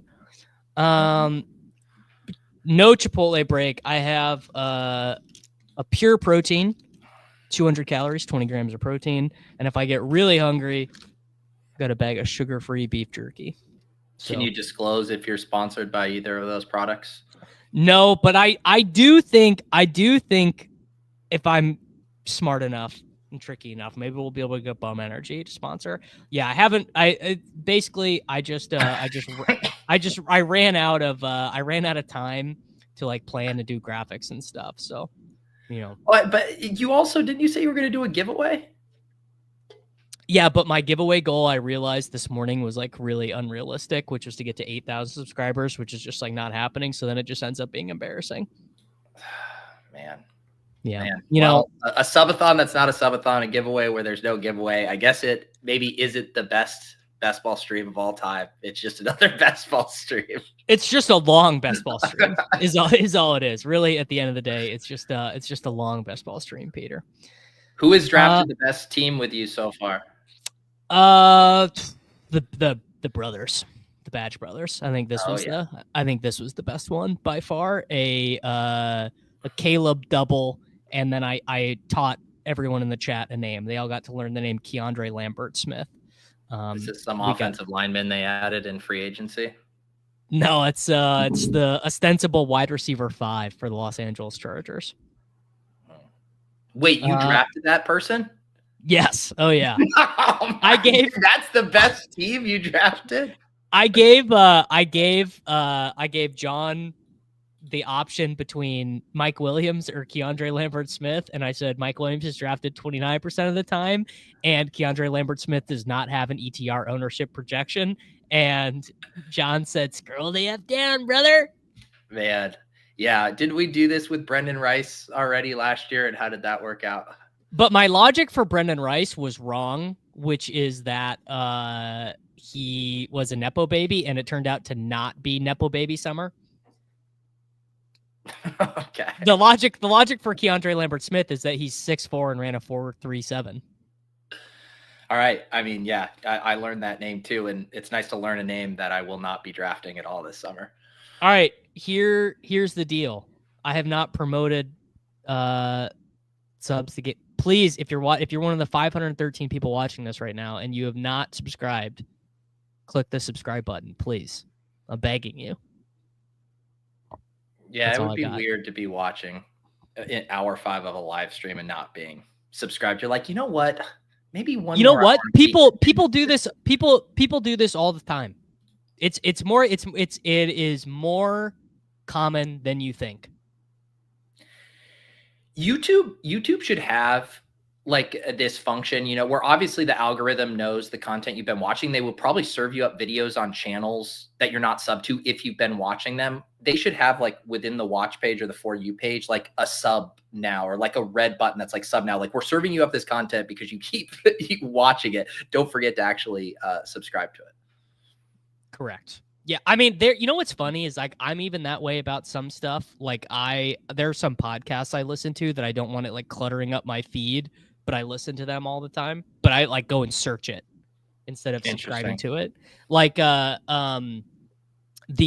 Ringer, the House of R, Mallory Rubin, and what's her name? Joanna Robinson. Yeah. I don't subscribe to that because I don't give a shit about the Marvel show or the Marvel shows. Yeah. So I only go and search it when there's something I specifically want to. Yeah, exactly. There you go. See, the one, are we on the clock? Yeah. Gibbs, Puka, Genti. We've been getting weird. Every guest has wanted to do something weird in the first round. I don't think we've taken. Yeah. I'm the fucking lamest streamer out there. Give me Jahmyr Gibbs, slight ADP value. Oh. Well, actually, if you use Sam Sherman math, that's not slight ADP value at all. That's actually a jam. Like if you do the way Sam Sherman weighted for first round values being even more significant than like a 13th to 15th round slip kind of thing. Exactly. Yeah. Yeah. Exactly. So House of R, I listen to, but I only listen to the Star Wars shows. So I don't have to subscribe to it because I know exactly when it's going to be uploaded. And I'm the opposite. I skip the Star Wars shows and I listen to them talk about Last of Us. Yes. Yeah, I'm behind. I'm 3 episodes behind on The Last of Us. The one thing I'm kind of psychotic about with how I manage media consumption is podcasts. And I've mentioned this before, but I subscribe to a shit ton of podcasts, and I might listen to like 5% of a specific podcast, but I treat my phone essentially like an email inbox when I pull up my Pocket Cast app, and there'll be like 40 podcast episodes, and I swipe and I'll pick out like 1 or 2 that I'm going to listen to that day. But I like scanning like the titles or, from different shows I've liked previously. And then I just cherry pick, but I like seeing all of my options on a daily basis. No, completionist, man. If you show up in my podcast feed, I'm listening to you. No, I got to cherry pick. You know what though? I don't listen to every Huberman lab anymore. Dude, they're like every other, like the titles that look interesting to me on Huberman now, it's like 1 out of every 5. Yes, exactly. Like I just don't need to listen to all of them. And whenever he's like venturing into like how to have better relationships, I'm like, I'm sorry, bro, but I don't need it from you. Yeah, I don't need it from you. I went golfing on Saturday, Andrew, and I have a tee time this Saturday as well. I am working through it. A-Chain, Ladd, JT, McBride, Bucky, T. Have these been pretty wide receiver heavy rooms? Not really. No, yeah. I don't know what that says. I don't know what that says, but they haven't been like super piss boy. Yeah, I do feel like I don't feel like I've gotten any Gibbs Ladd yet this year, because Ladd, neither of these guys generally fall too much, and they don't quite line up that well. Well, probably in your rooms, we're probably seeing Ladd as a 1-2 turn pick. Yeah, not quite, but yeah. I can't believe I got to come on air right as Derrick Henry's contract extension was announced. Did you already see that? Yeah, just the 2 years, $30 million, $25 million guaranteed. You know me, I'm just always streaming during historical events. I'm the Nick Castellanos of best ball streaming, is what they're saying. Yeah, yes. I mean Gibbs and Ladd is pretty nutted, and there'll be some wide receiver that we like at 31. So I think that this year is going to be the year of the hero running back. I mean, is effectively what's going to happen. Is all the best teams are going to be one running back in the first 5 rounds, I think. Yeah, I've found so far that I do, and this pains me because everyone knows I'm an elite tight end SLAPPY. I love Brock. I love McBride, but I like my teams better when I just do pretty much exclusively running backs and wide receivers through the first like 8 rounds. Like I have 2 and 6 or 3 and 5 or even a 4 and 4, like if I'm pushing it, but just where all the value is at quarterback in the double digits and tight end late, I just love my super heavy running back wide receiver starts. The super wide receiver starts objectively look better for a screenshot, but I am so scarred by what happened last year, Peter, of just like every week seeing Joe Mixon crank out 17 points while I'm begging Jaylen Warren to get to 10. I'm just saying, Jaylen, please, I'll do anything for you to scamper for a 42-yard touchdown in the 4th quarter, and then he just gets 6 points again. Jaylen Warren is an NFT project that has all of this. They have an incredible roadmap. They have all these rewards they're promising, and yet the number never goes up. Never, ever goes up. All right. Well, thankfully, my boy M Sauce took Tyreek Hill, so we didn't have to have that conversation. Yeah. This is probably going to be Rashid, I'm assuming. I mean, Chase Brown. I say we slam it. You want to do Chase Brown? I thought you were Mr. Wide Receiver. No. So what I'm saying is that I just want to be taking running backs or wide receivers through these early rounds. Oh, okay. I misunderstood. And when I look at like the 2v2s of like the running back versus wide receiver in round 3 versus round 4, I generally like the running back round 3 and the wide receiver round 4. Yes, I hate the round 4 wide receiver. It's like DJ Moore and then a pretty big. I guess you're a big. You probably like Zay Flowers. I have Flowers ranked after ADP. Yeah, but Zay actually slips a decent amount now, so you can get him in the 5th. Yes, he does. All right, Gibbs, Ladd, Chase. This could be a Keandre Lambert Smith team, Peter. No, you could save that for John. See, I hate shit like this, man. The functional difference is that Worthy plays on a team they're gonna throw the ball 200 more times than the Ravens are. That's the functional difference. Zay Flowers, you want to get into an argument about skill? Sure, Zay Flowers is a better player than Xavier Worthy. Got no argument there. Wow, definitely better. It's not even close, dude. Flowers looks like a video game character or something when he gets the ball. He glitches out. He's so good, but you know. It's the same reason that I'm super bullish on the Raiders. They're just going to run a bazillion plays.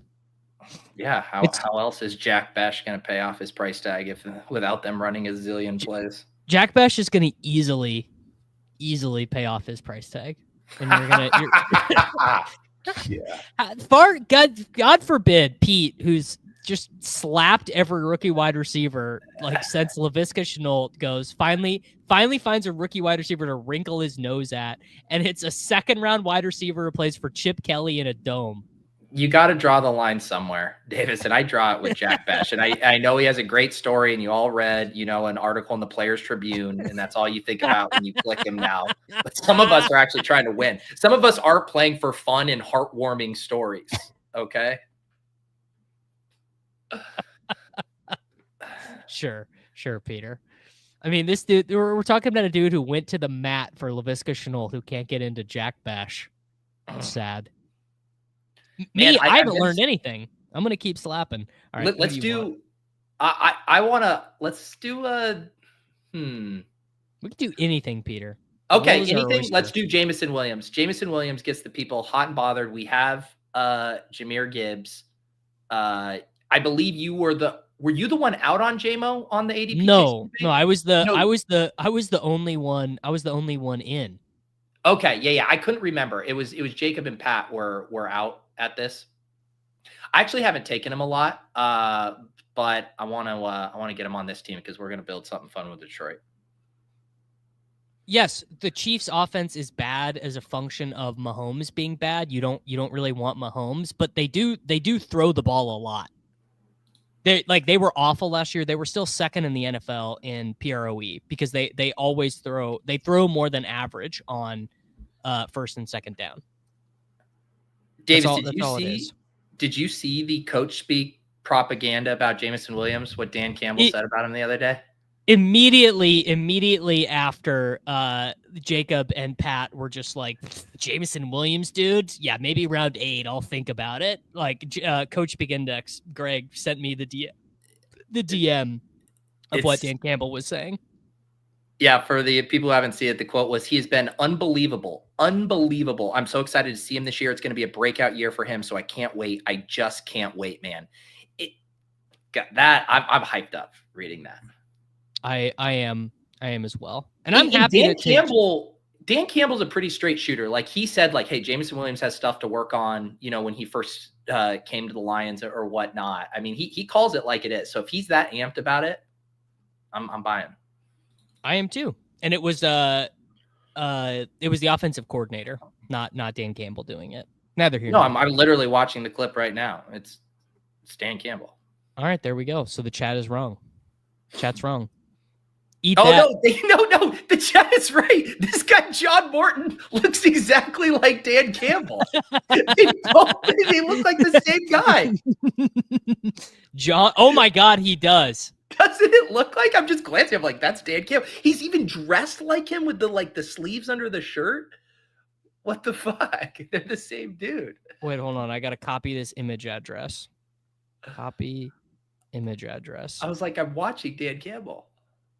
That guy does look like John. That guy does look like Dan Campbell. It's crazy. Yep, that's true. Imagine if the new OC just says, St. Brown, 7-yard crossers, we don't need it. We want 40-yard touchdowns.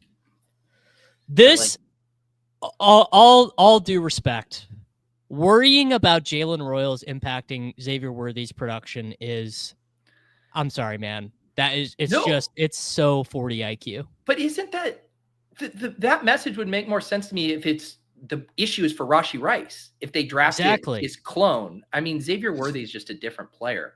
Yes. Xavier Worthy has the role that he will maintain. All right. We are in a bit of a difficult spot here, Peter. No, we're not. We're in a great spot. What do you want to take? I either Kittle or Addison.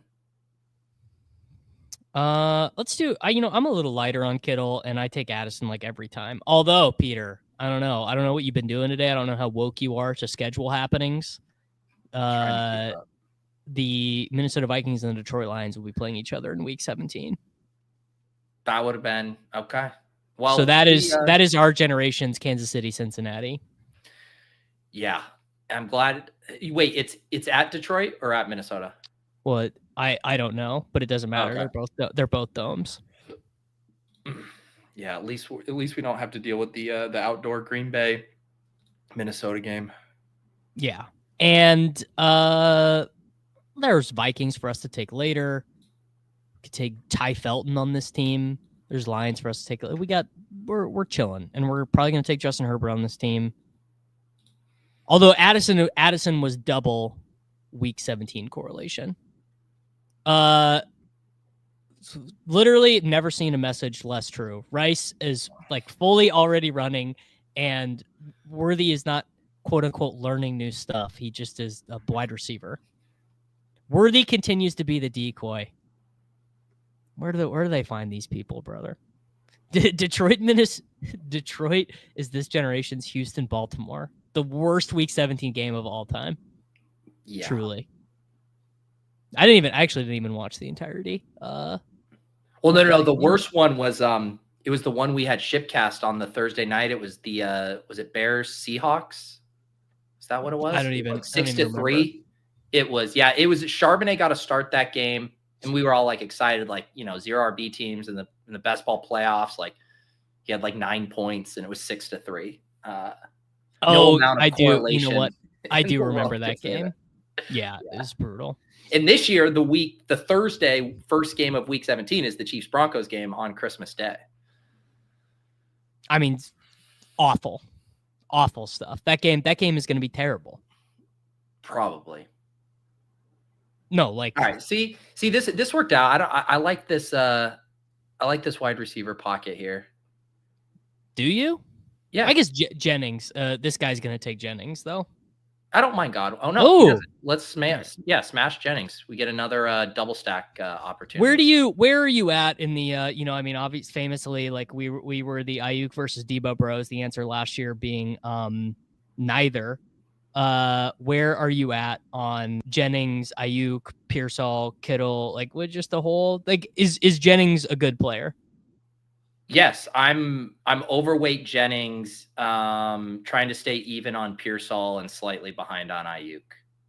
Pearsall, this is like actually unintentional, but I believe he's just like my most drafted player across everything right now. Like if you include the big board, and he might be because he's the last in this pocket. I think there's like a pretty big tier break after him, and I'm such a. No, I've seen you reach for him, so it makes sense that he would be one of your most drafted. Is it neither or is it neither? It's neither, isn't it? Neither. Neither is neither. Come on. I mean, come on, dude. Pearsall, guy got shot and was the guy you needed in Week 17. I mean, you can't find. Did you see that video? He was at something the other day. He was wearing the Rolex that he was like shopping for when he got shot. God, come on. Tell me that doesn't get you jazzed Big Jack Besh vibes. I'm noticing you have a type. If it can be made into a Disney movie, then you're in on the player.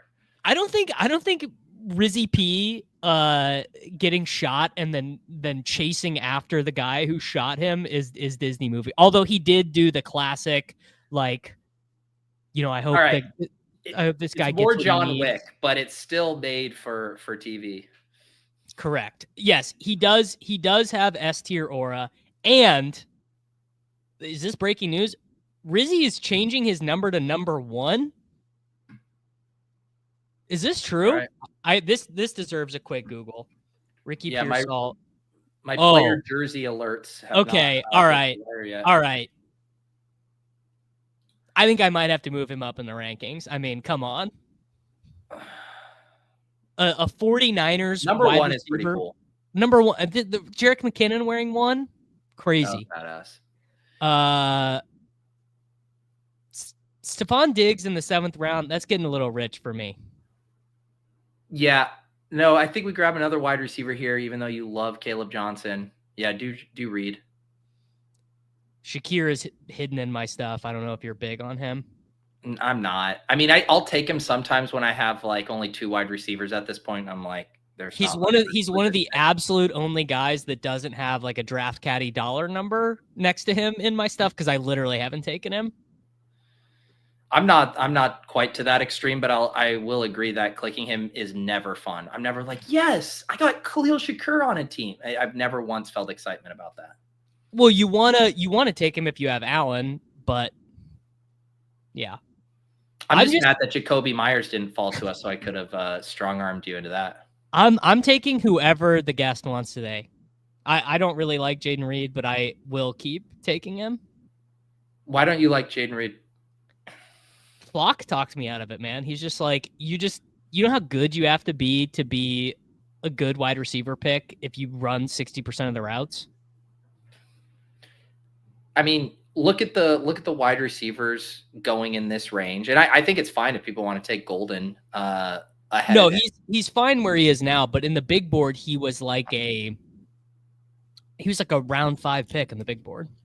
Yeah, he's a round and a half cheaper than he was like closing BBM stuff. The ceiling case is still well intact. You know, Matthew Golden, even if Matthew Golden hits, he's not going to hit in a way where he's such like a target vacuum that there's no room for anything else. It does ultimately come down to playing time. And if Jaden Reed's agent is out here getting Adam Schefter to tweet about him being the number 1 wide receiver, maybe they can convince Matt LaFleur to have him play more than 60% of the snaps as well.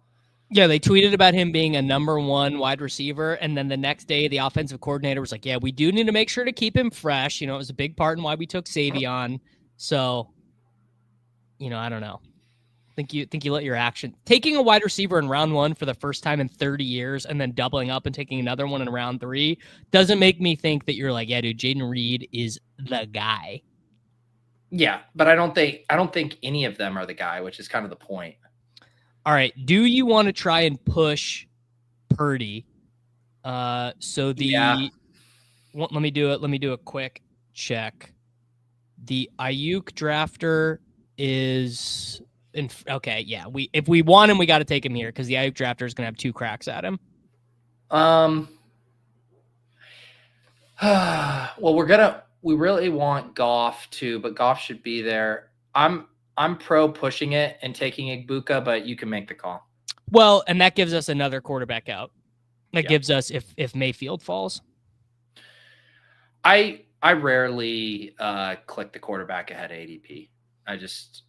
I actually had a team this morning. I was doing one, and I had a CMC Kittle Jennings and the Ayuk drafter, or it was the Pearsall drafter, like took him ahead of ADP, and it's just like, whatevs. Who is this year's Dontavian Wicks? Ooh, probably Igbuka, right?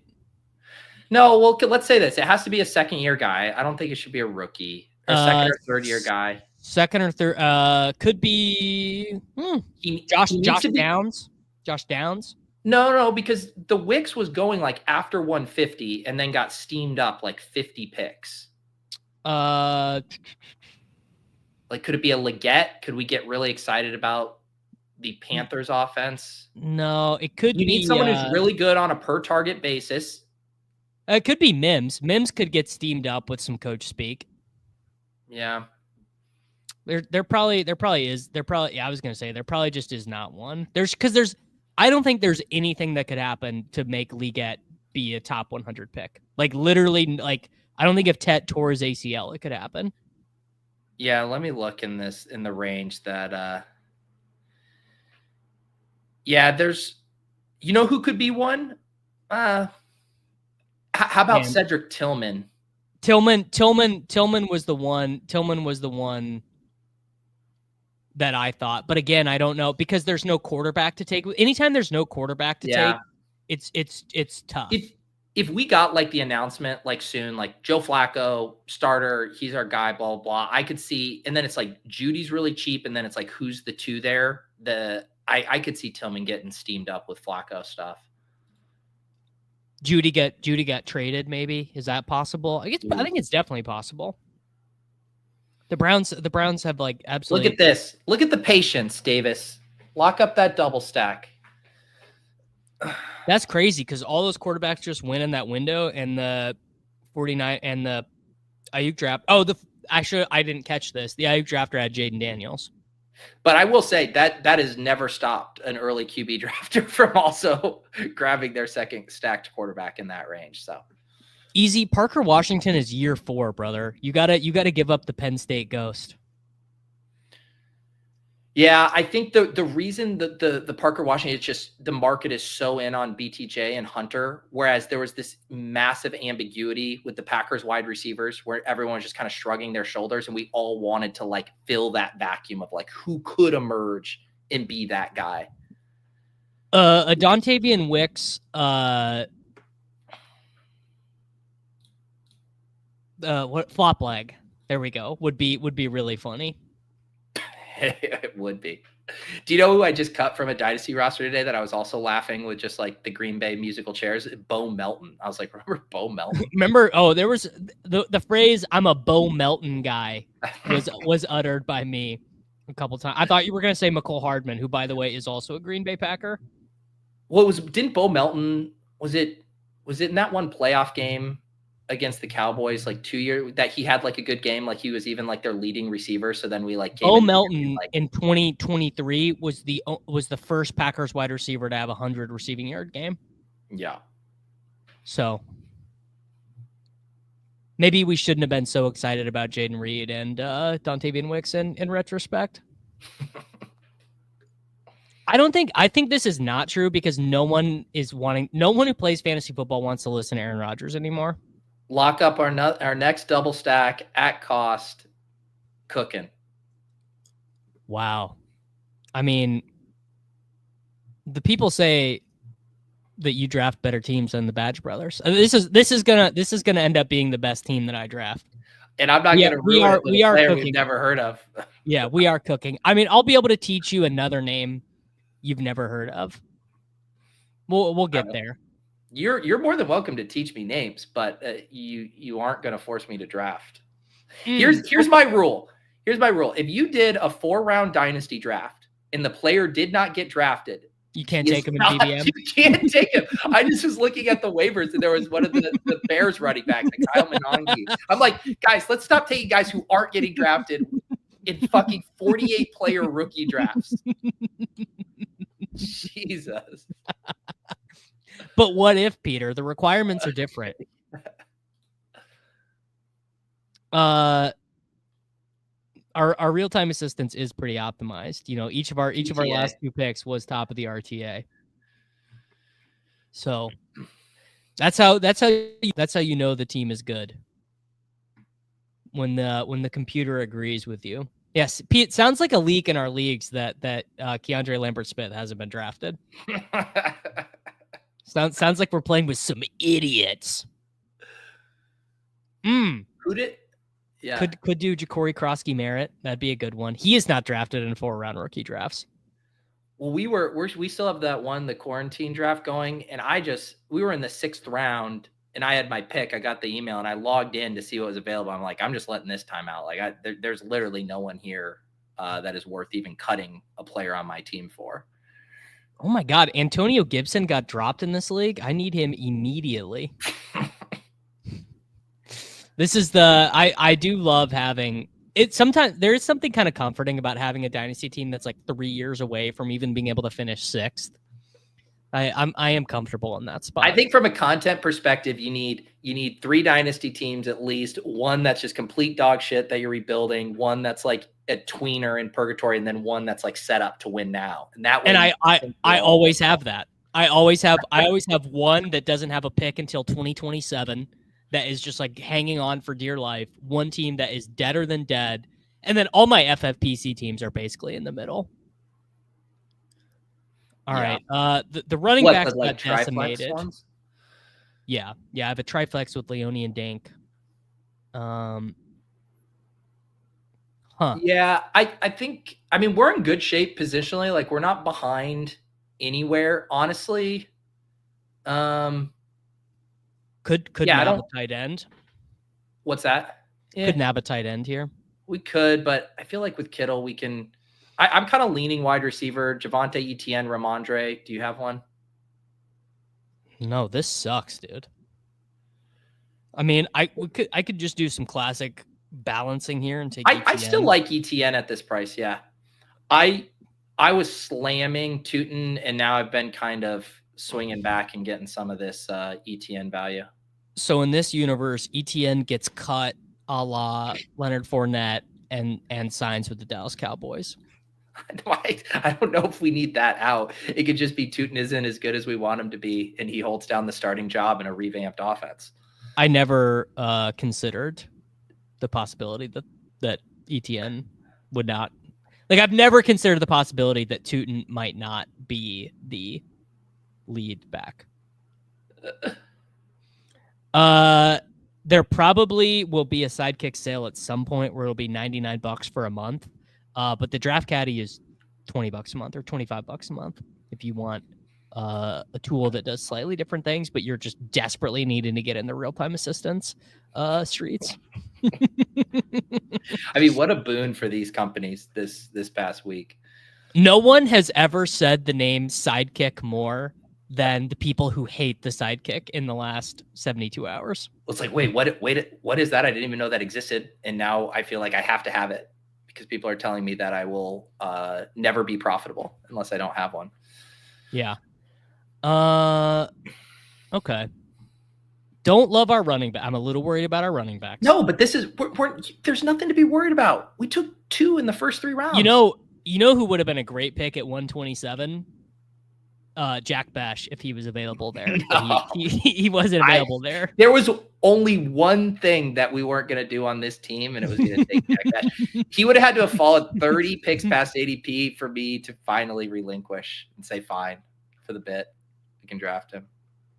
Here's the thing, Manly Moose. I've never been 100% right about anything, so I will never take more than 8.3% of any player ever again.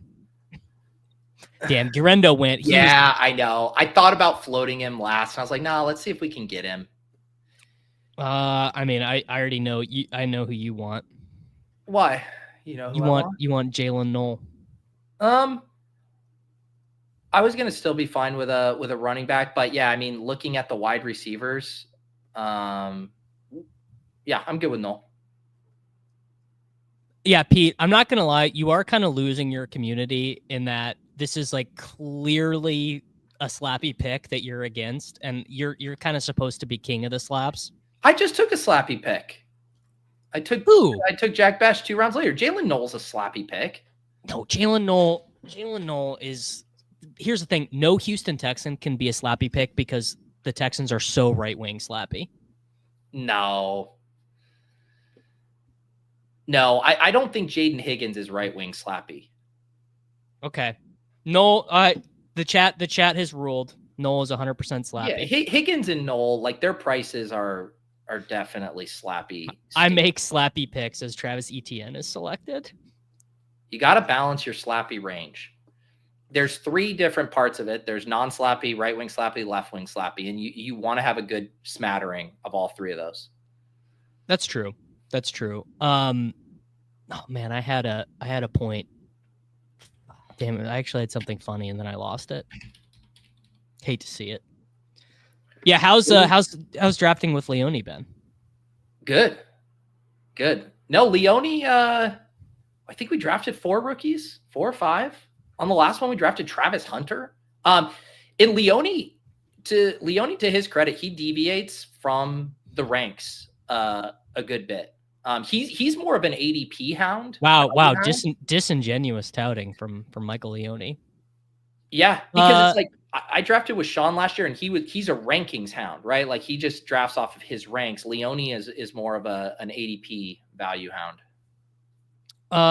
SLAPPY is like basically SLAPPY is like someone who just only drafts fun picks. Like if all you do is you just take like Justin Fields and rookie running backs and like if you've ever taken Ja'Cory Krosky Merritt, you are a SLAPPY. I think I agree with that, but I do think there's the secondary component that it's been like touted by someone with some kind of influence, and then you are just like taking the tout to an extreme. Yeah. I prefer Algier to Ekeler, but I don't mind Ekeler. Got to take the ADP value, dude. Who was the ADP value? Well, actually on this team, Algier makes way more sense because Travis Etienne and Austin Ekeler are like the same. Travis Etienne and Austin Ekeler are the same? I don't know if I buy that. What about them is the same? They're both going to project for 8.7 half PPR points week 1 from Michael Leone. No, because like Ekeler, we know exactly what his role is going to be. It's going to be in pass down situations. Maybe he's able to steal like a goal line carry here or there. But the upside with ETN is still that he is the lead back in this offense. Like that's still the upside. I love Tootin. I fucking love Tootin. But the thesis on ETN is not like pigeonholed into a pass catching role. That just really got What me. was the first comment? I missed Easy. Easy just said, do you know who first penned the word SLAPPY? And Jeremy21 says, I'm pretty sure it was Shakespeare. The answer is Walt Whitman in 1855 about the sound of water on the slappy shore. I can very quickly here. Let me even just do a timestamp for this so that I can refer to it in the future. 4:39:15. Left wing slappy, no film analysis, no ball knowledge. You're just referring to a player's statistics, and they have to be like an exciting player who's being overdrafted. Give me a tight end, Peter. Whoever. I don't mind Gesicki on a team with Chase Brown. Get our second tight end there. Right wing slappy. If you mention the name Matt Waldman, right wing slappy. If you mention reception perception, it's probably right wing slappy. Basically, film takes, right, are kind of what drives it. But also to the same degree, it's film takes that don't really make any sense, right? So it's you go, oh, the Tank Bigsby film. Actually, I can perfectly analyze this with the Jacksonville Jaguars backfield. All three of them fall into a bucket. All three of them fall into a bucket. Yes. We have Baichel Tootin as the left wing slappy. Classic. We have ETN as the right wing or Tank Bigsby as the right wing slappy. Yeah. And ETN is the centrist, right? Don't you think? Yes. 100%. Yes. Yes. So that is the I think that is the easiest way to explain the slappy buckets. The reason that analogy works is like you'll get the most heated debates about Tootin and Bigsby. Whereas ETN, we just tried to have a debate about ETN. It wasn't even that spicy. It's just like there's just not even much to say. But there's some people who think Bigsby will be on the practice squad, and there's some people who think he could be like the lead back. So you need the polarization for them to be on one side of the slappy spectrum. Again, this is too easy. The Jill Stein is LaQuint Allen. I mean, again, you gotta give me a hard one. Yeah, 3-5-7-3. That's very conservative. That's right wing slappy. You don't need the third tight end and the third quarterback. Very simple. In neutral is someone who doesn't even think about structures. They're just, I mean, it's just like I just drafted the team. Just like I just draft the players. 2-7-7-2 is very left wing slappy coded. Yeah. What is a gritty? What is a gritty 1-8-8-1? That's anarchist cookbook. That if people haven't seen that, he drafted a one tight end, one quarterback team, and I was like, I went to click the screenshot. I'm like, oh, it's gonna be like George Kittle or something, Bowers. It was Pat Fryer.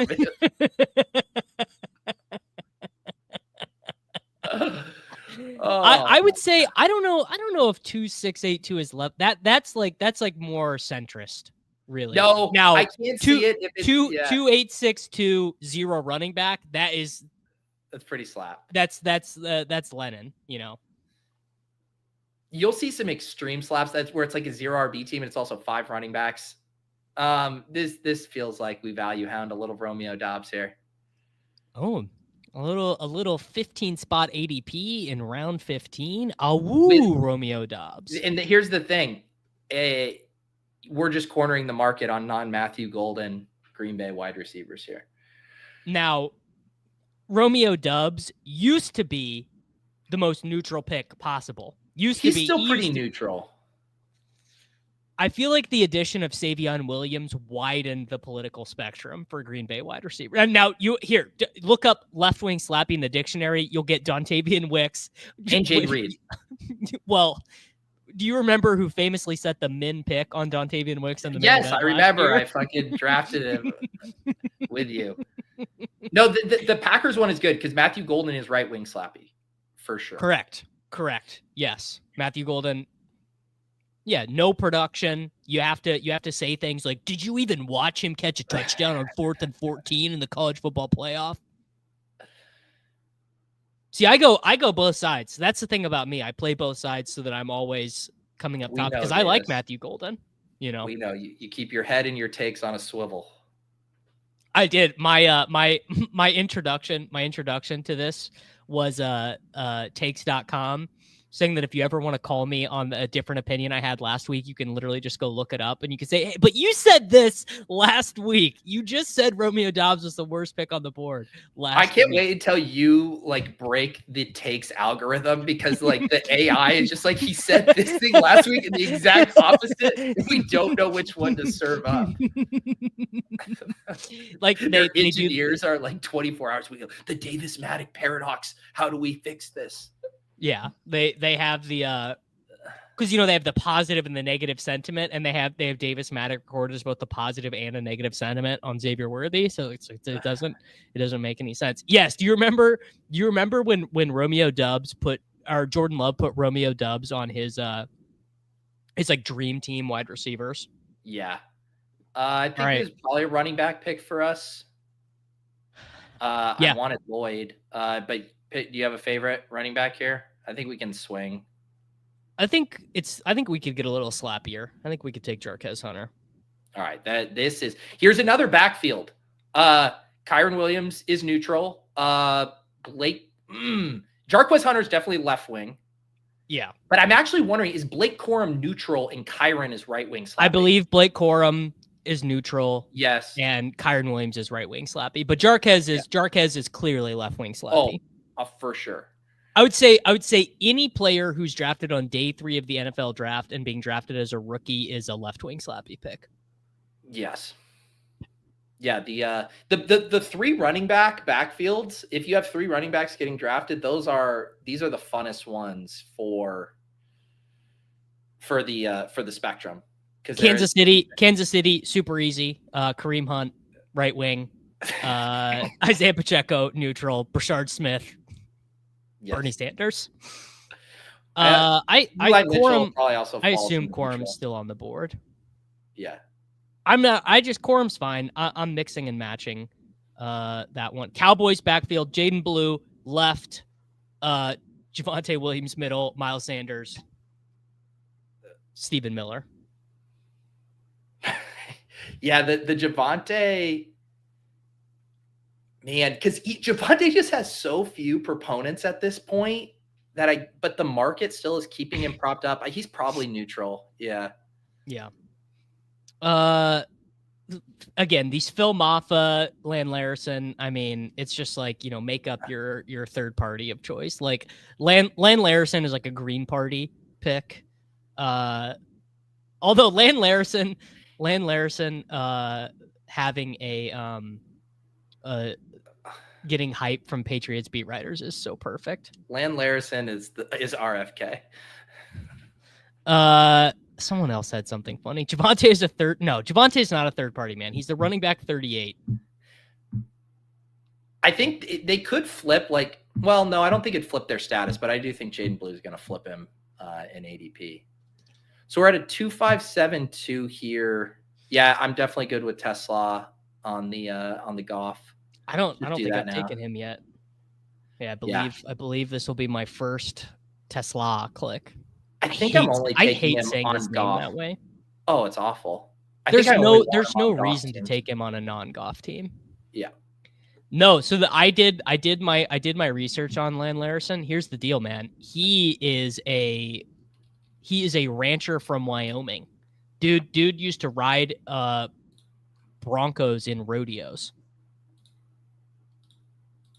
He's so I don't think he's at the he's more like if Land Larison is left wing, which I'm not going to put that on him in real life, he would be like an environmentalist left winger.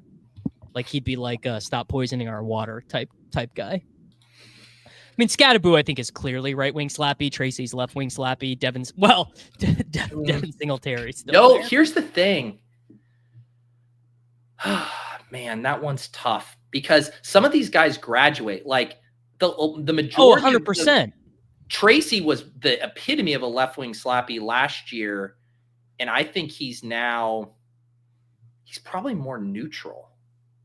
Devin Singletary is probably right wing slappy. Honestly, maybe Giants backfield is just all centrist options. I'm having a hard time bucketing them because Scattaboo goes. You have people on both. Like there are good people on both sides of the Cam Scattaboo aisle. Yeah, because Cam Scattaboo's draft Chase Brown's a guy who graduated. Chase Brown was like the furthest left you could get, and now is clearly right wing slappy. Same with Achane. That's actually the trajectory. Like when you go from the double-digit rounds to being a top 3 round pick, like it's almost impossible for you to maintain your left wing slappy status. Pass blocks with a sport. That's the thing. Yeah, once a running back becomes a starter, they leave the left wing. It's like once a Pollard did it too. Yeah, he was a huge left wing guy. Like running backs are like that Churchill quote: "A man who's not liberal when he's 20 has no heart, and a man who's not conservative when he's 40 has no head." Like that's what. Like once a running back becomes a starter, they lose. They leave the left wing. That's how it goes. All right, what are we doing with this last pick? Let's land the plane. This team is nice. This team is nice. I think we just take any running back. You want to do quorum at this point? Balance out our double slaps. I think so. I did this with Hayden. I mean, at these prices, just one big bet against Kyren puts a bow on the slappy conversation. Yeah, sure. I mean, that's actually a really nice way to balance your bags. Yeah. I mean, that was pretty good. I don't love Corum, but I think he should be drafted. Is that a hot take? Blake Corum should be drafted most of the time. I mean, I think the hot take would be anyone honestly trying to defend Jarquez Hunter as he should be going ahead of Blake Corum. Like, let's just be honest, he shouldn't.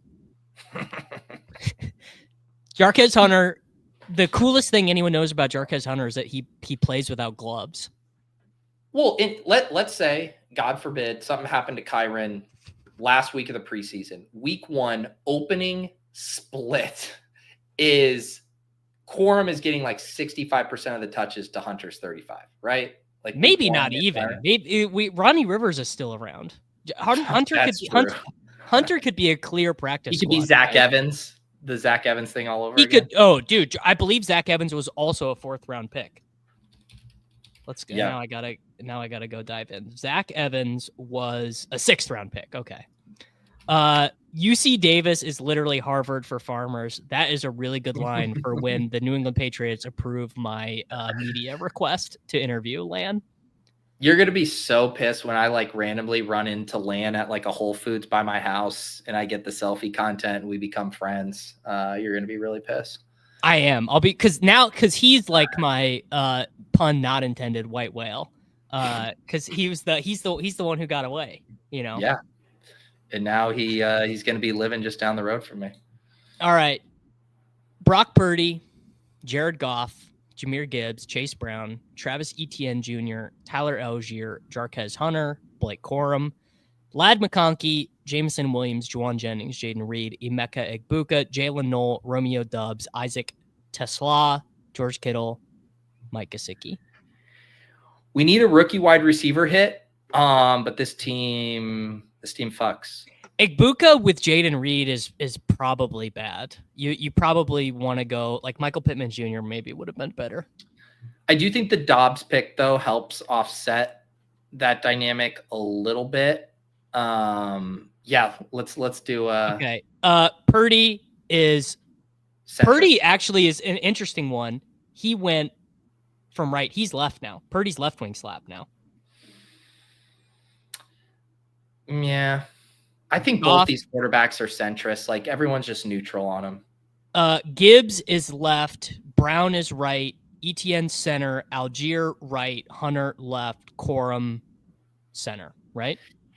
I'll push back on Algier because like the normies don't like Algier because they're like he's just blocked or whatever. So I think he's more centrist. Okay.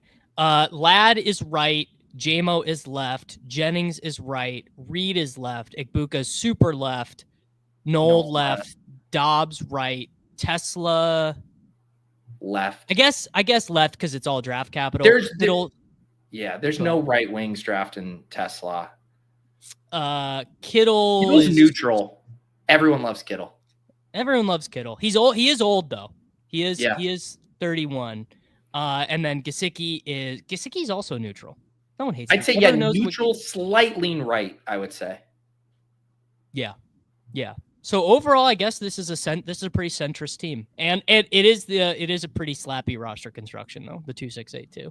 2-6-8-2, we get the clean double stack with both Brock. We get the triple with Goff, Gibbs, JMO, Tesla. If we get a rookie wide receiver hit on this team, I think it can cook. Yeah, it's all right. We drafted an okay team. Pete, what do you are you guys doing another Lulz tomorrow, or did you already have your Lulz done for the week? No, I literally to do that show because Levitan and Katie wanted to do emergency, and so I moved it, and then I had to move a meeting that I had scheduled for that to that spot on Thursday. So no, you can go yell with everybody else in the comments on the old Lulz.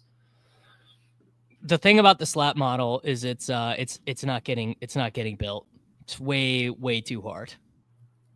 No, even ChatGPT can't really do it. Well, it could, but I don't know how to get it there. In the right wing, left wing slap spectrum, as we've been discussing, it has nothing to do with real life politics. Absolutely no. It's just it's. I mean, George Kittle would be. I mean, we just said he was a centrist. George Kittle. Lives in Nashville because he's like, I can't live in San Francisco. Have you seen that barn that he works out in? No, that sounds barn. And Brock Purdy was over there. It looks so sick. He just like invites all his friends over to work out in this barn that's just completely, pimped out with all the best equipment. That sounds like something that would be discussed in David Kitchen's group chat. Yes. Like, dude, check out this sick barn that the Kitster has in downtown Nashville. Dude, how many slow drafts are you in right now? Not that many, like 20 maybe. I didn't want to miss a pick. Why so many slow drafts before the NFL schedule? Why not just wait to jam it until after that? I enter 2 slow puppies a day just to stay ahead of the doctor away. Yeah. A lot of Nick Bosa love in the wow. Look at this man. He shows up nice and prompt on time, Mr. Rich Rebar. Look at all these beautiful people here. What's up, Reebs? Hey, what's up, man? How's summer treating you guys? Good, dude. Well, it's not summer quite yet, but football summer. Football summer. I mean, we are slow. We just gave a firm discourse on left wing slappy and right wing slappy picks. Reebs, we're not going to be able to take Trey Tucker in round 18 every time this year. No, we blew it. Listen, the process was right to get those 650 hollow-less routes. It was empty routes from Trey Tucker last year. Will you set Peter straight on Jack Besh? No, yeah, I actually want to hear Reebs's Jack Besh take, and this has to be informed by ADP as well. I don't need his in a vacuum ball take. I want him to think if he's a good pick. Reebs, will this be the first draft you've done? No, I've done a couple just to kind of see like where some initial Okay. stuff was. Okay. So I have done a couple on Underdog, but mostly is waiting for the schedule release, which is tonight. So Which is tonight. All right, Jack Bash. Jack Bash, good for He- Ashton Jainty. All right, I love it. Say more. Speak on that. Well, he's like a good blocker, man. He's a dog, man, in them streets. Oh, let's go. It's gonna get him on the field early, is what I. Yeah, hear you he's gonna saying. play. I remember that first Yeah. year at LSU. That first year, he was like a He's hybrid basically a tight end. Yeah, basically like. Do a you know who he glorified tight reminds end. me of? Reebs, a guy that you once coined a famous term for, a little bit of Chris Hogan. Well, Chris He's gonna Hogan, be out yeah. there, just getting the best kind of Exercising. cardio, zone 2, just a nice workout every Sunday. There, Just This is exercising. This is the same Chris Hogan who famously went 680-4 for the New England Patriots. That guy. that now plays lacrosse. Yep. You remember he was like a 3rd round pick that year when Edelman was suspended. I think Hogan got like the 3rd round. Yes. Did he? Really? Yes, he did. Oh, no, yeah, he man. did. Oh, he yeah. did. Yeah. That is a real thing. This is a that- great comp. That really happened. Wasn't he the guy that caused you to invent the term out there running cardio? I'm pretty sure that was the guy. It was that year. Like I think it was the first year I did the show with Evan on Roto Grinders, the Pick 6, and like he would come up like a Patriots got to play. I'm like, you guys want to play the DS? He's out here just exercising. They're just running routes. So getting Famously, Jack Bash did not play lacrosse. Yeah, kind of worried about his versatility in that case. All right, Peter. I'm heading out. Congrats on the Sub-A-Thon. That's not a Sub-A-Thon in the marathon Yeah. stream, David. Totally is good work by me. We'll be on ship chasing tomorrow. We're gonna go through all the week 17 matchups and come up with some mnemonic devices to help us remember them in case the RTA tools get banned and we don't have them overlaid. Can on you our imagine? It's my worst nightmare. screen. See you guys. Later. All right, Pete. All right, Reebs, man. It's nice. You're one of my most constant companions throughout the course of the year. But I haven't been on this year. Yeah, we didn't get together. It's on me. We didn't get together for the rookie show. We did since we last did the show though, we have met in person and gone out to dinner. Yes, so the fifth, I think I've known you since 2013, and that was the first time we saw each other IRL. So How about it was that, cool, man? Yes, and I had a good time in St. Louis. It's it It's is a very city. Cleveland adjacent, man. It's very Cleveland adjacent. That I believe. I believe that it's I have been to Cleveland. All right, man. Let's hop in and let's just see what the streets have for us. I'm excited. I've been drafting teams all day. And Who has the best team so far? What team did you like so far? Man, I think that one with Peter might have cleared. Oh yeah. The one with Peter's pretty good. It's we got a Purdy double and a Goff triple. The one with the Badge Bros with John and Nez was pretty strong too. We got a Purdy double Caleb is hot, double. man. Purdy double is hot.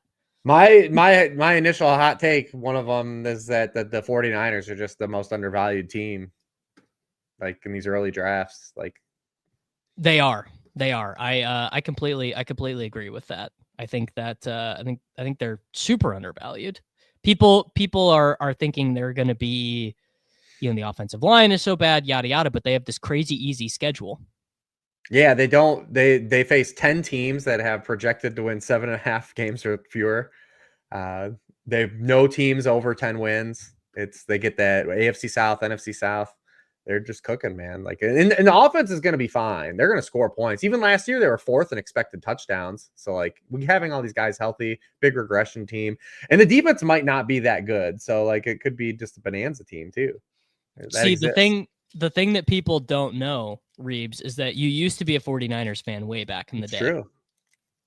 It's true, man. Yeah, I grew up loving the 49ers, man. Got this. I saw Jerry Rice picture behind me because we did love Jerry. Jerry the player. Jerry post retirement. Interesting dude.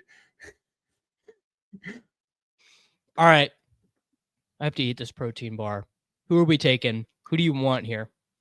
What pick do we have? 5, 6. 6. I mean, I'd be cool taking Lamb if you want to do Lamb. Oh yeah. We got a Trey McBride at 1-3. All All right, so keep our eye out on this guy. He could be a little bit squirrely.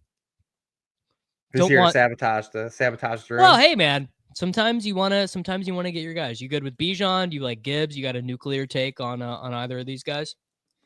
No, I would say that Bijan's fine. It's just fine. He is just fine. Do you want to I mean, take CMC? Do you want to take I was gonna say we can Oh, take CMC. shit. Someone in the chat did. No. That would have been fine. No, but give your because this is I did want to do this with you. Give your CMC take because the people need to hear it.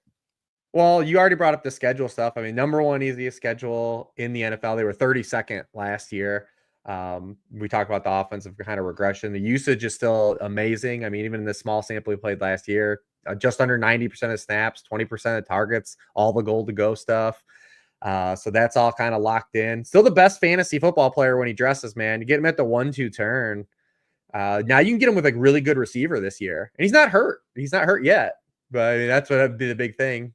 I know people will say that, oh, we don't want to take him because he's missed time. But like he's still the best fantasy football player when he plays, man. How we did could have you taken him interpret- because you won't get him. That would have been an You won't. interesting spot to take him to see if we would have what kind of the build would have been. Yeah. I actually shit. Now I kind of wish I would have.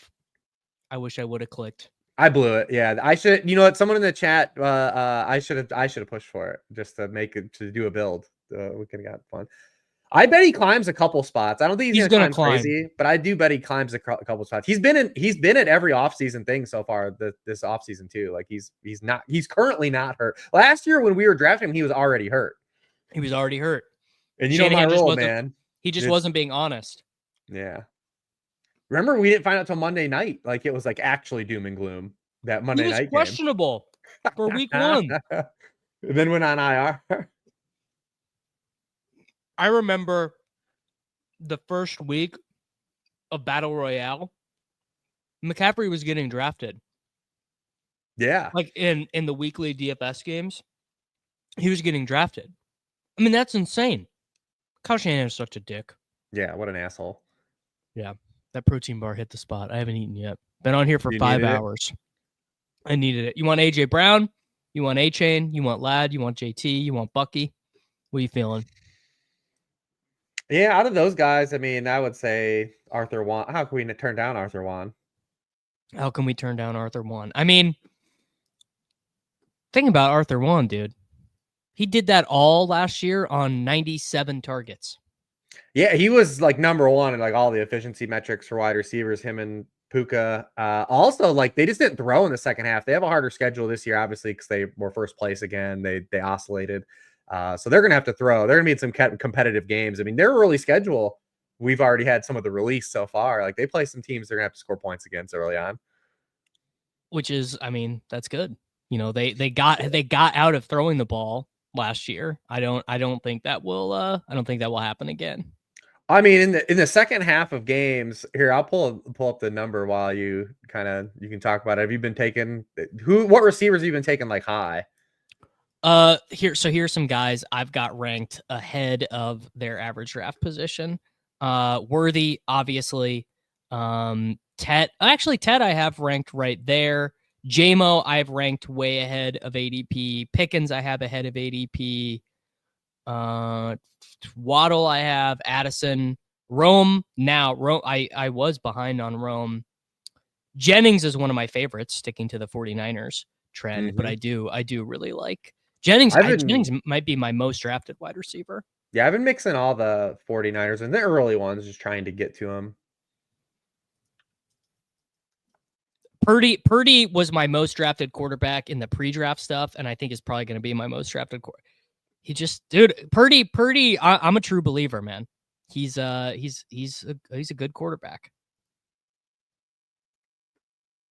Yeah, so I have it. So for the entire season, in the second half of games, AJ Brown had 32 total targets. I mean, Reebs, that's crazy. 32 second half targets last year. All right, structurally, we go Chase Brown. I like Rashid. I like Adams. Structurally, it probably makes the most sense to go wide receiver, but I'm good. Yeah, I think you take Adams, so we have the week 17 slappy play. already. Wow, there you go. Oh, Philadelphia. Oh, I thought Philadelphia and Buffalo played. Is it Falcons Rams? Ooh, is it? Guys, Yeah, do we have that? Do we have that confirmed? I don't know. I thought Falcons Rams were one team. We have the Week 17 games already announced. It is Buffalo Philly, so we can definitely get creative there. Yeah, Falcons Rams. Falcons Rams. Okay, Rams. Oh, Rams at Falcons. So we know. I guess the Rams are in a dome too, but we know Falcons are dome, Rams are dome. So that's good. That's good. I like that. I like that. And we get a little Puka contingency maybe too. Yeah, we do get a little Puka and Devontae Adams, Reebs, in the best ball era, he leads Week 17 in fantasy points per game. So Week 17 games that are confirmed, we got Buffalo, Philly, Miami, Tampa Bay, Jets, Patriots, Broncos, Chiefs, Raiders, Giants. I feel like that was last year too, man, or something adjacent to it. Cowboys, Commanders, Lions, Vikings. Lions, Vikings is the game. That's the nutted game. It was Rams Cards last year, Nathan. Rams Cards are Week 18. That one is confirmed. It's a Week 18 game this year. Okay. Well, I hope we're probably not going to get him, but I would like to get Giants Indy was what it was. Thanks. Yeah, that's what I remember that was. Yeah, Giants Indy, Dome. Yeah, all right. I wanted to get Hunter, but he went. So we could take Jameson. We could take Cook for the correlation. Hampton's there. Probably a wide receiver. I don't know though. What do you want to do? Hey, it's wide open here. Is it us? It's us in 9 seconds. Cortland Sutton goes. I think we do Cook then. Let's do the full thing here. Man, that is so crazy. He led the NFL in touchdowns last year and only scored 250 points.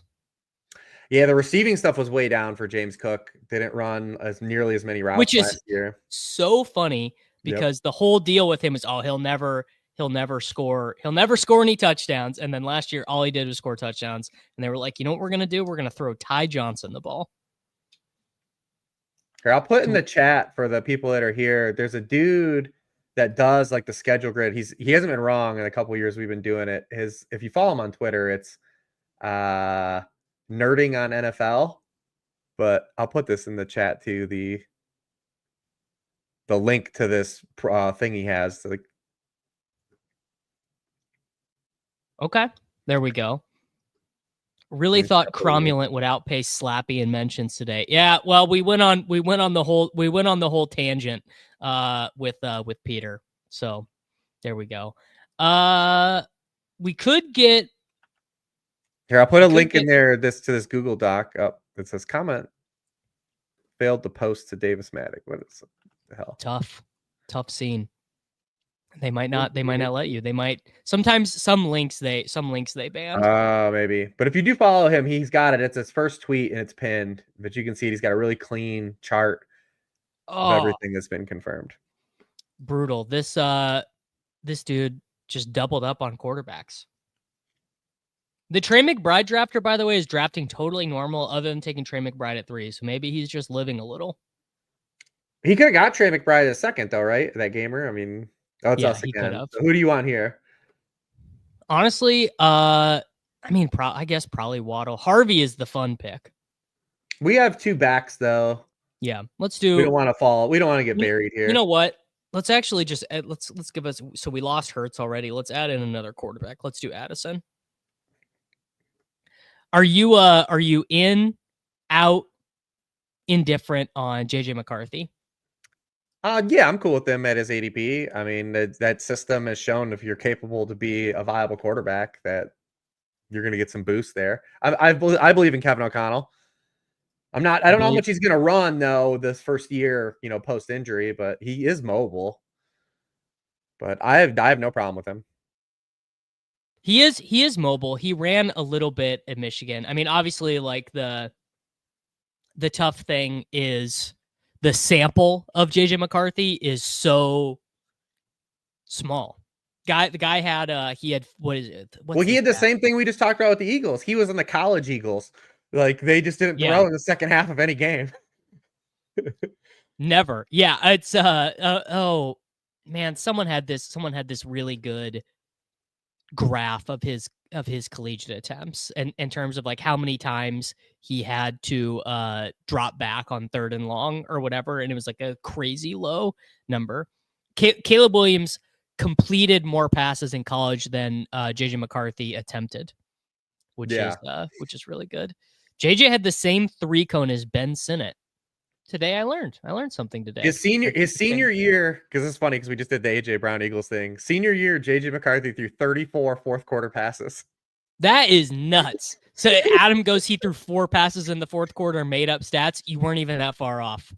And they played 15 games that year? Didn't they play because they went? That's the year they won it all.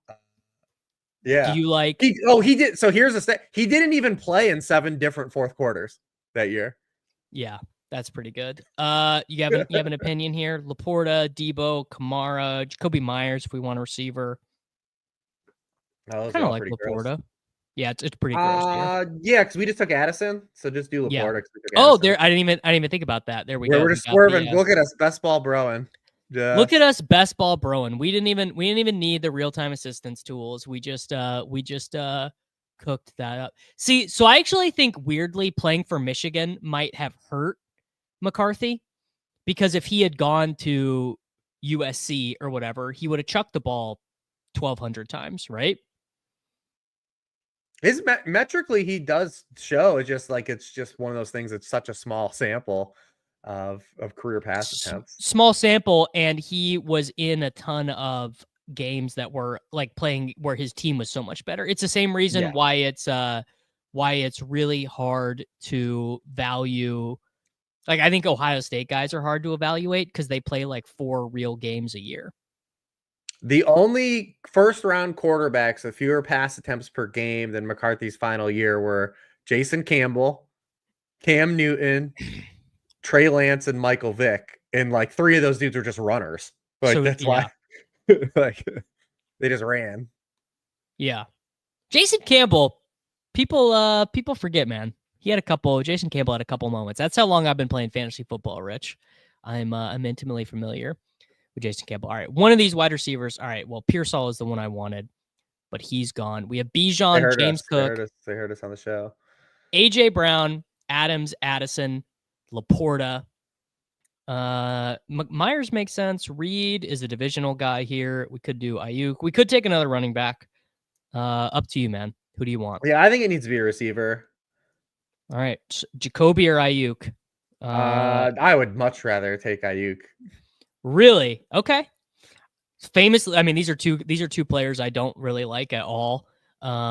So there we go. Yeah, I probably won't draft much Ayuk when we get to the seasonal stuff, but in these best balls, I actually want to draft him early because I think he's going to climb a little bit as the news gets more positive. We only care about like his back half of the season stuff. True. Yeah, I guess honestly in this format, you're right.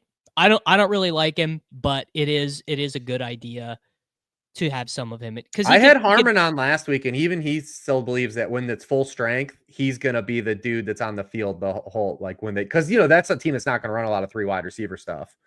That he still believes that it's gonna be Ayuk on the field, and then you're gonna see some type of rotation between Jennings and Pearsall when everyone's on board. Yeah. I was a big Josh Freeman guy, a huge Josh Freeman. Not only did I like Josh Freeman in the NFL, but Josh Freeman attended my alma mater. So, in fact, he was there right before I was there, 2008. So, big fan of Josh Freeman. Damn, Burden went. He would have been nice on this team. Tough scene. So we have 4 wide receivers, and the wide receivers are pretty good. Purdy should get back around to us. What do you want to do here? Let's see where we at. We don't have to do QB yet, right? No, we can. Kyler. Igbuka, Downs, Caleb, Jaden Higgins, Scattaboo, Kelsey. Gosh, these are all gross. Yeah, it's not great. Dealer's choice here. Still receivers here. I don't want to take Igbuka though. Shit. I You're was right. trying to get it to That Higgins. I mean, Igbuka wasn't the move though. Igbuka probably was not the move there though.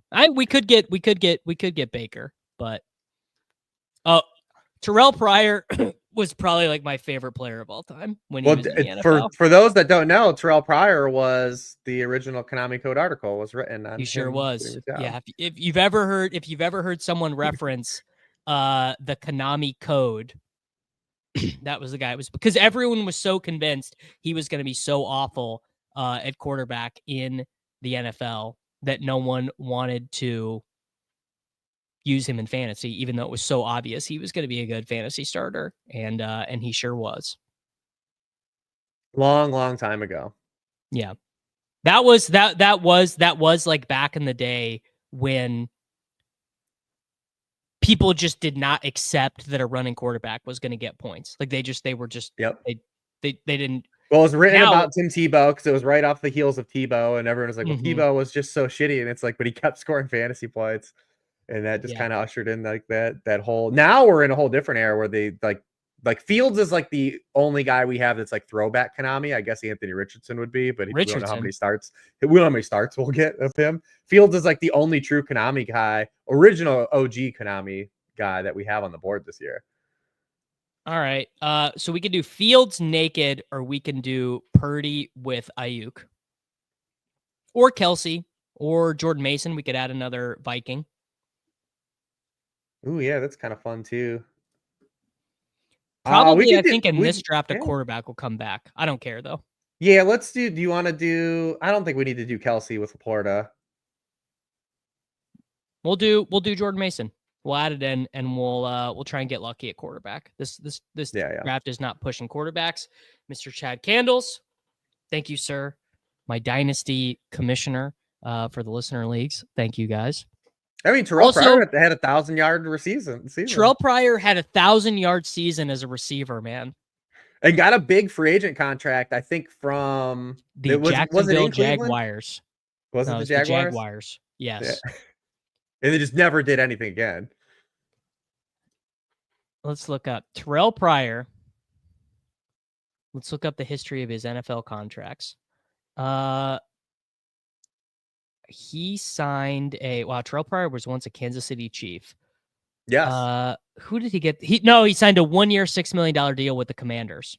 Then he signed a 1-year, $4.5 million deal with the Jets. And then as recent as 2018, Terrell Pryor was a Buffalo Bill. And then 2019 and 2020, he was a Jacksonville Jaguar. Incredible stuff. But was it career earnings?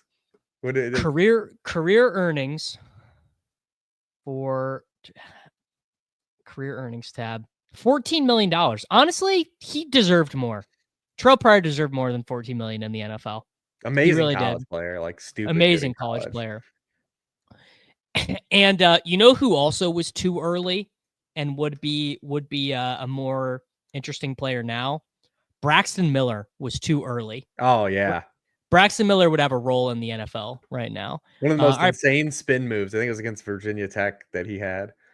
Purdy came back to us, but do we want Purdy or Goff? Because we have more of the Goff game stack. Probably Goff. Yeah. We do Goff. Goff, Laporta with Addison and Mason as bringbacks. I think that was a good call. Yeah, definitely. I mean, we talk about the 49ers, but like you'll be able to mix in these guys the rest of the way. Doug S. Memby for 3 months. Thank you, sir. Pat White. Ooh. Well, Pat White had his moment, right? He was kind of drafted as like a gadget dude. Yes. Pat White, I mean, I guess he played a little bit for Miami. Not a ton, but but he never really got a shot to really play QB. Yeah. Oh, Cordell Stewart. Well, slash, baby. Yeah. Oh my God. And then Antoine Randall L, dude. I mean, Even if Vic comes into the NFL a decade later, like it's totally different for him. Yes, and dude, they tried to make like him like a West Coast quarterback with like Greg Knapp, like year 2 and 3. Like, what are we doing? L. Roberson. Oh, you guys remember L. Roberson? K-State, yeah. K-State has had a lot of sick running quarterbacks. We had Michael Bishop. They've never thrown the football. They've never thrown the ball. Michael Bishop had a cannon. Michael Bishop had a cannon. Yeah, Michael Bishop. He might have been my favorite. I was really young when he was quarterback, and he also, this is a funny thing, went to the same community college as Cam Newton. They both went to Blinn Community College. Sproles or Lockett. It's hard for me to choose my favorite K-Stater of all time. It's pretty close between. And I'm pretty sure, I don't know if it ended up the end of his career, but I used to drop that stat during his career all the time that he had more college carries than NFL carries. I think it still might have held out. Well, I'm gonna go look that up after we make this pick. We do not have to take McCarthy here. So we have Goff, Bijan, Cook, Mason, AJ Brown, Devontae Adams, Jordan Addison, Brandon Ayuk, Emeka Egbuka. I would take Kyle Williams here. I would take Jaden Blue here. I think this has got to be Kyle Williams. All right, let's see if we get sniped. This dude ahead of us is auto drafting, so we'll see. There you go. He takes Ramondre. Kyle Williams. Give me your Kyle Williams breakdown. What are your thoughts? I really liked him. We haven't talked these prospects. Yeah, I really liked him as a prospect. He got kind of it's a Patriots wide receiver, so we'll see what happens. But he's walking into a spot where the target share is probably going to be there. He could probably get 20%, originally like right out of the box, and then he's just contending with Diggs, and we don't know, Diggs at post surgery, like if he's going to be ever back. So I think he's gonna have a pretty big role, to open out. He's definitely not Jalen Polk. I don't know, man. I got pretty convinced by the Jalen Polk brigade. Jalen Polk was never good though. He just got picked high. He just had the capital. Yeah. But I also believe he was never Javon good. Baker for a while. Yeah. But Polk was he never was good. Not ever good. No, he wasn't. Darren Sproles, 732 NFL rushes over 14 years. Darren Sproles at Kansas State, 815 rushes for 4,979 yards. His junior year at K-State, he had 331 touches, 2,300 yards, and 18 touchdowns. Awesome. That's the beauty of college ball, man. You had to be there, man. You had to be there. Played with, I believe he was there the same time as Terrence Newman. I want to say that's true. We're just gonna we're gonna get some. We're just gonna get Isaac Tesla on this team. We're just gonna get weirdos. Oh, of course, dude. Come on, Isaac. I took Tesla with Pete too. Oh, really? Yeah. Ooh, Jordy Nelson was just named the offensive line coach at K. Has he put on some weight? What? Since, his parents live like 45 minutes away from me. I've eaten at Jordy Nelson's parents' restaurant before. All right, now do we want to take McCarthy and do the double game stack quarterback, or would we rather do Stafford later? Yeah, we could probably hold. Do we do Rashad White? Any tight end? There are a billion tight ends available. Jalen Knoll. They all suck. They all suck. Oh yeah, well, I was saying in the queue we could put some dudes in there too later. Let's pick a guy first, right? Or we are up. We could take Tucker Kraft. We can take McCarthy. We could take Ray. I like Ray Davis. I like Cedric Tillman. Yeah, we could do Penix too. Could do Penix. We could take Pitts. We could take Kyle Pitts. God. Kyle Pitts is the bring back, brother. We can get Charlie Warner. Well, you know what? I don't care. Yeah. I don't care about any. I'm taking Ray Davis because I don't care about any of these dudes. But we already have James Cook. Oh shit! Well, we locked it up. We locked up the bring back. We locked up the okay, that was I actually can't believe the Falcons didn't trade Kyle Pitts. And maybe there was no internal like, who's buying Kyle Pitts? well, they're not going to extend him, and he's just not a fit for that offense. Like we saw, he couldn't play on any running downs. That's why Charlie Warner outsnapped him the final 7 games. He can't block. He's just not a fit. Kyle Pitts is making $10 million this year. No team is trading him. Remember, that was the 5th-year option though. But didn't they pick it up? Yeah, that's why it is. That's why it is though. But he's going to be a free agent. Yeah. I guess if I was gonna handcuck us at running back, we probably should have just taken JJ McCarthy, James Cook. I would have rather you just taken Kyle Pitts there instead of Ray Davis. Well, now we're about to double up, brother. And Kyle Pitts went, so we can't even. We could take Isaiah Likely. We could take Brenton Strange, Tank Bigsby. Man, these rounds are just so. I actually don't mind Brenton Strange as like the tight end 2 guy. Just to throw targets at. I'm happy to take Brenton Strange. Good athlete, like all Penn State dudes are. I mean, if it turns a lot of times. Well, dude, if it turns out that Tyler Warren is really this great NFL tight end, then it means that Brenton Strange is better than we thought because he kept Tyler Warren on the bench at Penn State. I'm completely cool with Brenton Strange for sure. They're going to throw the ball so much. He's going to be on the field a lot. Kyle Pitts could do the Gesicki thing where he's terrible with the team that drafts him, and then he goes to a team where he fits the offense, and that'd be Evan Ingram. Yeah, he could do the same thing as Evan Ingram. He could do the exact same thing. The worry you have with him from an athletic stance is that knee injury could have really hurt him. I mean, he hasn't gotten open the last 2 years at all, even for the snaps he's been on the field. Like he gets no separation and breaks no tackles. Hey, he did have that 2 touchdown game though. He did. Almost had everyone back. Then I think that was like it. Then it was over. He caught the Penix touchdown against the Commanders to send it to OT, right? Or whatever, like to tie it. It was a nice catch. Yeah. Come on, man. He ain't dead yet. Yeah, he got tackled at the 1. He got tackled at the 1 against the. He also had a terrible drop that led to an interception in Penix's first game. I think it might have been against the Giants. Yes, he did. He just like handed it off to the DB. It was like, here you go. Yes, he did. It was. I mean, look, man. Kyle Pitts is not a very good football player. Well, I mean, he was in the. There's a spot in the multiverse. I guarantee you, he's thriving. Yeah, where he doesn't ever play with Arthur Smith and doesn't hurt his knee. But I'm pretty unequivocally out on him. I'm not going to tell myself any stories on him. I am. I'm gonna keep telling the stories. Maybe on the new team. Maybe next year if he goes somewhere, you could tell me. Like if he's with the Chiefs, then you could talk me back in. But I don't think this year. I don't even want him. Although that is very Chiefs. It's very Chiefs to get the old guy who with the knee injury. Well, he's only going to be 20. We'll keep doing the same thing with Kyle Pitts. He's only 20. Dude, Kyle Pitts. I mean, Jason Tatum is just 27. All right, I think we should take Stafford here. Stafford and Adams. Yeah, good with it. Throw some dudes in the queue. Josh Palmer, throw in the queue. God, Josh Palmer, man. Listen, you tried to sell me last year. I was the voice of reason. He's gone. Oh, for real?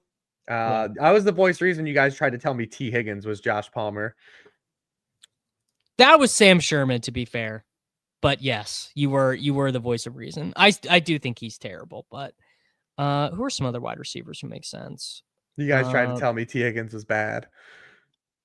Well, history's written by the victors. God, wide receiver is so dusty right now.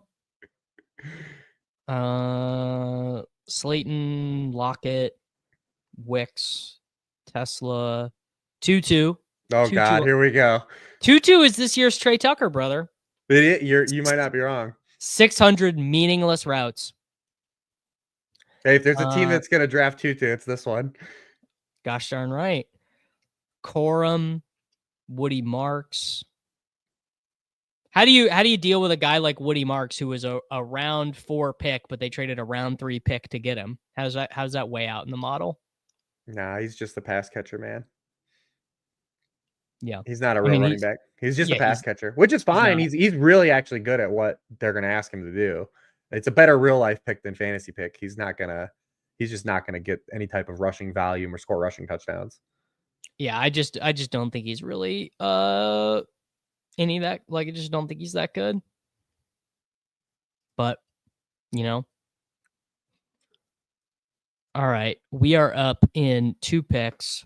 Reebs, who are some of your favorite late round running back targets? Because I don't think, well, I guess Leggett is at the top of the ADP list for what are you have any interest in a year 2 Leggett? Not much, but I at this point I don't have like a ton of objection either. If you like him, I don't really like him either. Alec Pierce. Honestly, we might just be better off waiting. We could do that receiver. Yeah. Is there any correlated running back pieces? Not really. You have a feeling on it? You like Shipley? You like Corum? You like Devin Neal? You like Giddens? Any of these guys any interesting? Not much. I mean, I bet Neal plays this year, but I don't want any Saints. Brashard Smith is always fun, who hasn't been Darwin Thompson, but wow. I just think once we get into camp though, the Chiefs like he's just gonna be the dude. Like we're gonna see he's just gonna look so much better than those other guys. I think in pads, they're gonna be like, we have to play this dude. Does Reebs still not check on his best ball teams until after the season? Oh yeah, sure. why? Why ever? Why would you follow it? You shouldn't do it. Really, is the answer for that.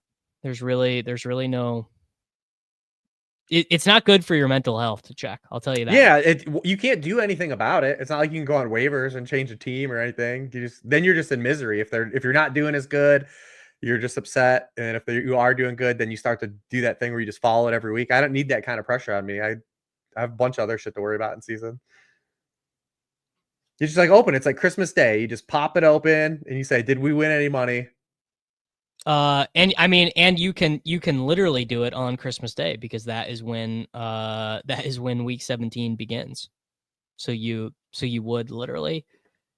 Now, to be fair, some people like to sweat, and I more align with this. I mean, I have the Underdog app open every day, all day. I'm on there drafting. You know, I do the dailies, so I'm always checking. But you know, what can you do? I have so many like managed teams to do, and then so much weekly content to do. Like I'm not short. I just need to add something else. Okay. Do we want I was in the finals 2 years, the year Crane won. I was in the finals too, like one, but you know, it was fun to just open up the day and see the money in the account.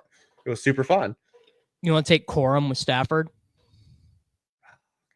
I guess it's pretty thin, but we got the teammate correlation. I guess we could have taken Jalen Royals. Where you at on Jalen Royals?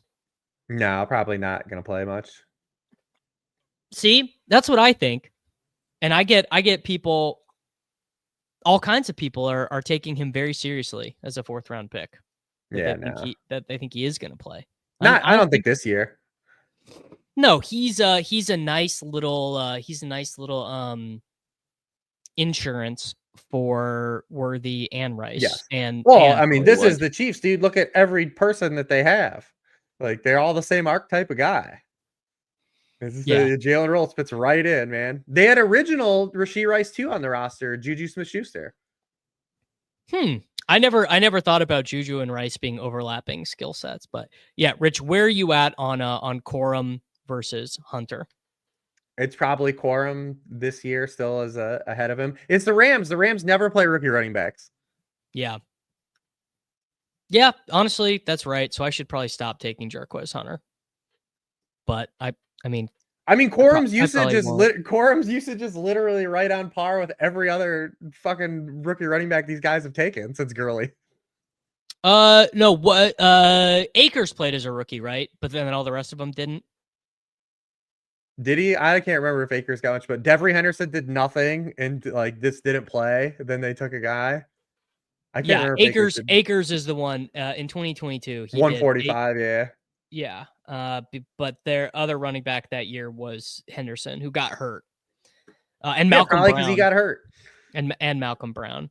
All right, I think we should. Do you want to do 2-2 then Tesla with our quarterbacks, Yeah, that's cool. or do you have another? We'll do 2-2 first. No, that's fine. It's not great. Oh, you know what? No, this is who we need to take. We need to take Ty Felton for our What? Yeah, round 3 pick. Ty Felton, dude, come on. What do you got against Ty Felton? Nothing. It's round 18, man. We're all just trying to make our I mean, way you gotta here. take the Tesla, man. That's a hard dude to evaluate as a prospect. The dude who played at Hillsdale College. He's the most roto-viz guy ever. He is the most roto-viz guy ever. Yeah. He went to fucking Hillsdale. Dude, you couldn't be more correct. He is the most roto-viz guy ever.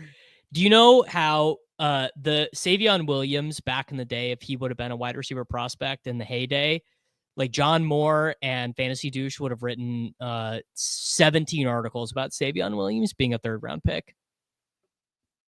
Oh God, dude. Remember Derrick Rogers and Justin Hunter and Cordarrelle Patterson? Rick Rogers, dude. Yes. Yeah. I wonder what those dudes have going on. Wonder what Derrick Rogers is doing these days. That's a good question, man. Is he playing in the UFL? All right. Tesla, Felton, or Savion? You can take whoever you want. I'm fine with it. Who do you want? I don't know. I mean, I've taken Tesla twice today, and I never take him. Savion to me feels the most fun.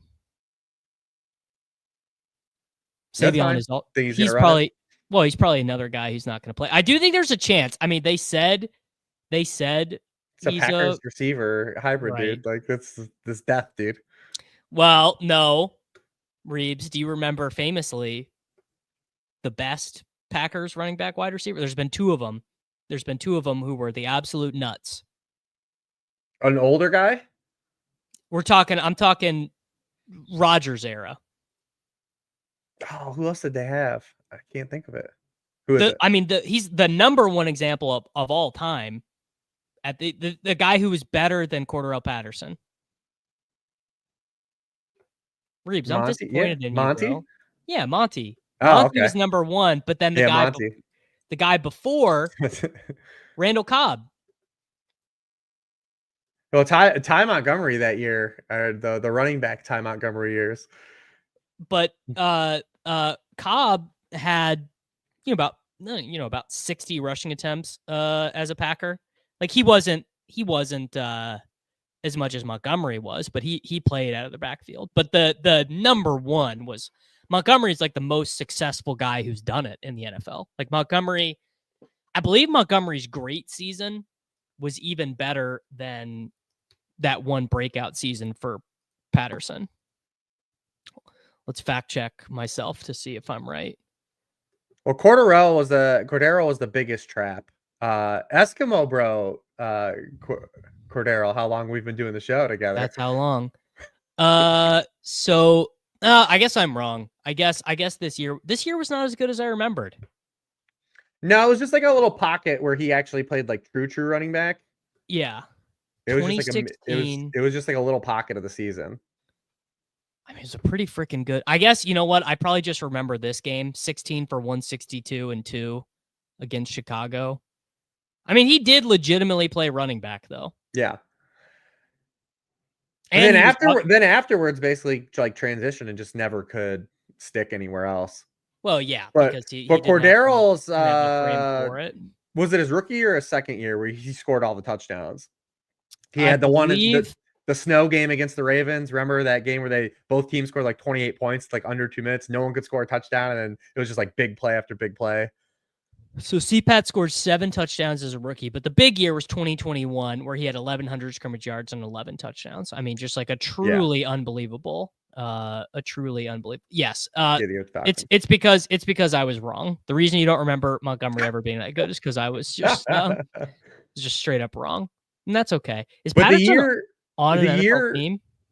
Who is Patterson on an NFL? He's on the Steelers still. He's still on the Steelers.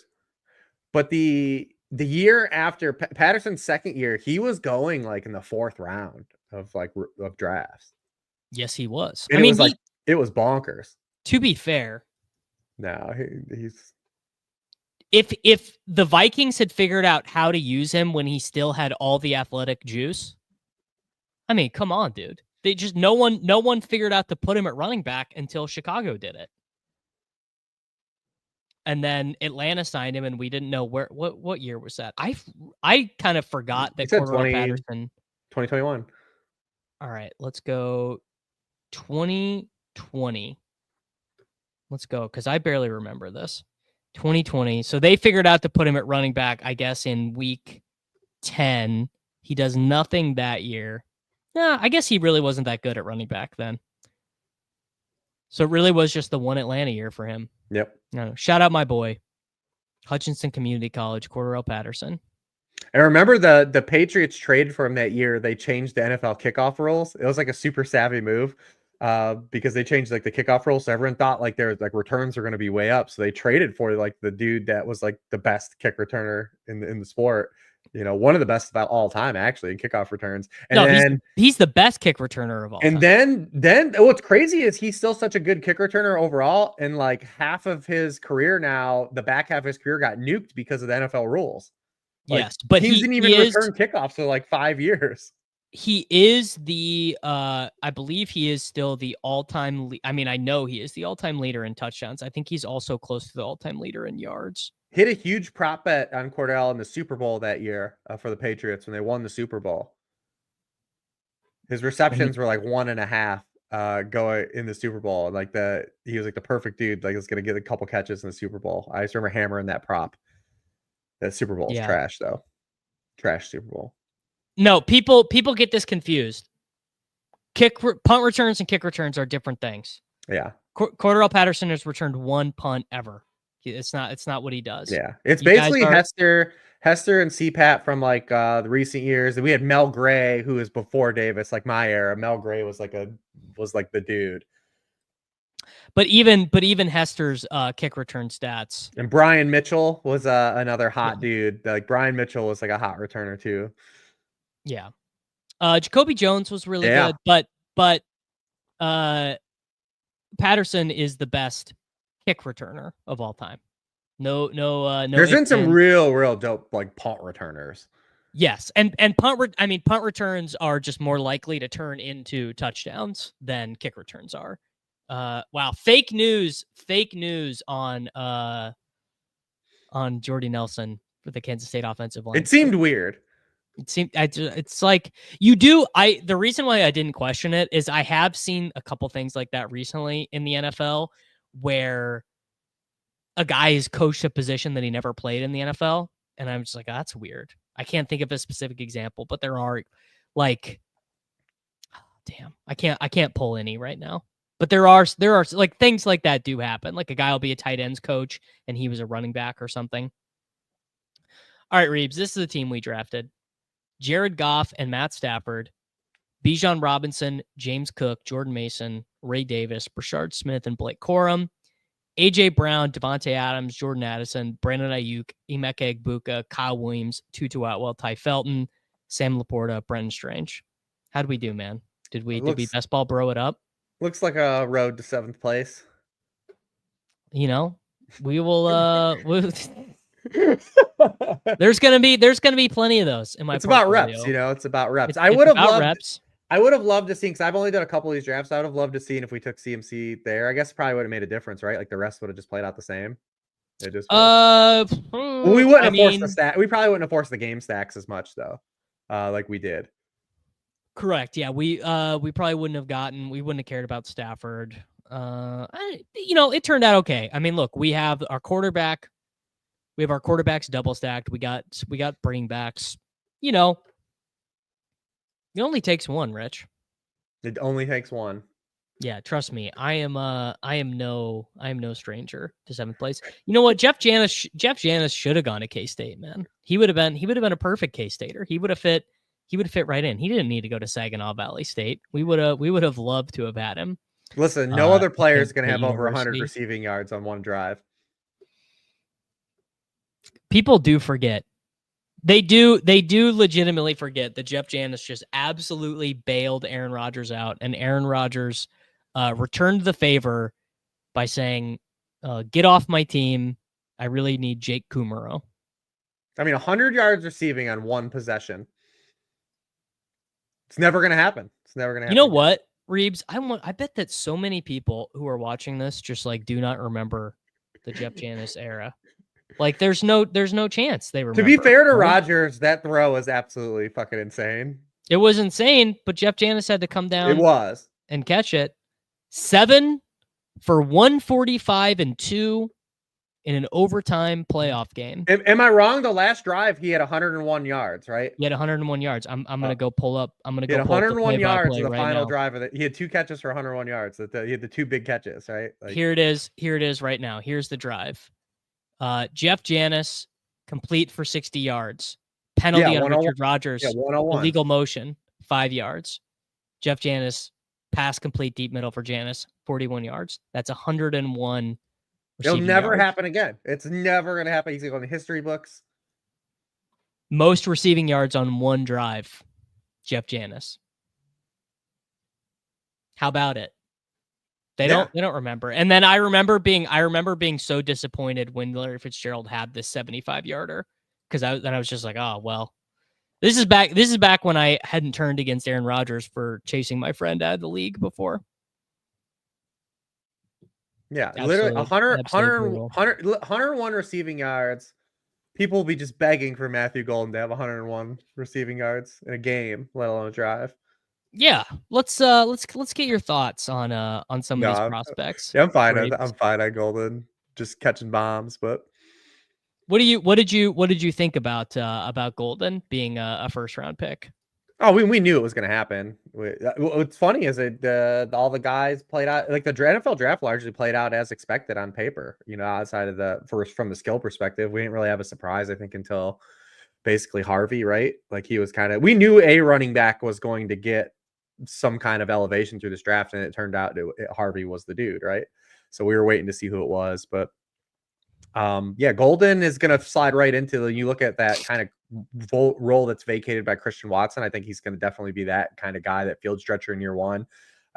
Jordan Love was terrible without Christian Watson on the field last year, so they kind of knew they needed that vertical element in this offense. So I think we'll probably have a lot of games where he really does not a lot, because there's going to be games where they're going to have 24 pass attempts and he has the 30-yard game and below, but there will be spike weeks, I think, for him. So he does fit kind of the BBM lifestyle if you're going to be taking some of these rookie guys versus like a season long where you'll just never get him right in the season long. Like you'll just be like, all right, this is a spot for him to play, and it's good matchup. But then the Packers do their pass rate below expectation thing, or they just grind Josh Jacobs for 35 carries. Because the Packers play slow as hell. Like it's the same thing, man. Like it's always. And so you'll run into some true upside spike weeks, but a lot of weeks where just get him wrong. That's why he fits more the BBM lifestyle.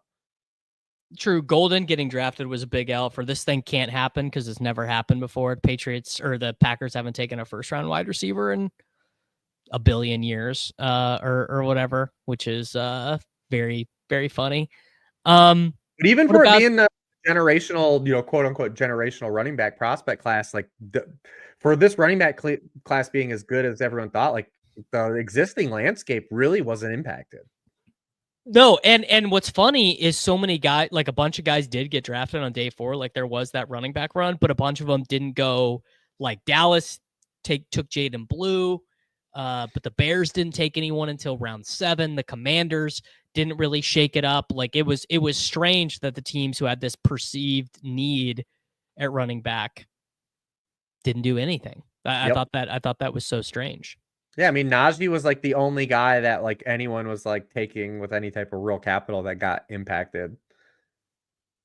Yeah, which is you had Ramondre, I guess, too, but that was kind of expected though. Right. Yeah. What do you make of the well actually, what do you make of Travis Hunter? Where are you at on Hunter as a you got any insight? I was pro Hunter the entire process. I was pretty clear that he was like 102, 103. I just think when you have a player that has shown you that he's that transcendent, like why put a cap on him?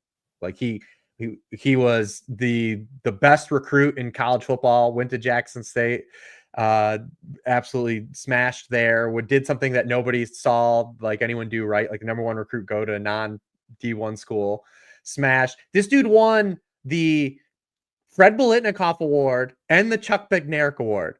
He won the award for being the best receiver in the country and the best defensive. Like we don't like that. Why put a cap on this guy, right? Like we don't know. Like there's nobody like him. So I've just been like, hey, if a player is going to show you could be like maybe Otani adjacent or like Wemby adjacent, like why put a cap on what he could be? I think that's a good point. I mean, what do you like? What would you, if you were a coach or you a GM or a consultant or whatever for the Jaguars, would you say just like see what he can do? Like, well, I think let him play as much as possible. Yes, I think that should be a thing. Also, if you want to be cautious about it, just say like, hey, no one can do this in the NFL. Even do you remember? I think it was Daniel Jeremiah was at his pro day and was like, this dude just ran a full allotment of routes. He was just like running up and down the field, running every route you saw, running double moves. Then he was doing defensive back reps, and he wasn't sweating. He was like, he wasn't sweating. And it's like he's just a freak, dude. Like he's just an alien, man. Like if they want to restrict him, though, you could do this really easily defensively. Is that he just comes in on passing downs? Like he doesn't need to be playing on 1st and 10, right? Like he doesn't on like running downs, he doesn't need to be as in on the field. He comes in and he can start out as nickelback, right? Even though if he wanted to, but that's an easy way to get him reduced reps, right? Is just not have him play on like you just have him come in on like pure passing downs if you want. Yeah, although does the fact that base personnel is nickel, does that change your feelings at all? Yeah, but I mean, you could still, like, even with base personnel being nickel, there still is going to be a lot of short yardage spots where you can just that's how you can just get him natural reduction of snaps, right? And just not put him in those spots. Like if he ends up being just like say a 60 to 65% defensive player, like that's like realistically in the range of outcomes, even if you say like, or even more. I just think on offense, he's going to be too hard to put back in the bottle. He's too damn good.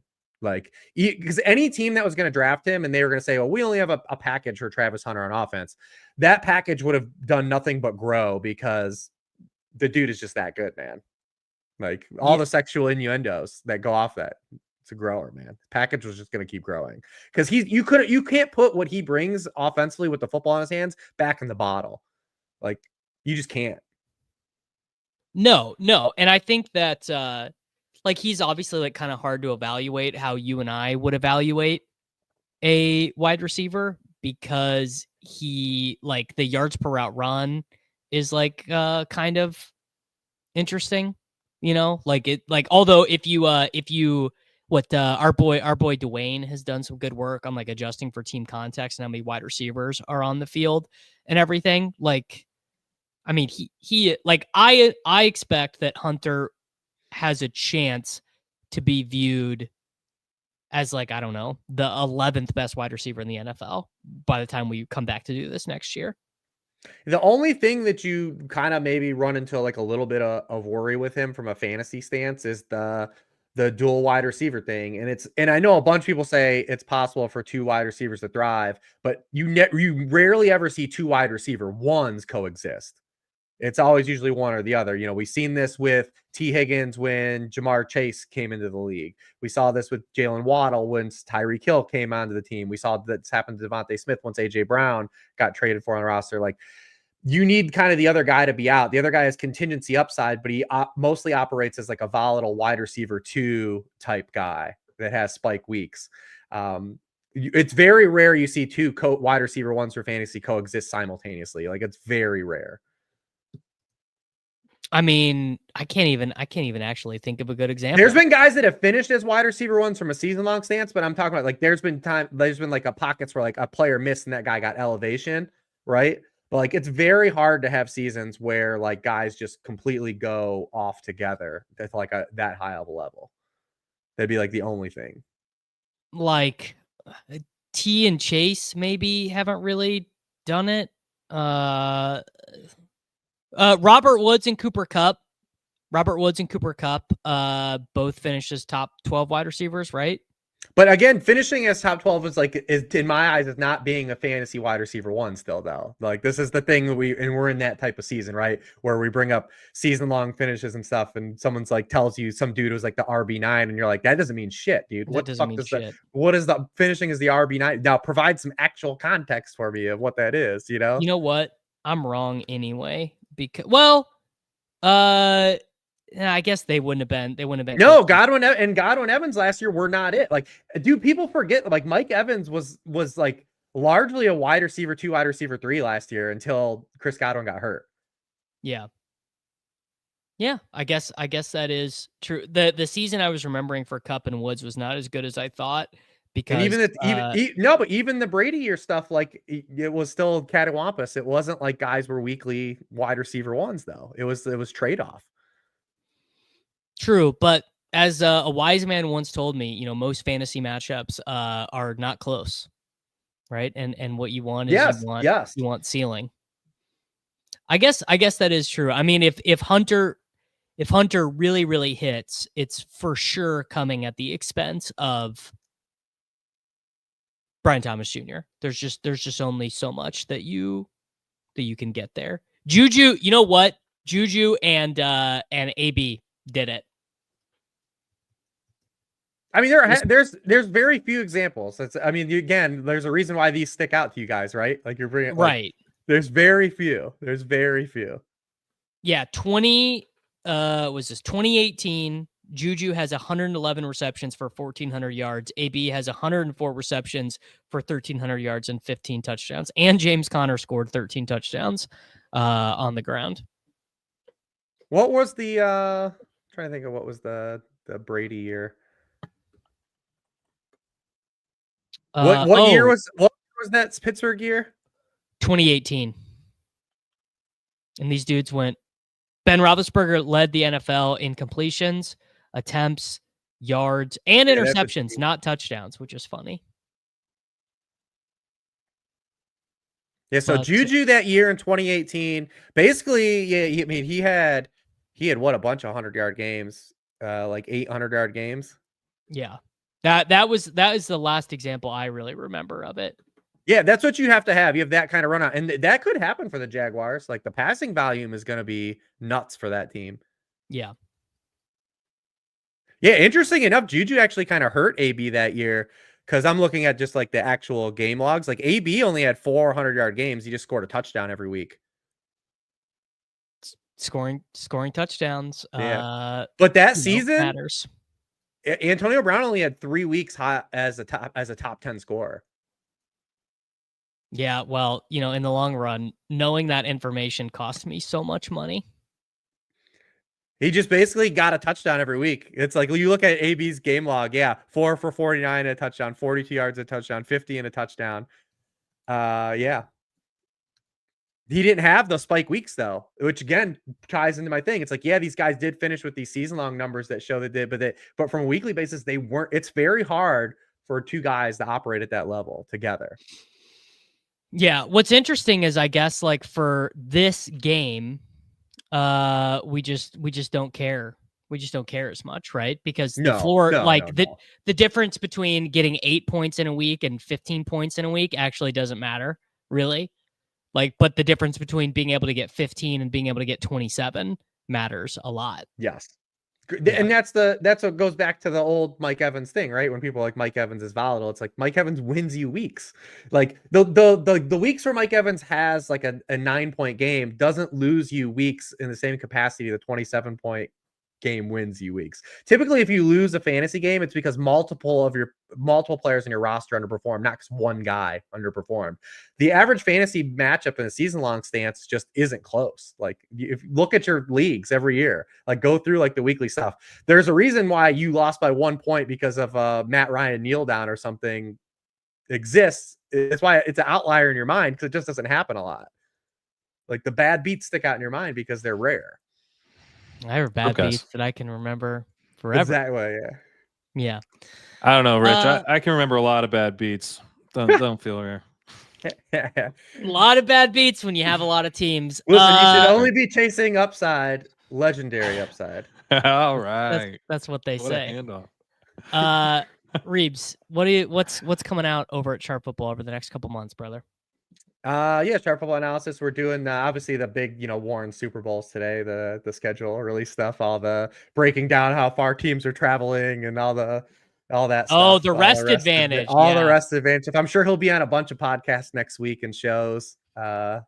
Does he check out like the quality of the hotels in the surrounding area? Ooh, that's a good question. He might, he might, man. That might be the next edge, but he's kind of one of the original guys that like were dove into the schedule and he just kind of keeps it up.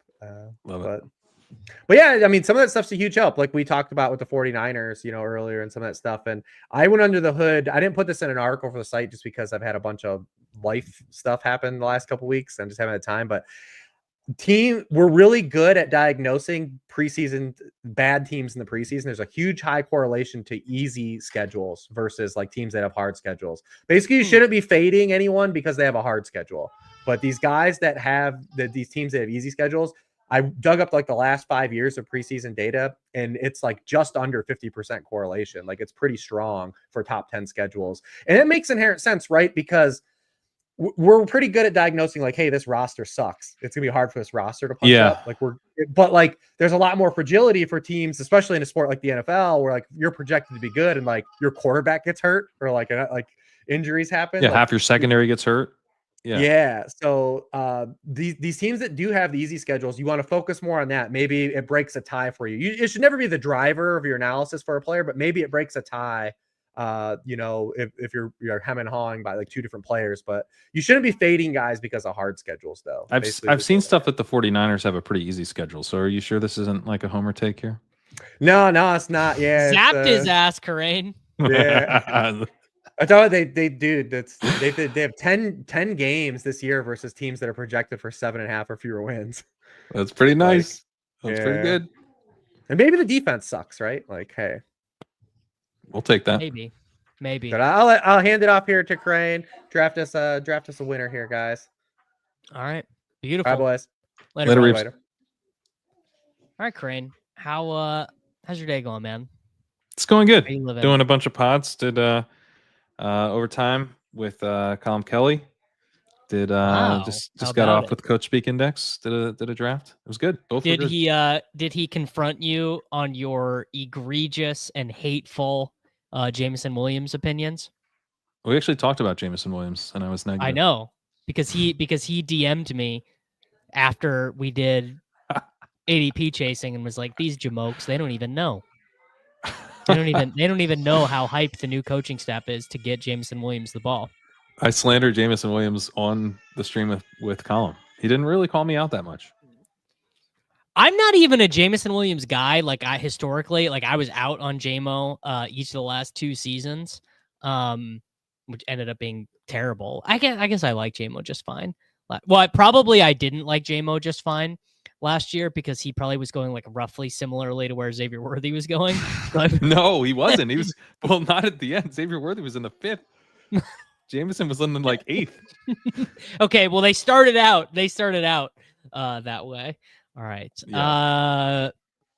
All right, man. Well, let's hang out. Let's draft a team. Let's do it. Let's try and find a winner. I mean, obviously only using real-time assistance tools. I can't draft on my own. I have none of my own opinions. I don't know how to I don't want to hear that. But... I'm hoping it'll be dead silent on this stream. I brought a book to read. Oh, please don't distract me. Please do not distract me when I'm trying to draft best ball teams. I've only got 101. And it was all the way back this morning with Mr. Sanderson, and we did not take Jameson Williams. So I don't think I've taken Justin Jefferson yet on the stream either. You're taking Jameson Williams 101, and you think? Oh yeah, crazy? dude, he's so fast. I just sort by 40 time and start drafting. 40. I mean, you get Worthy 102, so you'd probably be into it. It would be the Al Davis sidekick. Yeah, people are saying. You have any big takes on any of the the Week 17 games that are out. So I haven't seen all of them. I mean, the Eagles Bills, is that legit? Yes, that's legit. Okay, that's fun. That's pretty No. fun. That game is fun, real football. Terrible fantasy game. Awful. Awful. Try and tell. You need someone to push the Eagles. Yeah, but the Bills don't want. The Bills just want to run the ball. I mean, I guess you're right, but the Bills, they do play to win. How many fun games did the Bills play last year? I mean, they had that really fun Rams game where they got down. They had the really fun Rams game. But they had 10 points allowed against the 49ers, 10 points allowed against the Seahawks, 10 points to the Titans, 10 points to the Jaguars, 10 points to the Dolphins, 14 for the Jets, 20 for the Colts, 20 for the Jet. Like a bunch of just brutal. Yeah, but but they're one of those teams now for some reason, I don't understand why, where you have to push them. But if they're down, they will throw. They will throw. Yeah. And so I think what you're hoping is that like it's kind of like these games can kind of play out a couple different ways. In one case, they both just go conservative and then they don't want to get into this heavyweight battle, but we have seen the Bills get pushed in these heavyweight battles with teams, and it can be pretty fun. So you know what the Eagles are? The Eagles are, to me, they're like playing against the Oklahoma City Thunder to make an NBA game. Like they just suffocate the air out of everything. Like imagine the Bills start the game with a 14-play touchdown drive, like where all they do is run, and then Nick Sirianni and Jalen Hurts go, and now we're gonna do a 15-play touchdown drive. Exactly. Cool idea. Cool idea. Yeah. We're gonna do that the rest of the game. No, I'm with you. But the big one is you want to take Neighbors, Nico. Actually, you know what? I've been not letting anyone overrule me all day. I just want to get a McCaffrey team. We're gonna take McCaffrey at 10. I just want to get a little bit more. Okay. But I want to get more McCaffrey. We're doing a little bit of a rankings meeting later today at Leg Up, and I put him. He's like high on my list of like, are we sure we're not prisoner of the moment here on McCaffrey, who might be like the 106 or something by the end of the summer. And now we did get the end of like kind of that first tier. So this is a second tier, guys. You like London, AJ Brown? I'm fine with not AJ. I'd probably go London just for like a little bit. I don't know. As my wide receiver one, I'm thinking like, who can I kind of count on more regularly? But that could be wrong. They're pretty close to me. 5 hours ago, Ian Hartitz told me this morning that Michael Penix, #1 in the NFL in big time throw rate in his 3 starts at Pro Football Focus. Not nothing. Not nothing. I mean, I don't know if I don't think I would agree with it. If I bet I could find you 3 starts in a row where some pretty weird names were Gardner Minshew was Gardner. Yeah. Well, probably not Gardner Minshew. Probably the only 2 quarterbacks you couldn't find that for last year: Gardner Minshew, Pat Mahomes. The only 2 quarterbacks who never had 3 games. Spider-Man meme.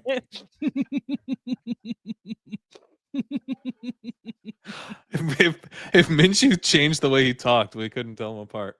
No, basically, yeah. Nick Mullins definitely. I mean, I'll just pull up Nick Mullins. Yeah, Nick Mullins for sure would be on that list. That run he had. Although, that's the KOC Mullins. Yeah, okay. Let's look this up. Nick Mullins view in premium stats. Drew Lock is on that list if he could ever start 3 in a row. All right, this was what the 2023. 2023. Where do I see big time throws in the game by game stats? Is there a way to see it? I think you might have to go to. I know if you go on depth, you can see it on depth. Passing depth, quarterback 2023 big time throws. All right, Nick Mullins. Only 4 big time throws in those starts. So not as many. I would have guessed more. Total, or like at a certain depth of the field. 4 total. Trevor Lawrence led the NFL in 2023 in big time throws with 31. I think Lawrence is pretty good. Lawrence is Dak. He's Dak-esque. Yeah. No, it's so funny. That is so funny because we've been both in and out on Lawrence. I mean, Lawrence is only 25 years old, and yet somehow we've been in and out on him 8 times. Oh, get ready for another decade of that. This guy makes boneheaded mistakes, but he also has some pretty fun throws, and he's got a very live arm. So I think we're going to be both pretty in and pretty out over the course of his career. I hope that after the end of this year, we could just say, you know what, we're just all in. You know what, he just played well. Liam Cohen, you know what would be a nice career evolution for him would be for him to be Baker Mayfield. Yeah, but we talk about a guy we've been out on. I mean, he wasn't even a starter at one point. Right, but now, consensus is just Baker Mayfield's like the 9th best quarterback, 10th best. Save this for 2026 because that consensus might change. That's what I'm saying. Like, I don't think Baker's safe from this at all. No, dude. Baker was he had like 400 yards in a game that Evans and Godwin both missed. Baker was told by the Browns, it's time for you to leave. Oh, shocking. The Browns messed up a quarterback evaluation. I'm taking it with a grain of salt. I'm not saying he's bad. I'm just saying that our current view of Baker Mayfield, I think, is near the high end of his perception spectrum. Baker won the first road playoff game in Browns franchise history. Yeah. Well, he was in too many ads. It just got annoying. They're like, we're not doing this anymore. No, you don't live in the stadium. They forced him to play quarterback with a torn labrum, and it turns out you do need your labrum to play. You need your labrums. You just need your labrums. So playing with a torn labrum wasn't that great for him. All right. Well, I definitely know you want Mike Evans instead of Worthy. So I'd take one of the elite quarterbacks as well. I'd be good with that. Do you want to take Worthy? You know what? Fuck it. I don't think I've taken Josh Allen in a Best Ball Mania yet. I haven't taken much either, and I'm thinking maybe that's the mistake. We're looking at some stuff that's pointing us in the elite quarterback direction a bit. Like, look what happened to the Browns after letting Baker go, and then try and tell me that you put any value in their decision to let him go. Yeah, no, but it wasn't like he got let go and we were like... He wasn't very good for the Panthers either. Yeah, at the time, we weren't like, those idiots. We were like, oh, I guess Baker's kind of done.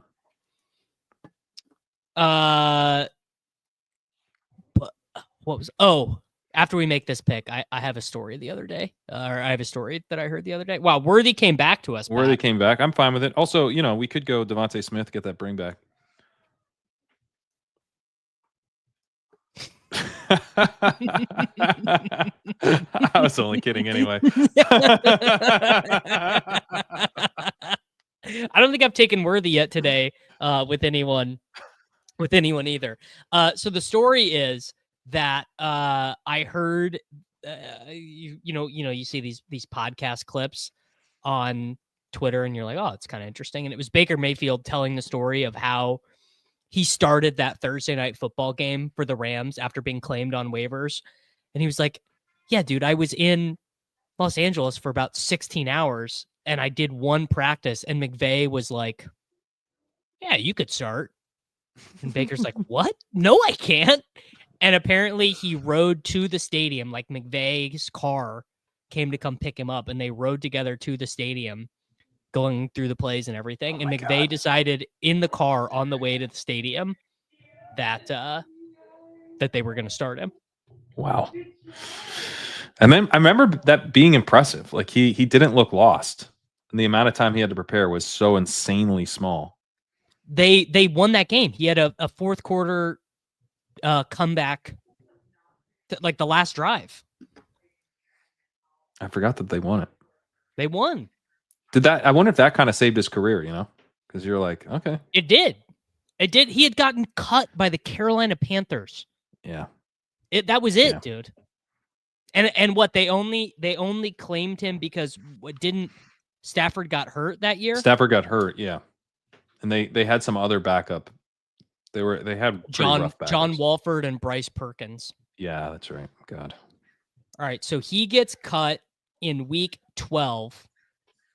He starts a Week 14 game against the Raiders. He goes 22 of 35 for 230 yards and a touchdown, 4 scrambles for 19 yards, and then beats Denver 51-14. Damn. What a time, Baker Mayfield. Anyway, I think the answer is you're probably right. You're probably right. Like, at some point this year, they'll have a stretch where they lose to the Saints and the Falcons, and one of them will be at home, and people will be like, "Man, I'm not sure if Baker's got it." Yeah, that's 100% going to happen. And then he might close strongly and be back going too high, or it's the thing is, like, there's a giant stretch of quarterbacks from like Baker, maybe starting with Mahomes. Let's say it starts with around Baker and runs through like Lawrence, Dak, like that whole crew, and it's just like, what have you done for me lately? Like it's like a washing machine. We just spin it. Like those dudes are the same. Obviously there's breakouts and things that occur in that range, but largely it's a bunch of pocket passers, and we're just like, who's good right now? Imagine being John Wolford and McVay says, "Yeah, this guy who just showed up after getting cut by the Panthers is definitely better than you." I guess if it's Baker, you get it. 'Cause you're like, this dude won a Heisman. He was the number one overall pick. Like, number one overall pick. But if it was I don't know, Nick Mullins, then you're like, what the fuck? No. Yeah. The only Week 17 I remember off the top of my head right now is Kansas City, Denver, the Rams and the Falcons play in Atlanta. Is that real? That's real. Okay. I just did a draft where we stacked up Stafford, Puka, Adams. We have Drake London. It's got the little bring back. I agree. Hurts in the 50s is crazy. What are we doing, man? It is a little wild. Yeah, and he got him with Smith. Should have taken the bring back. What about RJ Harvey here, dude? We just love drafting running backs, dude. One thing about me and Pat. Everyone knows about me and Pat is we just love running backs, dude. This is a very weird build for me other than Worthy. I never really take London, and you just don't get Harvey at the right side of the board much anymore. Right. Exactly. Do you think it is as literally as simple as Jalen Hurts has been injured in the fantasy playoffs 2 of the last 3 years? Is it that simple? No, we don't like hold stuff like that against players. We definitely we aren't like emotional about this. I definitely don't mention that Devontae Adams leads Week 17 in fantasy points since Best Ball Mania began. Ooh, that's a nice bad news, brother. Patriots Jets Week 17. I'll survive that. Rome, Jennings, Debo, Jauan. Judy. Jauan is a bet on San Francisco. Look, man, I'm never gonna stop drafting Jauan Jennings. Okay, was it bearish that the way the coach, I don't remember if it was the wide receiver coach or the passing game coordinator or what, but the way he phrased the thing about the wide receiver room was he didn't say Jauan Jennings is our wide receiver 1. He said Jauan Jennings thinks he's the wide receiver 1. Is that bearish or bullish? Because to me, I could think you could take it either way, but I think it's probably bearish. It's more bearish than Jauan Jennings is our wide receiver 1. You'd rather have him say that. But I don't know that it's bearish to have someone say Jauan Jennings thinks he's our wide receiver 1. Because that might be like he's saying kind of like Jauan Jennings is a dog. Like he thinks this is a wide receiver 1. So that is definitely how he intended it, to say like Jauan Jennings is a dog. But you know what it also sounds like to me? It sounds like what a Patriots coach would have said about like Gunnar Olszewski. Like, dude, he shows up to practice every day and he thinks he's the wide receiver 1. Like he comes in the room and he thinks he's the big. Doesn't matter if he's practicing with River Crackraft on the subterranean field. He thinks he's the wide receiver 1. Yeah. Yeah, that's true.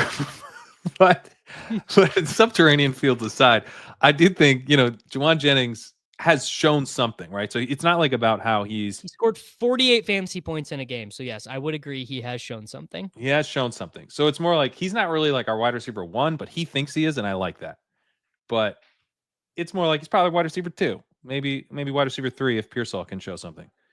But I like that they seem to like his attitude. That's mildly bullish. I just I've gone back and forth on Jennings so many times because clearly he's been in the NFL forever and it's been a truly useless Justin Watson. Not Justin Watson exactly. What's a good comp for pre-explosion Jauan Jennings? Just a guy who was out there, never earned targets, but was always reliable. This is something that people pointed out after the fact. Shakir before Shakir, Shakir very Shakir before last year. Yeah. A huge, a large portion of the meager targets he did get were on third downs, which does point to the NFL did the coaches thought he was good. Right. This is not true in fact, but is true in spirit because Jauan Jennings was a converted quarterback. He was a 4-star quarterback recruit, actually still younger than Tyler Shuck. So probably the same recruiting class as Tyler Shuck as a quarterback, but he played 5 seasons of wide receiver at Tennessee. You know what? Zay Jones kind of is similar. Yeah, that's true. Yeah, where he was just out there and was good. The thing with Zay Jones was a bust. He finished up his first contract having done nothing, and then went on the Raiders, kind of did a little something, and then was put into a role on the Jaguars. So it's a little different. Where we have a guy who's actually finishing up his rookie contract strongly. I think he's still isn't he headed into his 4th year? I think he's still in his rookie contract. So yeah, Jauan Jennings is still in his rookie deal. So we're talking about, if you count last year as a breakout, we're talking about a guy who had a 3rd-year breakout. So it's not. Actually, he just signed it as kind of a. He just signed it. Okay, so it was a 4th year free agent deal. Yeah. Okay, so it's 4th-year breakout. But yeah, I mean, he did throw a touchdown in the Super Bowl. That's true. The breakout game. Yeah. Ayuk, Reed, DeAndre Swift, Hawkinson, good Week 17 game. I think I'm into Ayuk, and we just keep stacking up the 49ers here. God, I think this is the 3rd time I've taken Ayuk today. I think that's pretty fun. Easy schedule. I don't know if you heard. I don't know, dude. I don't know if you know this, but easy schedule for the 49ers. I was actually listening to a podcast with Reebs, and he was talking about how the Niners have easy schedule. I think Sladen found the answer. The answer is Brian Edwards is a great comp. Edwards never had anything close to it. Oh, you're saying what he was before? Yeah. He was close to Edwards before. Although he did have that, he had a run for the 2021 Raiders. He had he backed 3 for 41 and 1, 3 for 88 and 1, like a small little run for the Raiders. Do you want to do Burden or a running back? You could talk me into the running backs for sure. Burden is fun though. Igbuka, I guess we already see. Here's the thing: we already have a quarterback, so we're not going to want to pick a quarterback in the window, right? I don't think. Well, we could go Purdy with the next pick if we want. So if we're going to do Purdy, we should definitely take a wide receiver because we took a running back round 1, round 5. That's the tricky thing about elite quarterback. I know you feel behind at receiver. Burden. Apparently, people and I have not independently confirmed this yet, but people in the chat are saying Chicago, San Francisco is a week 17. Well, then ESPN, that's great. There you go. ESPN Chicago reporting. We used to live in a world where we would all just know what the schedule was because someone would go, "Here's the schedule," and now it's being reported out like it's free agency. San Francisco has signed Chicago as their Week 17 opponent. They know the whole schedule. Just tell us the schedule. Yeah, I'm hearing unconfirmed reports of this 100% confirmed thing that everyone already knows. Either exists somewhere. And I don't remember who, but someone made this point today. We already know all the opponents of the teams as well, and if it's home or away, we just don't know the sequencing of them. So it's extra stupid. It's like Jordan Schultz is screaming at Ian Rappaport in a Starbucks about, whether the 49ers play the Bears or the Vikings in week 17. It's what have we come to? Who could say? I guess is Chicago, and it's in San Francisco, so that's nice. It's nice that it's so you're removing the gross wind weather nonsense. I'll say this.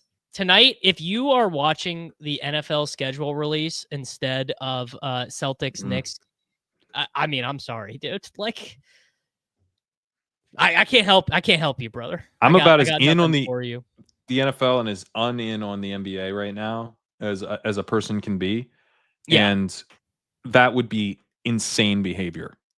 Put on the NBA playoffs if you're going to watch a sports related event. If you're going to watch a sports related thing. There's also Panthers Leafs game 5 is going to be Great. really good. That sounds much better than the NFL schedule release. That's probably what I'll watch. I'll probably I bet the ratings are not close. I bet more people watch the NFL schedule release, which is more evidence that we are cooked as a society. If you're about to watch the NFL schedule release, just head back to the start of this stream. Just rewatch Davis from 6 hours ago. I'm watching a rerun of last year's schedule release. I would support that more. I would. You would learn more because you'd remember, like, oh, we thought that team was good or whatever. Yeah, that's better.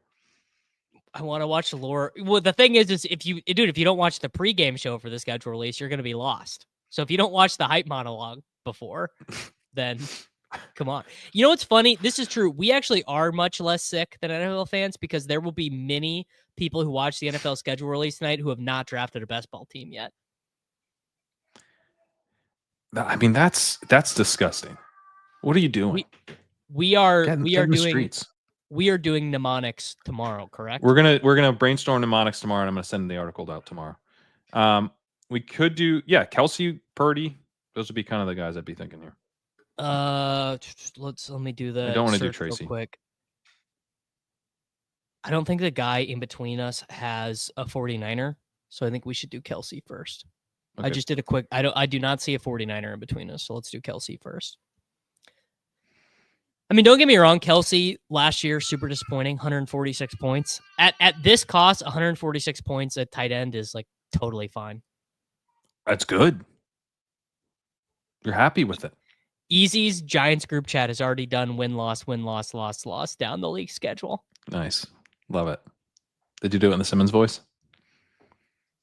Dude, you have to do the Simmons voice. You have to. I used to have a good Simmons. It's probably not that good anymore. Oh, Sanderson's is so good. I think we're all kind of afraid to do it now. Yeah. The only one I really break out on the show all that often is the Mahomes. Your Mahomes is good. It sometimes goes a little bit into like Pete Overzet playing Davis Maddock doing Mahomes. It does, yeah. But it's pretty good. We're here. We're looking at the schedule of the Patriots. Yeah, that was a little Trumpy. It had the Simmons. It had the Simmons though. You know what's funny is when I do the Simmons in my head, I'm not doing the Simmons. I'm doing Cousin Sal making fun of Simmons. Yeah. which is even. He's here. Yeah. My favorite voice is Davis playing Davis. Here's the thing, man. That is we all need to go to therapy in that we know exactly what you're saying. Imagine, tell your significant other, and you're like, oh my God, it's so funny when this guy I watch online, Davis Maddock, does an impersonation of this other guy I watch online, Peter Overzet, doing an impersonation of Davis Maddock. If when you read that, you actually hear Davis's voice being if you hear it playing Davis, if you hear it in your head, you got to go to therapy. You got to go to therapy, dude. Men would rather watch a 7-hour NFL best ball stream than go to therapy. That's for sure. Men would rather hear literal voices in their heads than go to therapy. Are we cooking here? I think we're cooking. I kind of think we're cooking. Allen, we need running back help. That's the next. No, next dude, on we the to-do list. we have McCaffrey. Either McCaffrey is healthy and this team is good, or or this team is cooked anyway. Right. No, I kind of like this team. We just need to land the plane at running back, and we'll be pretty good. Here's another one. If you know what this is referencing, calling Pete a random old guy, there's actually just nothing that can save you. Like it's actually like if you know, save your money. Don't go to therapy. A therapist is not helping, dude. It's not. It might actually be like The Sopranos, where a therapist is bad for you now. You'll just become a more therapist is manipulative. just gonna put you. It's just gonna put you further in your own head.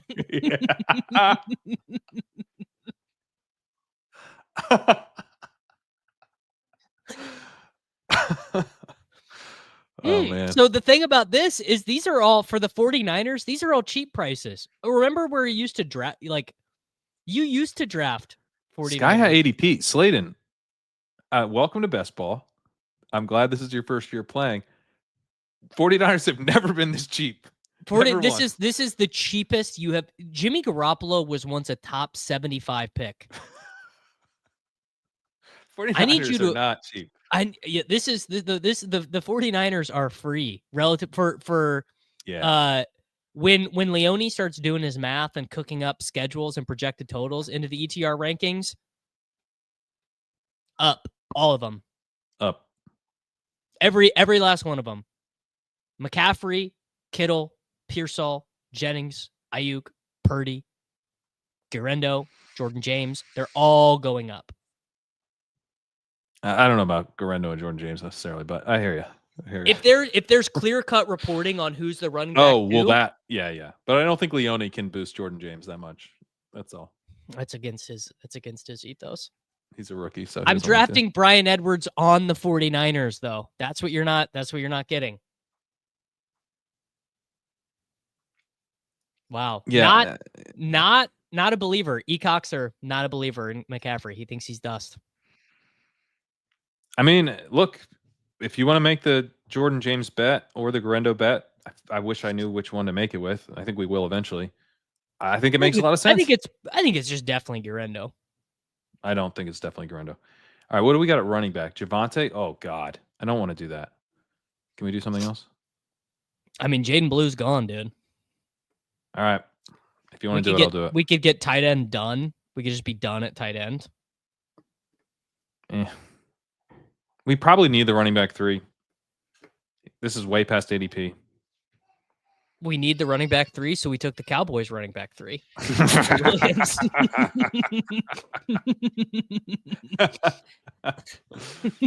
I mean, here's the deal about Guerrero.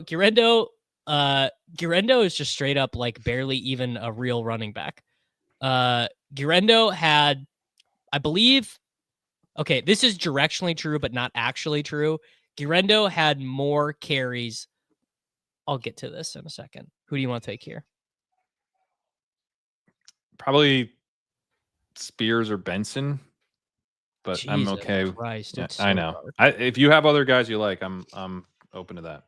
I'd rather just be done. I'd rather just take a tight end here and be All right, done. let's do it. Choose your. Take your boy Kyle Pitts. You want to slap it? Slap it up. Okay, there's been a lot of Kyle Pitts talk on the stream today. Okay, so the deal with Guerrero is people forget in the sense that they actually didn't know because most people don't watch college football. Isaac Guerrero was straight up a forgotten man. Actually, you know what? This is true. I was about to say something that was not true, and now it is true. Isaac Guerrero more carries last year for the 49ers than he had in college before his 5th season. Guerrero had last year for the 49ers, not quite, 84 rushes, and he had 92 rushes his first 4 seasons. No, his first 5 seasons of college, 6-year college player. Oh, you know what? We should have taken Kincaid. Oh, we have Josh Allen. Yeah, we should have taken Kincaid. That's how bad Kincaid is. We didn't even consider that. We didn't. We literally didn't even think about it. And by the way, so streaming not the manliest thing in the world. No, you could be out like constructing buildings or something. But I just want to say on stream here, I got handed this, which is my dog's like water container that he drinks out of. It was screwed on too tight. So I had to sit here and get it open. I opened the jar. Opening jars is about as manly as it gets. So bringing some testosterone to the stream. Just wanted to shout that out. Correct. Why does your dog have a water jar? It's so it's like this. You hit this button and water comes down at this little bowl. And Oh, so it's for the okay, park. okay. You know, it's so you can have water at the park. Yeah. Anyway, Guirendo. So Guirendo was not even going to start after he transferred. By the way, another guy people hate, Braylon Allen, couldn't get on the field over Braylon Allen or Ches Malusi, who's not even an NFL player. Ches Malusi done at Wisconsin. He's Also should have taken Ray Davis, by the way. Also should have taken Ray Davis, by the way. Then Jawar Jordan of not able to play for the Texans fame gets injured at Louisville. But that is how many things had to happen to get Isaac Guirendo a start in college football. So I'm not just locking it up as Guirendo is locked and loaded the running back too, but he probably is. A lot of Guirendo chat there. Wait, but I don't understand your argument. You're saying this guy had like I don't even really worlds know. had to align. I've been to streaming get for this 6 guy on the hours and field. 30 minutes. I'm just Therefore, saying facts he now. good. That's a bear. You just made a bear case. You're like, so anyway, that bear's a pretty cool bull, and I expect him to be a bull. What? What are you saying? He just talked about how he couldn't get on the field for 6 years, and now he's definitely the running back too. So I think the point I was trying to make about Guirendo was that I think he's probably like the Nyheim Hines of the 49ers in the sense that he's like a splash play, but like I don't know if they view him as like, oh well, McCaffrey's down and we'll just give him the same touches or whatever. Imagine if Nyheim Hines was behind Christian McCaffrey, even if he was Nyheim Hines. Maybe you're not talking about specifically receiving, but it's like a little, I don't know. I think Jordan James can take that job. I think he can just straight up take it because Jordan James is really reliable. How much does he weigh? Like 200 something, 200-ish. He's not tiny. He's not big. Let me pull him up. You know who I would have been like absolutely like running, screaming, falling over myself to take had the 49ers taken them in round 6 or whatever? Ollie Gordon. Yeah, dude. Wow. We are locked in. We are locked in, Corinne. Yeah. Ollie Gordon would be like, I'd be taking him in like round 11. I'd be like, well, dude, we might not get him if we wait till round 12 for Ollie Gordon as a 6th round pick. Speaking of Guirendo. Yeah. We could also do Algier. Yeah, we probably don't want to handcuck ourselves. I don't think we want to handcuck. Yeah. I think we do Knoll because it's like super last of a tier. Like I think the gap from Knoll to like QJ Dobbs Thielen is like a Grand Canyon chasm.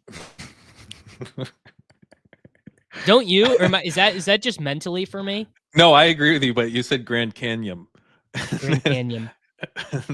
What? I guess I have a 25 spot discrepancy in my rankings between Knoll and QJ or something like that. Yeah. A 25 spot discrepancy. No, guys, just because we have Josh Allen doesn't mean we are going to debase ourselves to take Josh Palmer. Okay. Oh God. Braylon Allen or Austin Ekeler or Roshan. Roshan's cool. I was going to say, you gotta be the bus meme. The dark side of the bus meme is Austin Ekeler. The bright side of the bus is Roshan. All right, let's have some fun. No, okay. You guys are really failing to understand something here. We are playing that Josh Allen scores 42 points in week 17 and no Bills patch catcher gets more than 11. Otherwise, the most likely scenario. We're actually playing that Josh Allen is the powerhouse of this offense, but then he runs into the Eagles in week 17 and just kind of duds. Kind of duds a little bit. But you know who doesn't dud? The 49ers. They just go nuts. And there's a bring back on the other side, Luther Burden helping keeping the game total high. And we won all the money. Okay. You don't even need the Bills. Famous Rams game, right? Josh Allen scores 50 fantasy points in that game. Guess the highest half PPR pass catcher score associated with that game. 50 points from Josh Allen, highest half PPR score from a Bills pass catcher. 24. Honestly, not even close. 18. 18. Shakir 5 for 106 and 1. So 18 and a half. 18 and a half. Josh Allen scores 50. That's 50. The highest score anyone had all year. And his best pass catcher got 8. His best pass catcher didn't even beat Marvin Mims week 17. That's rough. It's just and the game went in such a totally predictable way. Shakir scored 1, Mac Hollins scored 1, Ty Johnson scored 1, Curtis Samuel. Curtis Samuel got a rush in that game for some reason, but I would take Palmer if he's here though. I'm not saying he went in like the 12th round in this. Did he? Oh my God, he went in the 12th round. Yeah. Well, that's a little higher than I was thinking about him. Yes, sorry, not 18 and a half, 19.1. I'm not saying unstacked quarterbacks are okay. I'm saying that in the case of Josh Allen, you don't have to sweat it. Like if it works out, fine, but you don't have to sweat it. Yeah, I also think like, do you have a bet on the team that like, realistically gets you to first? And like Allen going nuts without like carrying someone along for a huge game, and then the 49ers Bears being like the game you need, is like, it feels very coherent to me. It doesn't. It's not crazy. Allen beats Purdy. Cool, but Purdy has a good game and supports multiple pieces, including his running back. All right, seems good. We could win. Yeah, and also like we could take any guy we want in round 18. We could take Curzon. We don't have to though. We don't have to, but we could. We don't have to. We could. We could. All right. Maybe we will. We're up. DJ Giddens, baby. All right. Talk to me about your range of outcomes on DJ Giddens. So DJ Giddens, I still have as a reasonably strong prospect, stronger than guys like Jaden Blue, for example. And not even close, dude. He's so much better than Jaden Blue. He's so much better than Jaden Blue. But for situation, and I understand why. It's wide open. But with Giddens, like he's someone that makes the Javonte pick much more palatable to me. I don't really want to do Royals. He's such zero risk. Marshawn Lloyd? Sure. Trying to see if there's any correlation I'm missing. Not really. Roshan correlates with Purdy. Nice. So I'll tell you the easiest way to explain it. Trey Sermon, and Tyler Goodson were like divvying up like 27 touches a game because Indianapolis is so run heavy and because Flacco throws to the running backs, and they were priced at like 5,200 in DFS, and no one was playing them because they're so bad. Like so bad. Like Tyler Goodson had a 9-catch game, I think, or some like crazy stuff. That Indianapolis was like, we cannot do this again. We cannot have a running back too that literally cannot play football.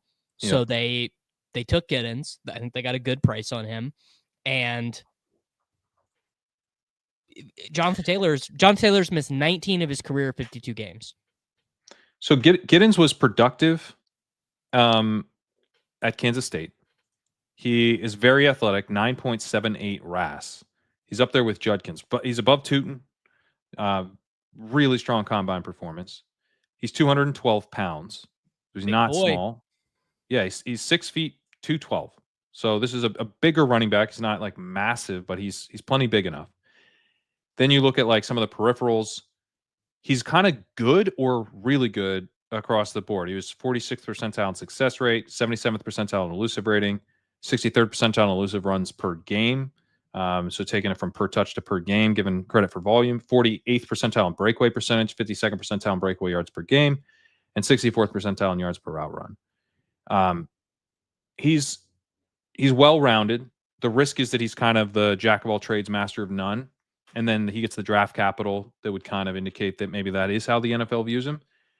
But as a versatile backup, and the big part of it is I think he's the backup. I think he's going to be the backup. He doesn't have much competition for that. And so you get this really nice contingent bet. If DJ Giddens couldn't beat out Trey Sermon, you're losing the bet anyway. Yeah. Well, that's what I was going to say. Like it wasn't going to happen for him if he was a second round pick. Exactly. You know, it's just no chance. There's no way. Yeah. Joey, I salute you, sir. All right.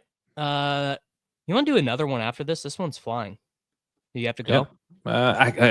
I have a call I got to do actually. Okay. Tough scene, guys. I tried to give you another hour.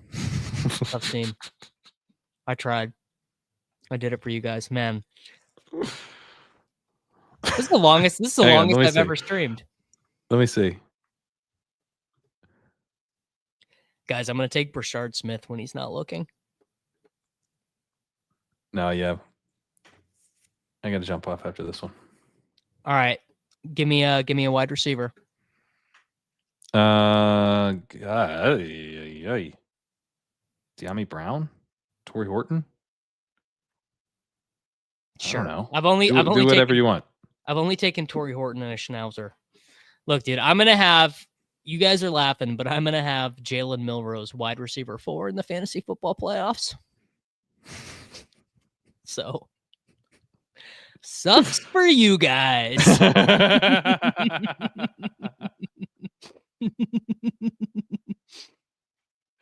All right, let's take Harold Fannin to close this out. Are you being serious right now? Yeah. Harold Fannin, This baby. is for real money, dude. I know. He's good. No, dude, Harold Fannin is so fucking left-wing slappy, Crane. Yeah, you're right. What if we formed a commune?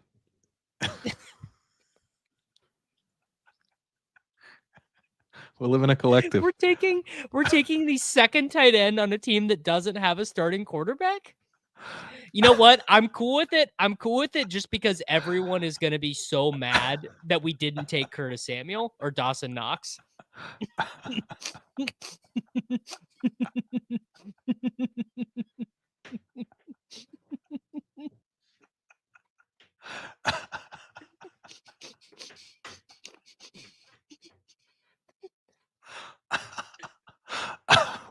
We're about to seize the means of production, baby.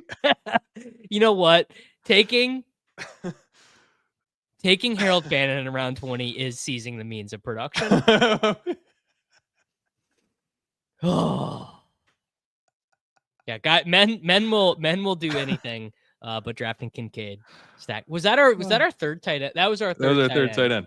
We have Kelsey and Pitts. So Kelsey, Pitts, Fannin is the three holy ghosts of slappydom. That is pretty slappy. Pretty slappy. My God, man. What a team. I felt like we were cooking. We kind of got off the rails a little bit. When we didn't stack the Bills, that's when things kind of... We could have done Kincaid and Ray Davis. That probably would have been a little better. I mean, Ray Davis is like whatever. Yeah, I know. We should have taken Kincaid, though. We should have taken Kincaid for sure. All right. Josh Allen and Brock Purdy, Christian McCaffrey, RJ Harvey, Javonte, Roshan, Giddens, and Lloyd, Drake London, Xavier Worthy, Jauan Jennings, Brandon Ayuk, Luther Burden, Jalen Knoll. That is a slap-pocalypse. Burden, Knoll, and Horton. that is a slap-pocalypse right there. That's a team where you're now surprised if you don't see Harold Fannin. Yeah. Like when you see all the rookie, like you get RJ Harvey, okay. Oh, Torrey Horton, yeah, okay. Well, a wild Harold Fannin just appeared.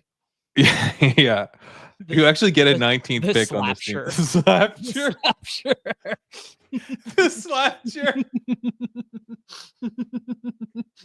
We need the 4 horsemen. We have me, you, Pete, and Jakob on the horses. Slapshire. Who are the four horsemen of the Slappocalypse? Well, I think we might be two of them. I think it's if you see it's Bayshell Tootin, it's Harold I see. It's gotta be Fannin. players. All right, the four horsemen would be Bayshall Tootin for sure. I think Harold Fannin number is a one. strong case. Harold Fannin's might be an alternate, to be honest. He doesn't even RJ get Harvey. drafted enough. RJ Harvey. It's Tootin. It's Tootin, Harvey, Jaden Higgins, because a non-slappy will see Higgins without a profile picture at wide receiver 52, and they'll be like, no chance. And a slappy's like, dude, end of a tier. Got to take Jaden Higgins.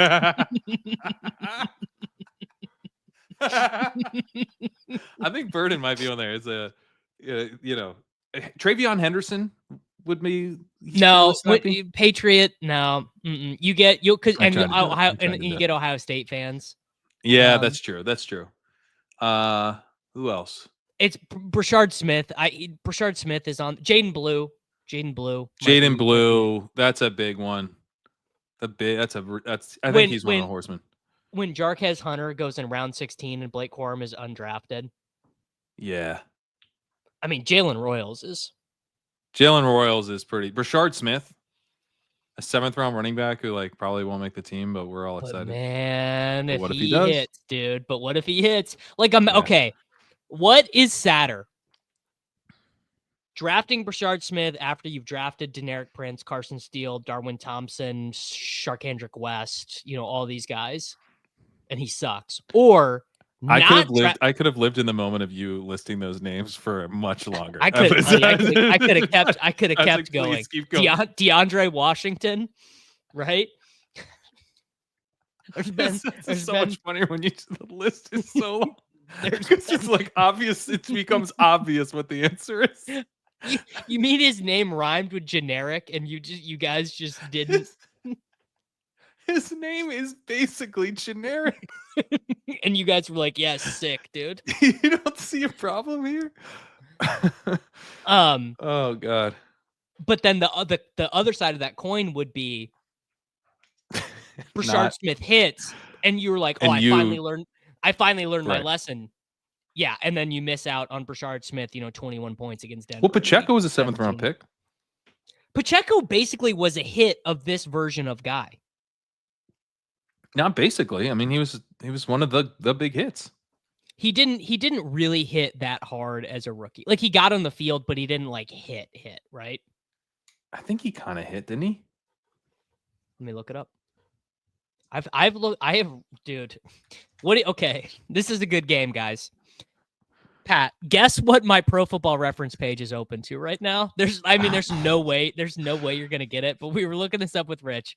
What do you think? I'll give you a hint. It's a game. It's an NFL playoff game, an NFC NFL playoff game, and we have the play-by-play pulled up.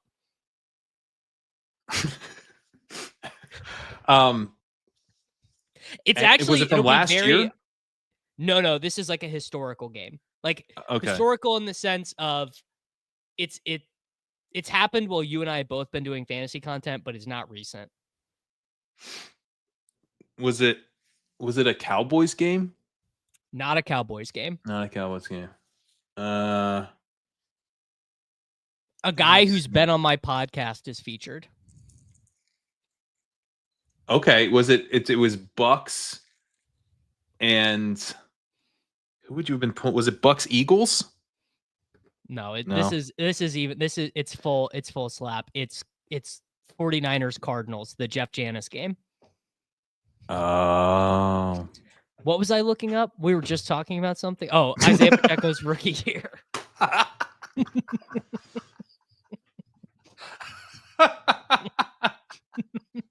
We're still live.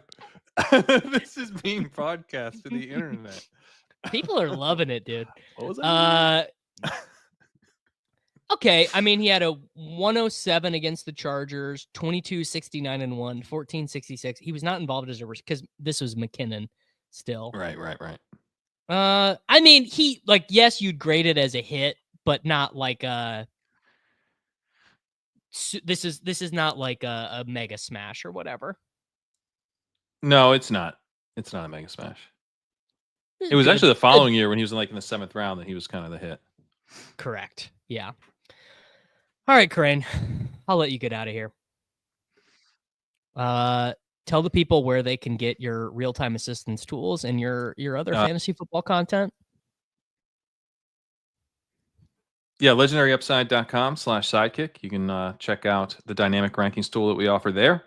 Powered by the Legendary Upside rankings or custom rankings if you prefer that, the way Davis has it set up. Or you can use ADP. Got some exciting new features that'll be rolling out in the next month-ish, and so I'll be communicating on that as well. But yeah, we've got also best ball rankings, dynasty rankings, best ball for both DraftKings and Underdog. We'll have some additional formats pretty soon as well, like Eliminator. Check all of that over at legendaryupside.com, plus some good articles that'll be out in the coming days from Matt Irby. Daniel Raz is working on a cool article as well. So yeah, Legendary Upside. Legendary Upside. All right, boys. Crane is going to leave. I'll tell you what. I'll do one more draft. Damn, look at that. There are 349 likes right now. If you guys get it to 400, I'll do one more draft. If not, I am going to go probably lie down, going to be honest, or go walk my dog. I need to get some sun. I need to get, you know what I need? I've been in my basement all day. I need to get some sun. Karain, thanks, man. I appreciate you. Yeah, of course, man. And I will subscribe to the tomorrow. channel. Come on. Come on, people. Like and subscribe. You know what? This is really on me. I called it a Sub-A-Thon and then did nothing to generate subscriptions. So that's on me. Nothing is a strong word for a guy who's about to hit 7 hours of streaming. I think. Well, and it's really on the people to see if we're able to get to 400. Josh goes 350. Give us a chance. He's trying to haggle you down. There are 469 people watching right now. He would be up to 8 hours of streaming if he does one more. Give him the 400, guys. Come on. It's pretty simple. Do you have any early thoughts on a mnemonic for Detroit and Minnesota? Detroit and Minnesota. Well, the memorable game was that was the game that decided the playoffs last year. Obviously, it's interdivisional, so you can figure that out. I don't know. What are you thinking? You got any thoughts? Something about Addison and Jameson. Oh, Addison Jameson Spider-Man game. Dat boy nice game. Dat boy nice. You could do something. Yeah. Jefferson. No, they weren't the same draft. What was the? Because something with Sun. Something with Sun because they Jet and the Sun. Jet and we need to workshop it, but yeah, there's something there. The Jet flying into the Sun. Is it in Detroit? Maybe it could be that. All right, you guys got to 400. So here you go. Good for. Josh, I still can't believe that you try to get 350. 350. Give us a chance. And you easily hit 400. Sun gods. Chat got it. They nailed it. Why Sun? Jefferson. Oh. Jameson. Addison. Yeah. It didn't click for me right away. Maybe this is a maybe that's on 20 second clock BBM. 20 second clock BBM. Boys. Jettison is Hawkinson. They're all Sun. Sun gods would be good. Jefferson, Addison, Hawkinson. Yes, I think Sun gods is actually pretty damn good. Took me a second. That's pretty good. Yeah. All right. There we go. See you guys later. Later, dude.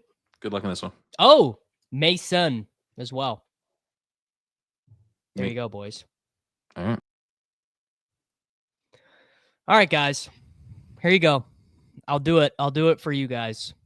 One more. I haven't even been playing the clips because I gave you guys a fright earlier.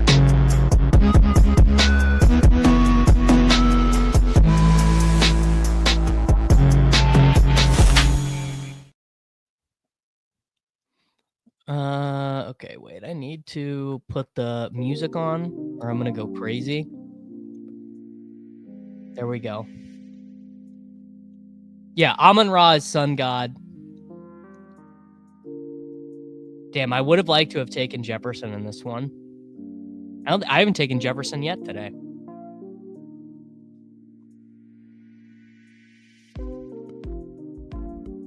I do love a good 20-second clock. Let's see. If I haven't taken Barkley yet. Let's take CD. Do a little CD. Gibbs to own the libs. All right. Oh, I need to go label that last draft. Drafts completed. Best Ball Mania.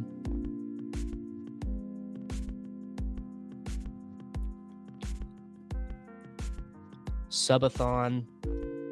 Crane. There we go. All right, should we do one? Should we do one where we only listen to the real-time assistance tools? Should we be aggressively targeting 2027 first in Dynasty? I don't know anything about the 2027 Dynasty class other than Jeremiah Smith and the Alabama guy Kyle Williams. I have Terry ranked way after ADP, so it won't be that chalky for me.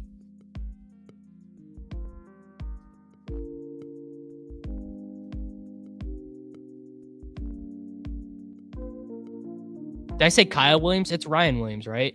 There definitely will not be any schedule stuff baked into any of the real-time assistants yet because there is no scheduling info to put into any of the real-time assistance tools. But it will be baked in the sense, wow, Christopher, $100 super chat on the grind. Good stream. Thank you, Christopher. I will ship out that link you sent me to Liam and to Peter momentarily.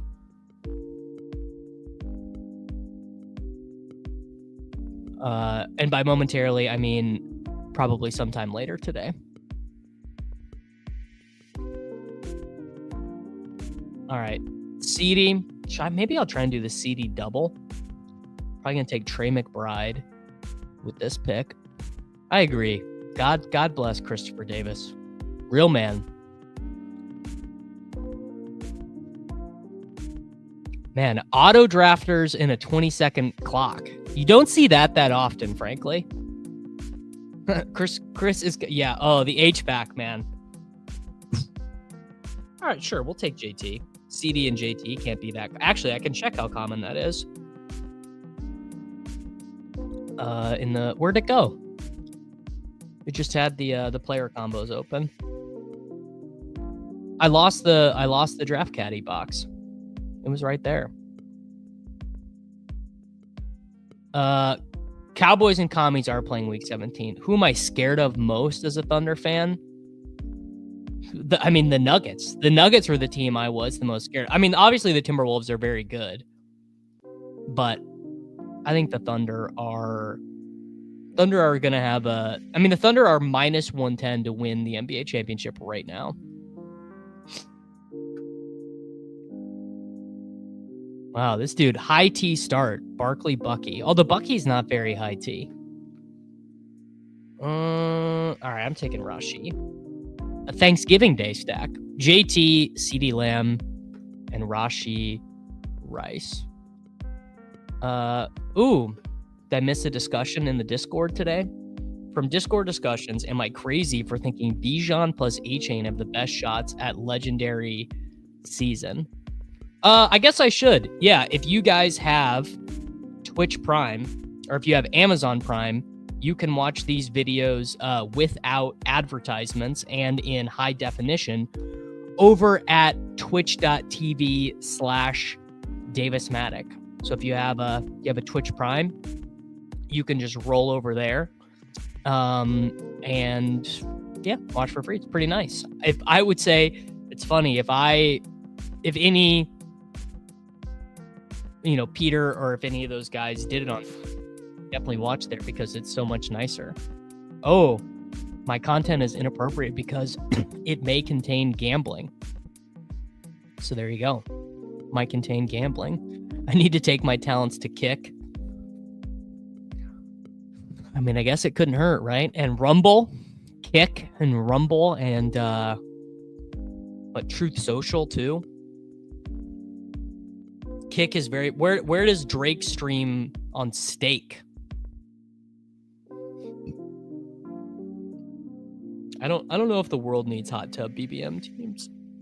Is Mayer draftable on Geno Stacks? Probably. I mean, he was Michael Mayer was a 2nd round pick, and they didn't trade him, which I think was interesting. And Michael Mayer actually played more than you might remember last year for the Raiders. In the back half of the season, he ended the 2024 season playing 52%, 44%, 63, 80, 70, 60, 75, and 80% of the snaps. Oh, wow. That's a Hunter fall. Hunter at 45, I will take. What odds would you give me on a bet that Scary Terry scores more points? I don't know, like plus 180 or something. Something like that. I could corner the market on David Kitchen's group chat over Kick. Is it possible Pacheco has a true Andy Reid RB1 season? No, because he doesn't catch enough passes. Because they will have other guys in there who catches passes. Wow, and JMO. All right, Jonathan Taylor, CeeDee Lamb, Rashid Rice, Travis Hunter, and Jameson Williams that is a disgusting start to a team. Yeah, I don't know any of the specifics about that. Michael Mayer was out. I mean, he was on IR with mental health stuff, which is sort of interesting. In the sense of like, I have no idea what it was. Who do I take between Scadaboo and Tracy? I think I have Scadaboo ranked 1 spot higher, 2 spots higher. I think that I don't know. They both seem sort of fine. I think the presence of the other limits the other ceiling. Obviously, they've got a lot of contingent value.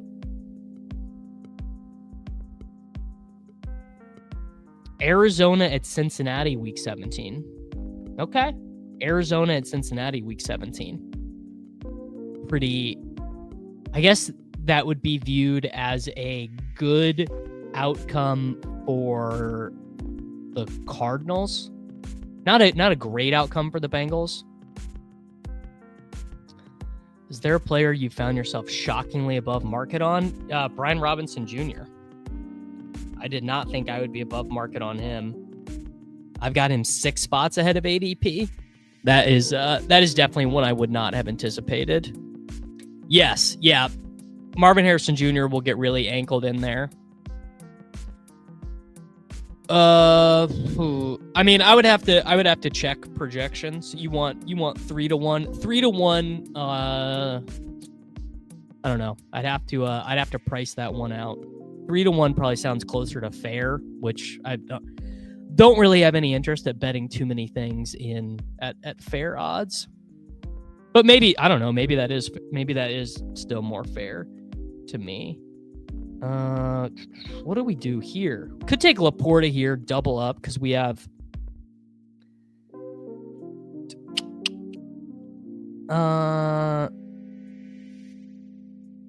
what do we do? Yeah, let's take Laporta. JT, CD, Rashid, because we've got Goff, we've got Lawrence, we've got Mahomes, we've got Dak. Pickens would have been nice on this team.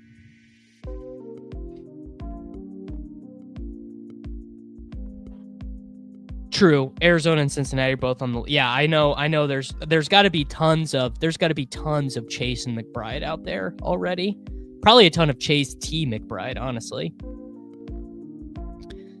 All right, Montgomery went. Montgomery would have been nice with this team. I'd like to get Kaleb Johnson on this team, probably.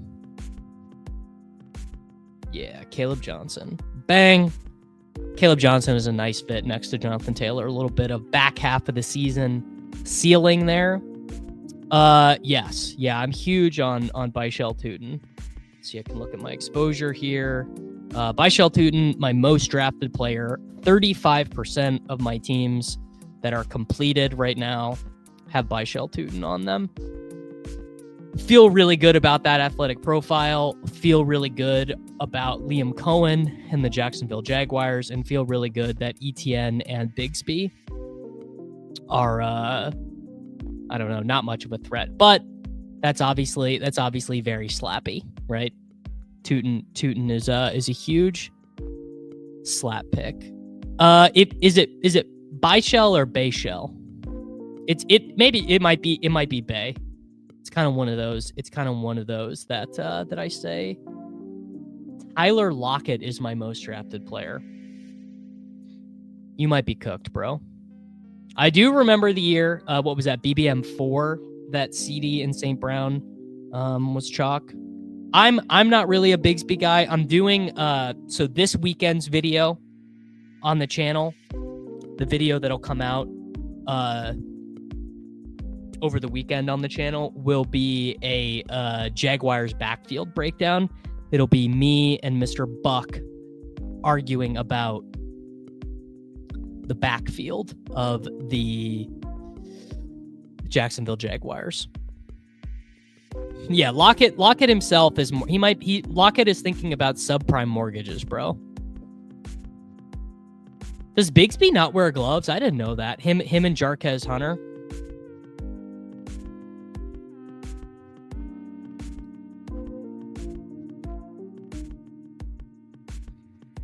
Bigsby sounds like Bucky to me. Do you mean phonetically or the type of player? Because I think type of player, Tootin is much more like him.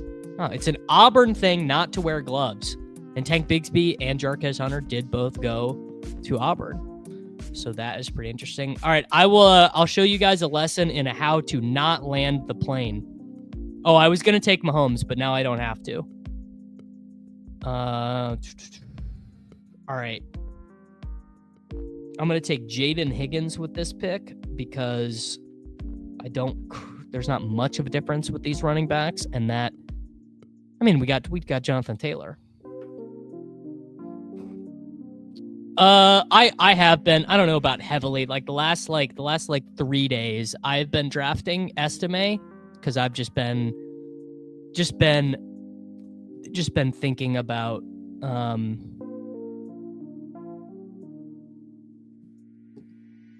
the way that backfield works out.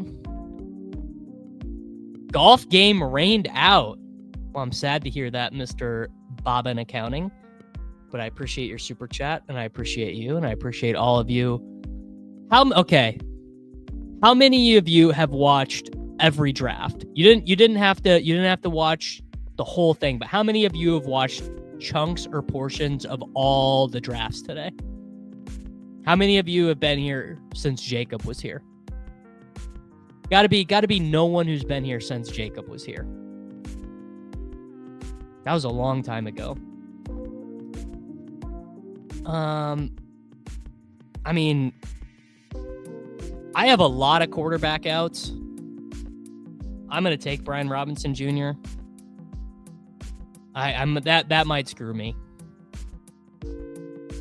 Wow, Bobbin's been here.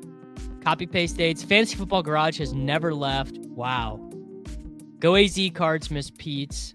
I am assuming Zach Mott. Carter's been here. Kingwa has watched the whole stream start to finish. Nathan's been here all day. Cooler's had it on all day. Benny's had it on all day. Schmaltz, wow. Tab open. Wow. Since reasonable West Coast hours. GF wouldn't let me watch the whole thing. Wow, didn't even leave when I made the homemade commercial. Saw all 50. I promise you I'm not taking Ayuk on my own. Wow, miles ahead over on Twitch. All right, man. All right. You guys are all real ones. I appreciate all of you. That's pretty cool, man. That's pretty cool to be. Yeah, it's May and this is the trenches. We'll do anything to deprioritize work. Same. Thoughts? Okay. Hayden's last tweet. Dudes don't care about running backs anymore. Hayden winks. After, okay, here, let me, I will copy the image address.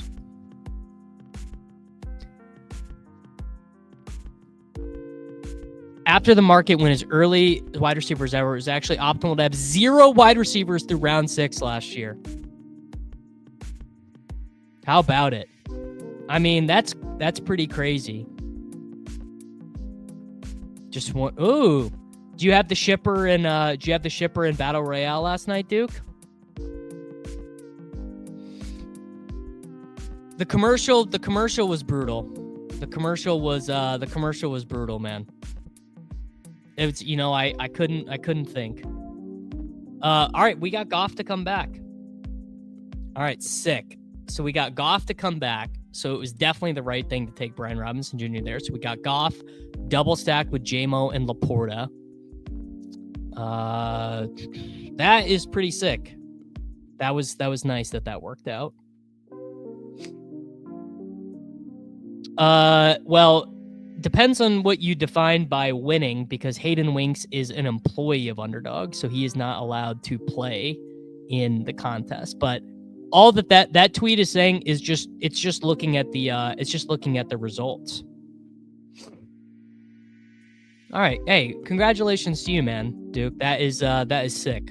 Happy for you, bro. I'm glad you got it done in the NBA BR streets. All right, Dak went. Stroud with Higgins. Do I have any other quarterbacks later? Really, just Lawrence? You know what? I'm going to go Lawrence.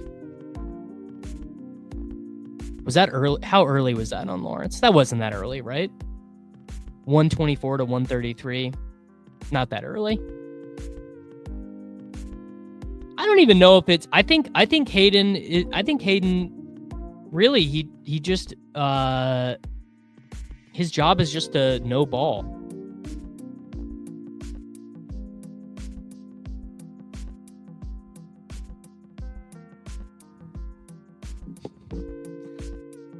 There's no beef between me and Liam.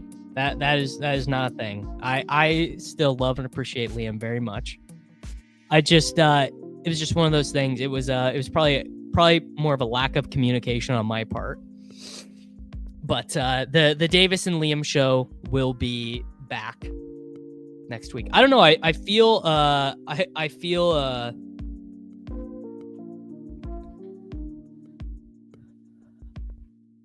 about Lawrence. I think I've been psyoped. I think every person who came on the stream today was pro Trevor Lawrence. I think they were all in on Trevor Lawrence.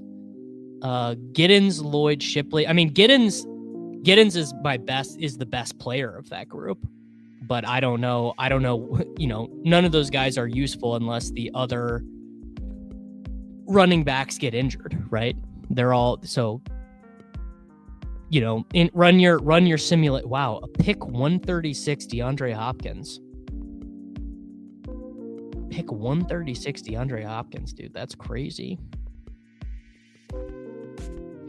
Wow, Lawrence over Purdy. Okay. I don't think I'm gonna take Tucker Kraft.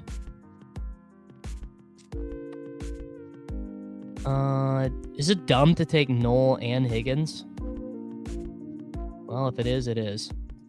Noel and Higgins. That's like kind of like stacking the Texans, just without the quarterback score, I guess. No, I have not used my PGA Pick'em. Do I have that? Do I have that boost in the lobby?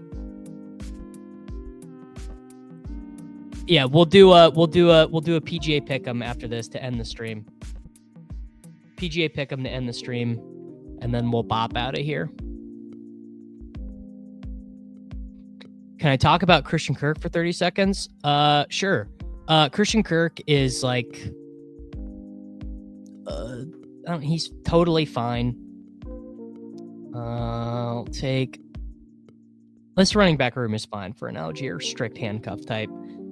Christian Kirk is a aging, oft injured wide receiver who his team just drafted a second and a third round wide receiver. He's drawing dead to lead his team in targets. We did the Calcutta already, brother. We did the Calcutta on the Swolecast channel yesterday, and my big spend was Ludwig Oberg. Have a feeling about Ludwig Oberg this week at Quail Hollow.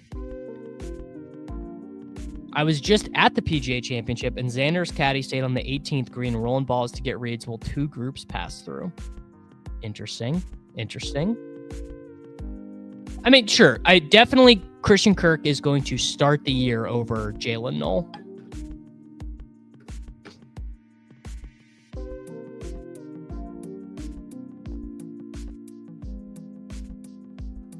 But will he hold on all year? Wow. GM Stilo. I hope you're drafting a good team. I mean, dude, Ludwig at hole 18 at the Masters, that's one of the worst holes of professional golf I've ever seen played. All right. Lawrence and Goff, JT, Kaleb Johnson, Brian Robinson, Tyler Algier, CeeDee Lamb, Rashid Rice, Travis Hunter, Jameson Williams, Jaden Higgins, Jalen Knoll, Sam Laporta.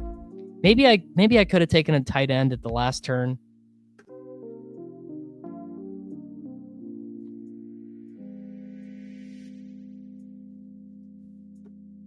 I just star method. Hey, Jaden Blue, he's probably going to end up going at pick 103, so you're fine, brother. Look, Gesicki? Gesicki's fine here. Gesicki and Sam Laporta is a tight end room. I think that's fine.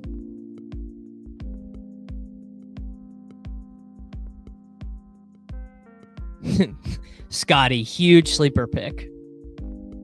You know, it's so funny. I've been in and out and then in on Spieth. I would say right now I'm currently pro Jordan Spieth. There's this great golf newsletter, Normal Sport. It is what's his name? Kyle Porter runs it, and he is a big, I don't even know if you'd say fan. He's just very interesting writing about Jordan Spieth. So I'm kind of in on Jordan Spieth right now. Wow. Jaden Blue is even more Ogumbawale than Woody Marks. I don't know, man. Does Blue do special teams? I don't know. Honestly, I do not know. Let's do not Giddens. Let's do, you know what? I'm slapping, dude. I'm slapping. No, I'm gonna take Michael Wilson first. I almost just took Brashard Smith right there. Probably a little too early to click the button on Brashard Smith. See, I'm not even gonna look. I'm not even gonna look at the schedule to realize how many 2 quarterback teams I've ruined. Not even going to look. Well, the interesting thing about this course is that you can't even really get in trouble. Like, I think Spieth is not even really able to get in trouble if he misses, because there just are not like the trees and everything to get in the way. So Micah Wilson obviously correlates a little bit with that Gesicki pick right there, but I could probably be done at 7 wide receivers with CeeDee, Rashi, Hunter, Jamo, Higgins, and Noel, and Michael Wilson. And I could snap an extra tight end if I wanted to on this team. But this team is pretty well and balanced. NFL version of Scotty. Scotty is Justin Jefferson. Rory is Jamar Chase. Spieth is... Oh, who is Jordan Spieth? Bryson is George Kittle. Spieth is... Who's the most neurotic NFL player? I don't know, guys. I can't think of a Spieth. No, it's not CMC. It's not CMC. JMO could be it.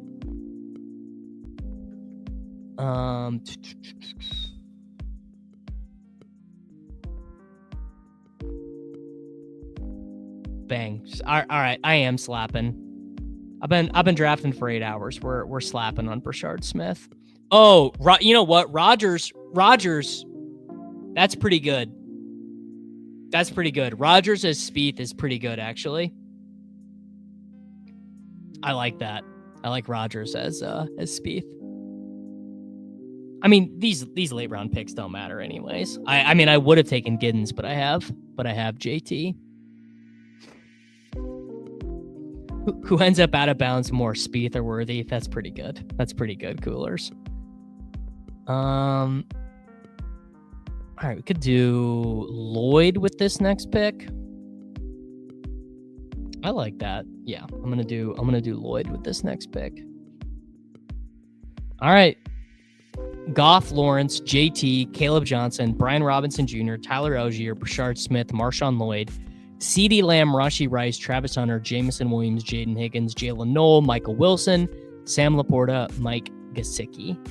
I guess where did Brenton Strange go in this draft?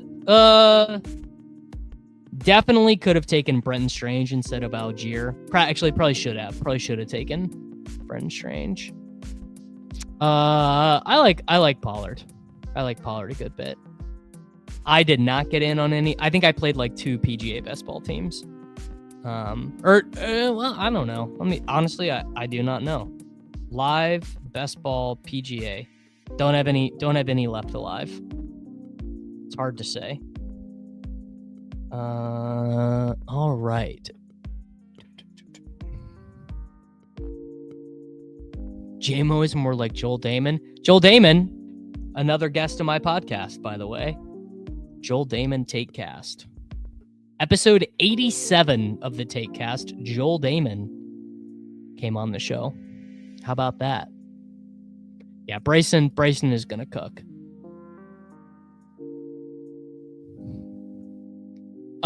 If you got a membership today or you want to get in the Discord, all you have to do is link your Discord to YouTube.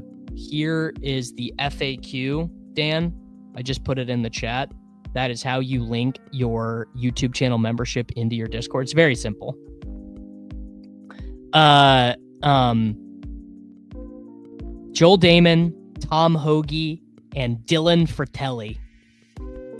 Dylan Fratelli. Winner, a Nike-sponsored athlete and a PGA Tour winner on the tour. Did Tesla already go in this draft? Yeah, he did. Okay, he went 206. I assume probably by like Friday or something. I'm going to take a 7th running back on this team, and I'm going to take Audric Estime.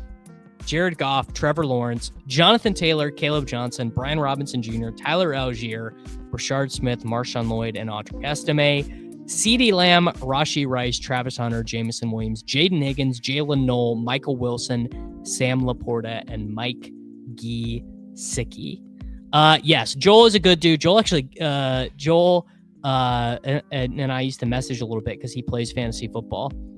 So for a while, he was asking me some questions about fantasy football. All right, fellas. That's it. 7 hours, 30 minutes. We did what? How many drafts did we do? Well, I guess we did 8 drafts. 8 drafts done. Please subscribe to the channel. Please like PGA picks. There we go. PGA picks. Champions. 40% profit boost. PGA. Let's go Ludwig. Let's go T20 for Ludwig. T what for Bryson? Better. Oh, I meant better. Ludwig, Bryson, and Rasmus Højgaard. We'll do. What's his brother? Nikolai. We'll go Rasmus. These are some of the bets that I have placed, and we will translate them over into a DFS pick'em lineup. There you guys go. That is in chat. Ludwig Oberg, Bryson DeChambeau, and Rasmus Højgaard, all to finish better than 20.5 at the PGA Championship at Quail Hollow. Everyone, thank you. I love you. I appreciate you. You guys are all awesome. There is a brand new Tate cast out right now with Brian Hooper. It's on real-time assistance tools. I wish that I would have set up the redirect, but here you go. It's in the chat if you want to go watch that. I am going to leave, so I will talk to you all soon. Later, everybody. It's Short King Summer, dude. It just feels like no one in fantasy sports ever learns anything. Does he mistime it, or is Brock Bowers just a grown man? Brock Bowers is just a grown man. Dare I say, Rich, football might be back. In the words of Lane Johnson, this offense looks constipated. It's Short